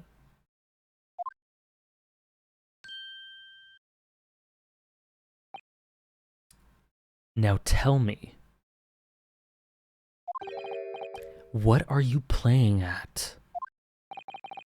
Stand firm now, Ryunosuke. This is the time to show your Japanese spirit. As the court will observe, this is a waxwork model. In front of Kazuma? I'm laughing at the thought of Ryu just wheeling this giant wax figure into the court and everyone staring. Excuse me, I'm just gonna bring this in here.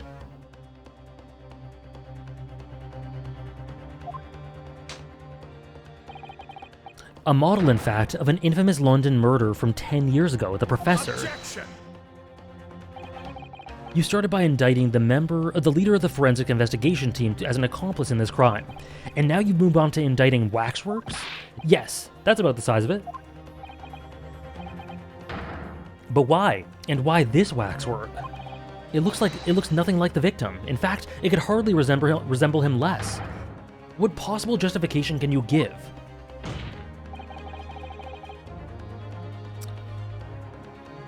If you want to know why, weirder things have happened in Ace Attorney 4-6.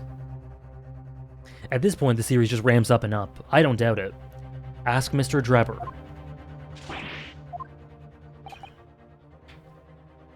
What? Just days before Professor Harebrayne performed his public demonstration, Mr. Drebber abducted this model from Madame Tuspel's. Did you say abducted? And 2 days after the incident at the Great Exhibition, he returned it to the museum, minus the head. Then the timing. Is this true, Mr. Drebber? At first, I couldn't see why Mr. Drebber would have stolen the waxwork and then given it back again, but now the reason's clear. He took it so that he could put it inside the second birdcage as a body double for Mr. Osmond. Objection! Oh, you've been objecting big time, my dude. Are you hearing this, ladies and gentlemen of the jury? Are you hearing the defense's astonishing proposal? That the witness fabricated this vast machine with the intention of deceiving some wretched scientist? That he did so in collusion with the country's finest coroner, on a public stage in front of a vast audience? And that, to effect the deception, he used a waxwork model that in no way resembles the victim. Are we really to believe this far-fetched tale? What do you decide? Objection! Oh, this is intense. I love this. Wait. Yes, if you put it like that, of course it sounds implausible. Oh, really, Kay? Interesting. My lord. I need to speak, if you please. Go ahead, Mr. Foreman. Myself and my colleagues have reached an agreement. Very good. In that case, ladies and gentlemen of the jury, you will state your leanings for the court right now, or to hear now. Guilty! Guilty! Saw that coming? Guilty! Yeah, the telltale sign of the jury is done with your shit. Guilty! Kill me!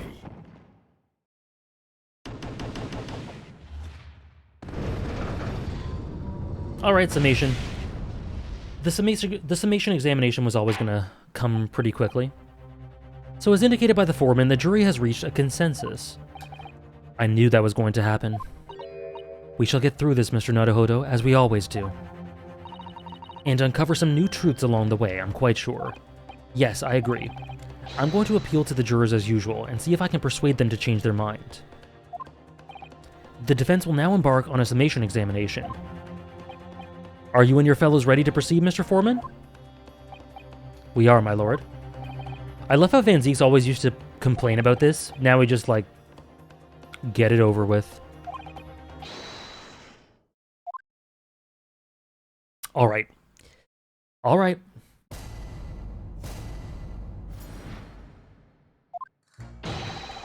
Oh, this banger. I've known that woman for years. She'd never be an accomplice to anything. It's utter nonsense to think that those two would ever be conniving with one another. Oh? Oh dear, this is most troubling. But surely the waxwork this man stole has nothing to do with the coroner, is it?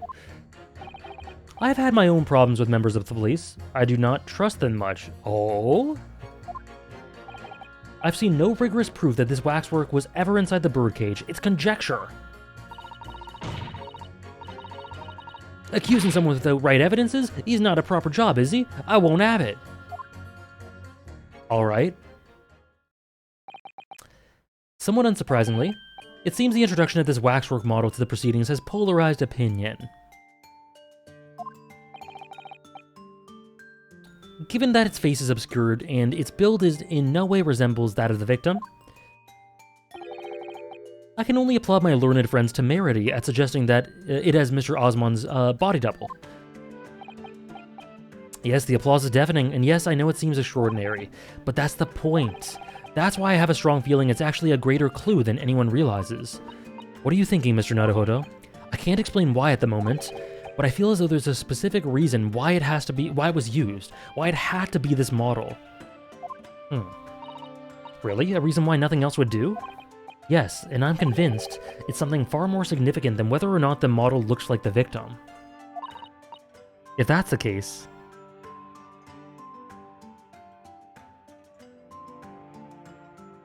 Probably because it has personal significance to Enoch, and so he hates it, and he's like, I want to destroy this thing. I want it dead, or something like that.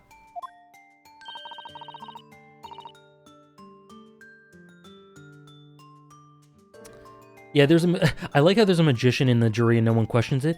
There's a guy with a gun, brandishing a gun around in the jury. We must prevent the trial from ending prematurely at all costs. Yes, agreed. I have to find a way out of this. Okay. If you're ready, counsel, you may proceed. Yes, my lord. Okay.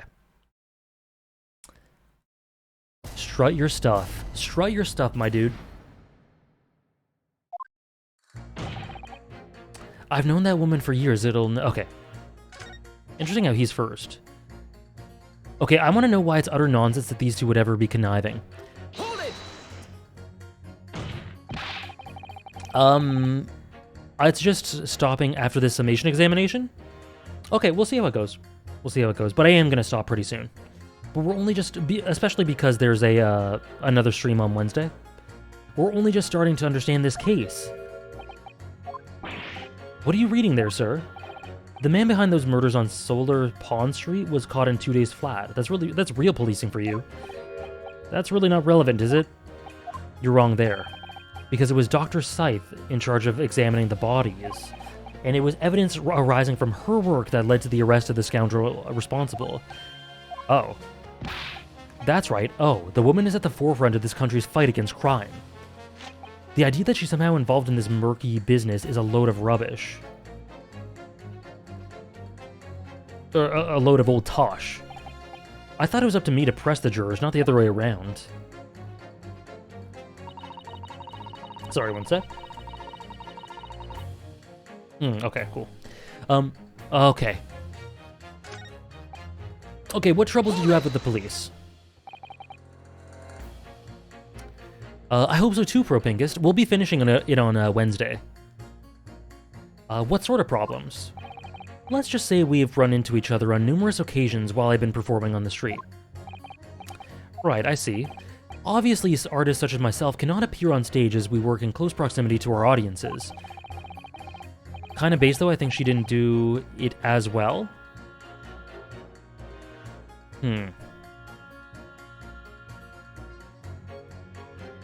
I'm totally unbiased. But how is he personally related? This is one of the few times I have no idea where this case is leading. Who? Briggs? Do you mean, Enoch? Enoch would be related to the model of the professor because, I mean, that's the whole situation from his past. That whole story of him apparently seeing him rise from the dead, whatever.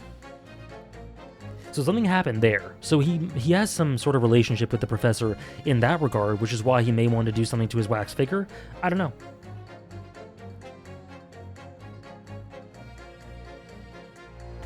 So we perform our magic on street corners and parks and the like. But the police use any... Okay. Oh, yeah, of course this guy's upset. Excuse me. Do you have something to say in response to that, Mr. Ottermole? Who are you calling a mass murderer?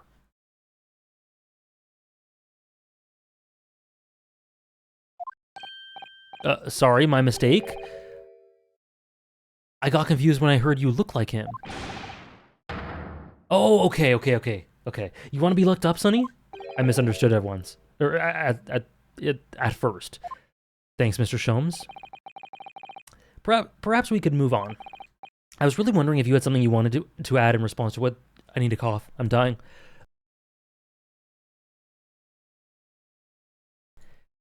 To what juror number 3 just said. And clearly you do. Back in my day, back in the good old days, thank you, Sarah. It wasn't like this. What was it like, sir?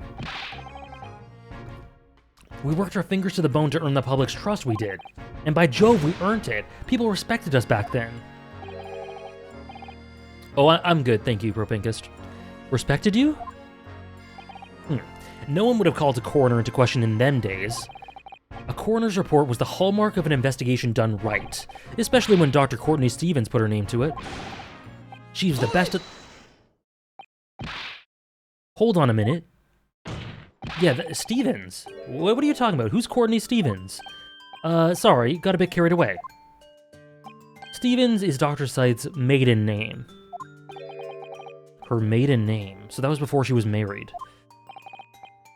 Of course, yeah, silly me. It's Scythe now, isn't it? Stevens. I've heard that name.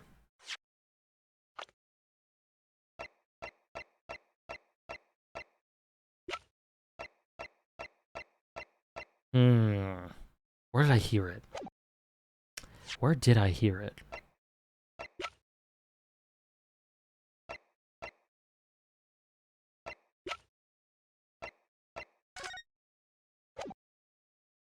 Oh, it says Courtney Stevens on it right there.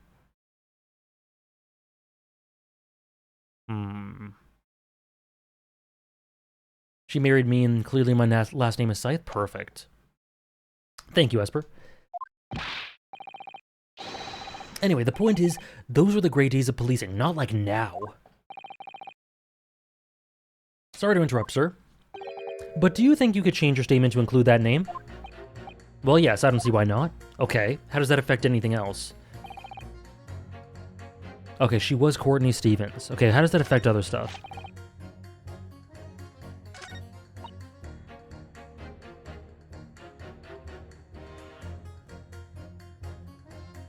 Wait.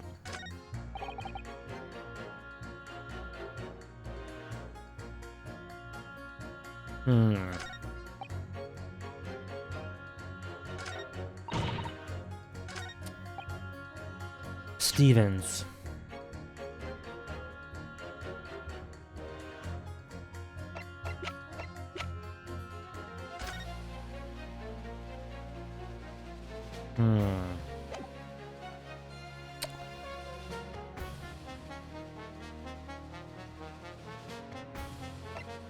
I think this song's such a banger, oh my god.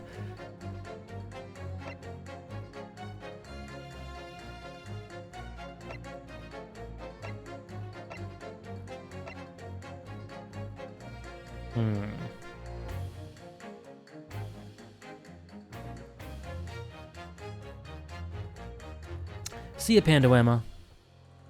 Have a great time at the gym. I'm gonna go to the gym after the stream as well. Okay, so I'm really frustrated, not super frustrated, a little frustrated that I don't remember what the Stevens applies to, but looking at these responses, I think Stevens has something to do with the wax. Surely the waxwork the man stole has nothing to do with the coroner. I think the word Stevens has something to do with the wax museum. I don't remember what, but... Thank you for the follow, Kaus.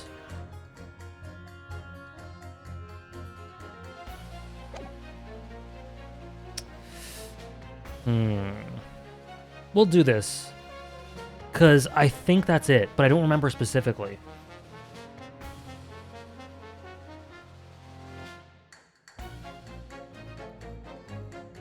Yeah, all we know is she did the autopsy of the professor.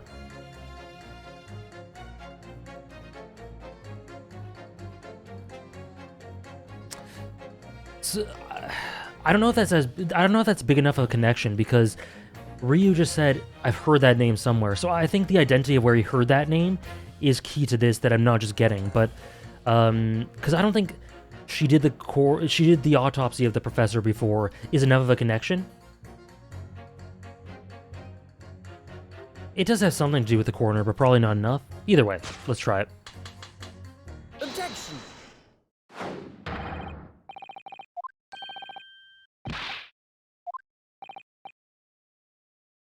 Juror number 2. Me? What can I do for you? I presume that you heard what juror number 6 said in his statement. It's brought to light the maiden name of the coroner, Dr. Scythe, which in turn revealed a connection that wasn't apparent before.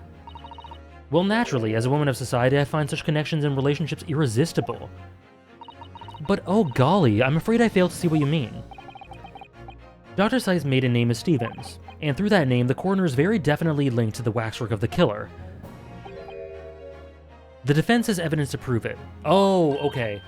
I was overthinking it. Counsel, the court cannot overlook the last remark. I very much hope there is substance to your claim. Of course, my lord. I would ask the court to look at this. The evidence that links Dr. Scythe... Okay.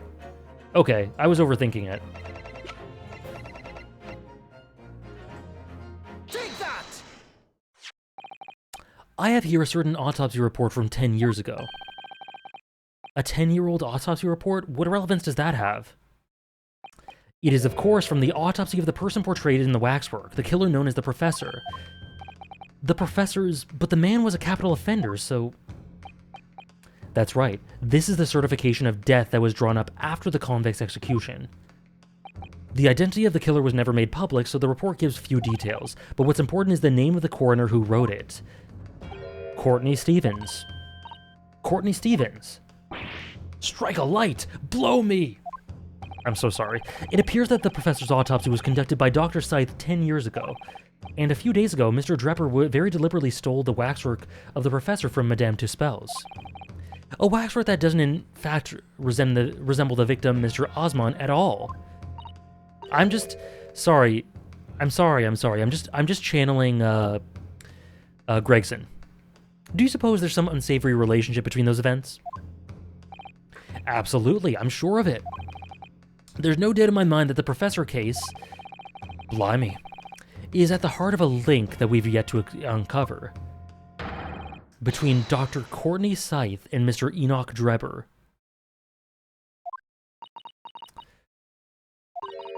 Hidden links, mysterious connections, secret relationships. This is almost extraordinary. We're surely obliged to explore this further. Hell yeah. Juror number 2 based? Quite right, we can't let this trial come to an end now. Not while there's this cloud of suspicion hanging over the yard's best coroner. It wasn't like this in my day, but we're still here to uphold justice in the end. Yeah, she's a hardcore shipper, it seems like. Me in a year. Okay. Oh, that's a really nice sprite or pose. Okay, so we're done with her. We're done with him, I think. We pressed him.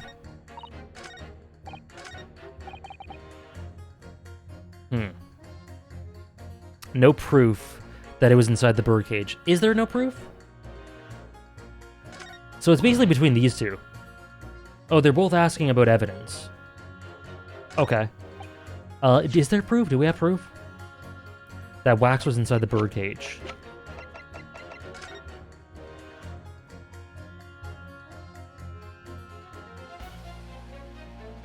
There is proof.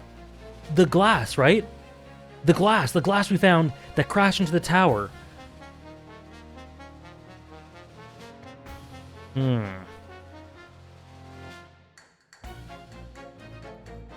Yeah, there is proof. There's no rigorous proof that this waxwork was ever inside the birdcage. It's conjecture. We have proof right there. Hold on, let me just save.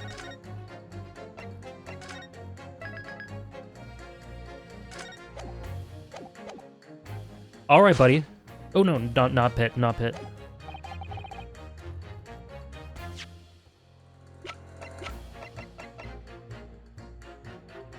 I can't present that? What? Why can't I present? Oh, I can't contradict like that? I guess I have to press him first. But you claimed the whole instantaneous kinesis demonstration was a trick.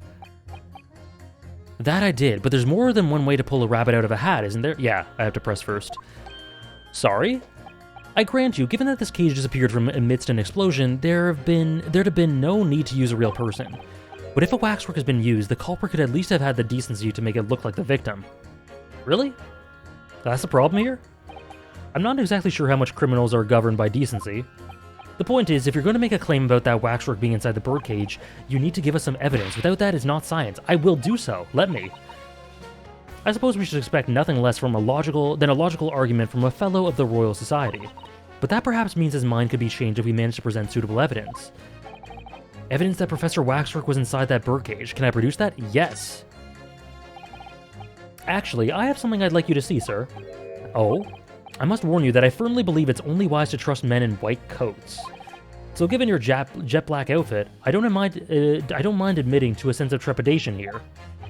So you don't trust anyone in black? Looking in the mirror must be very trying. I do have evidence, namely the broken glass. Take that!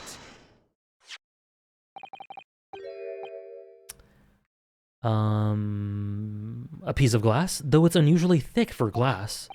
Yes, it's a broken piece of glass that we found inside the jacket on the waxwork. As you say, it's not ordinary glass though. It's very thick and clearly made for extra strength. Much like the special glass that was developed for the construction of the Crystal Tower. The Crystal Tower? Holy smoke! Exactly, the centerpiece of the Great Exhibition, where the very incident we're talking about took place. On the day in question, the birdcage fell from above and smashed through a window of that special glass. From whence this small piece originated, is that it? Precisely. So what do you say? Now that clear evidence in support of the assertion has been placed before you.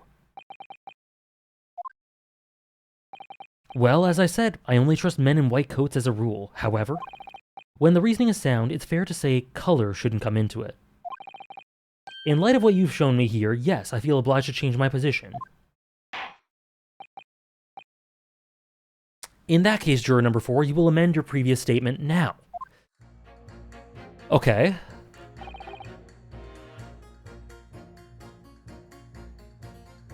Why haven't you changed your mind?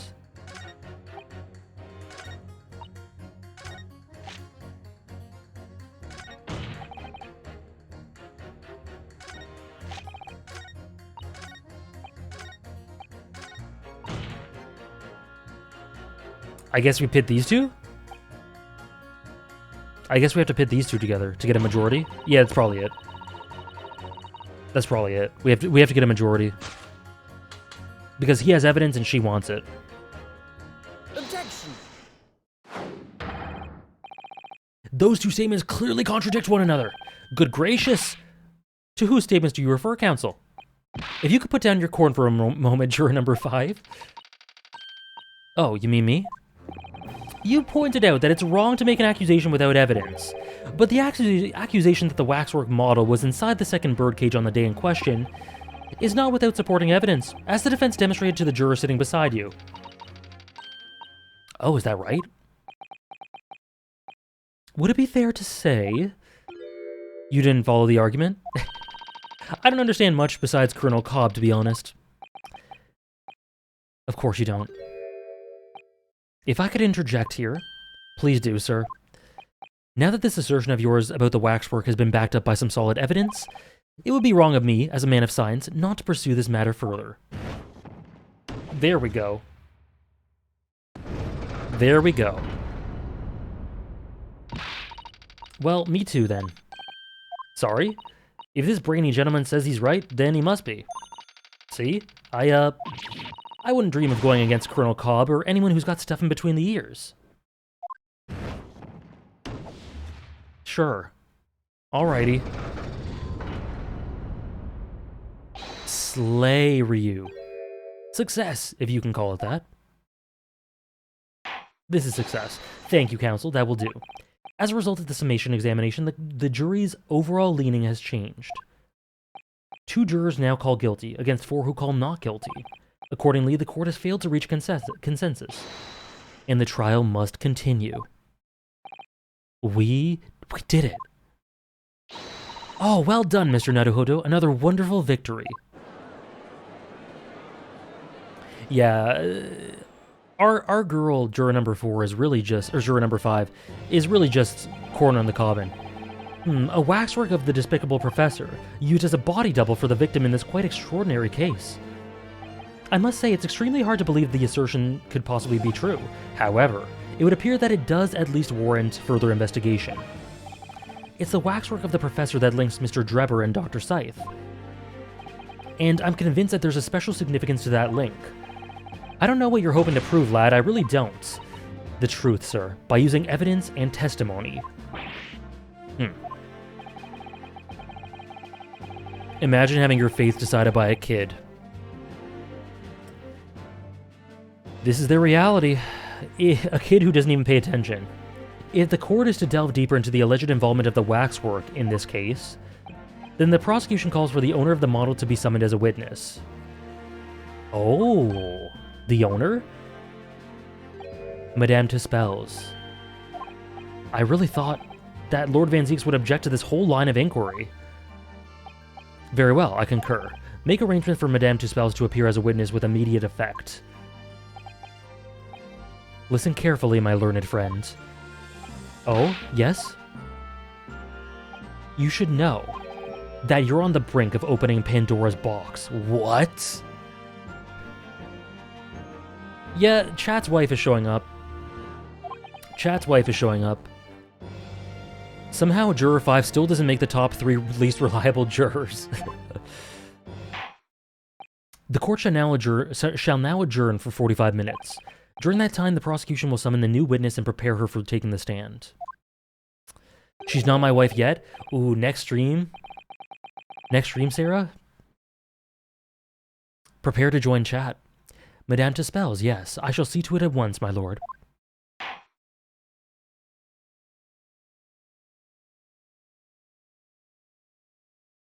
To be continued. Wow, whoever said that after the summation examination was a good stopping point, I do agree.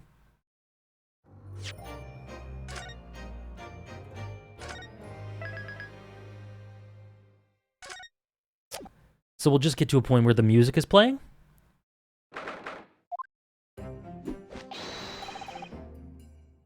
What a beautiful, beautiful point to stop and start at next stream. I would not be able to think of a better point myself. Unreal. Wednesday hype? The boy is back. The boy is here. Okay, so yeah, let's save it right there.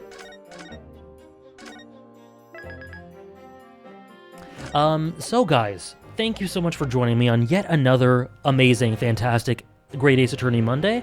We will now be continuing this in 2 days, same time, roughly 10 a.m. Eastern, for Great Ace Attorney Wednesday. We're the Monsday crew now. Can I sleep till Wednesday morning? I can't wait. I'm very excited. On Wednesday, we will be concluding this case. I promise. We'll be concluding the whole trial for sure. Depending on how long it takes, maybe we'll start the next, but at the very least, we'll be finishing this one. And I can't wait to see what Case 3 has in store. Yeah, see you guys Wednesday. Thank you very much. Let us see if we can do a quick little raid.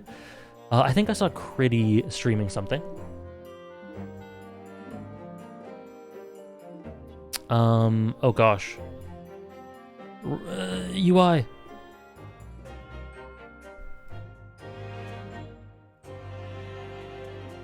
Yeah, I don't know what Critty's doing. I think he's reading some My Hero Academia. So if you're interested in that, do so, but that might have spoilers. See you guys. Thank you so much again for a really fun stream. I'll see you guys on Wednesday. I will update the Discord with a reminder for that and for Friday.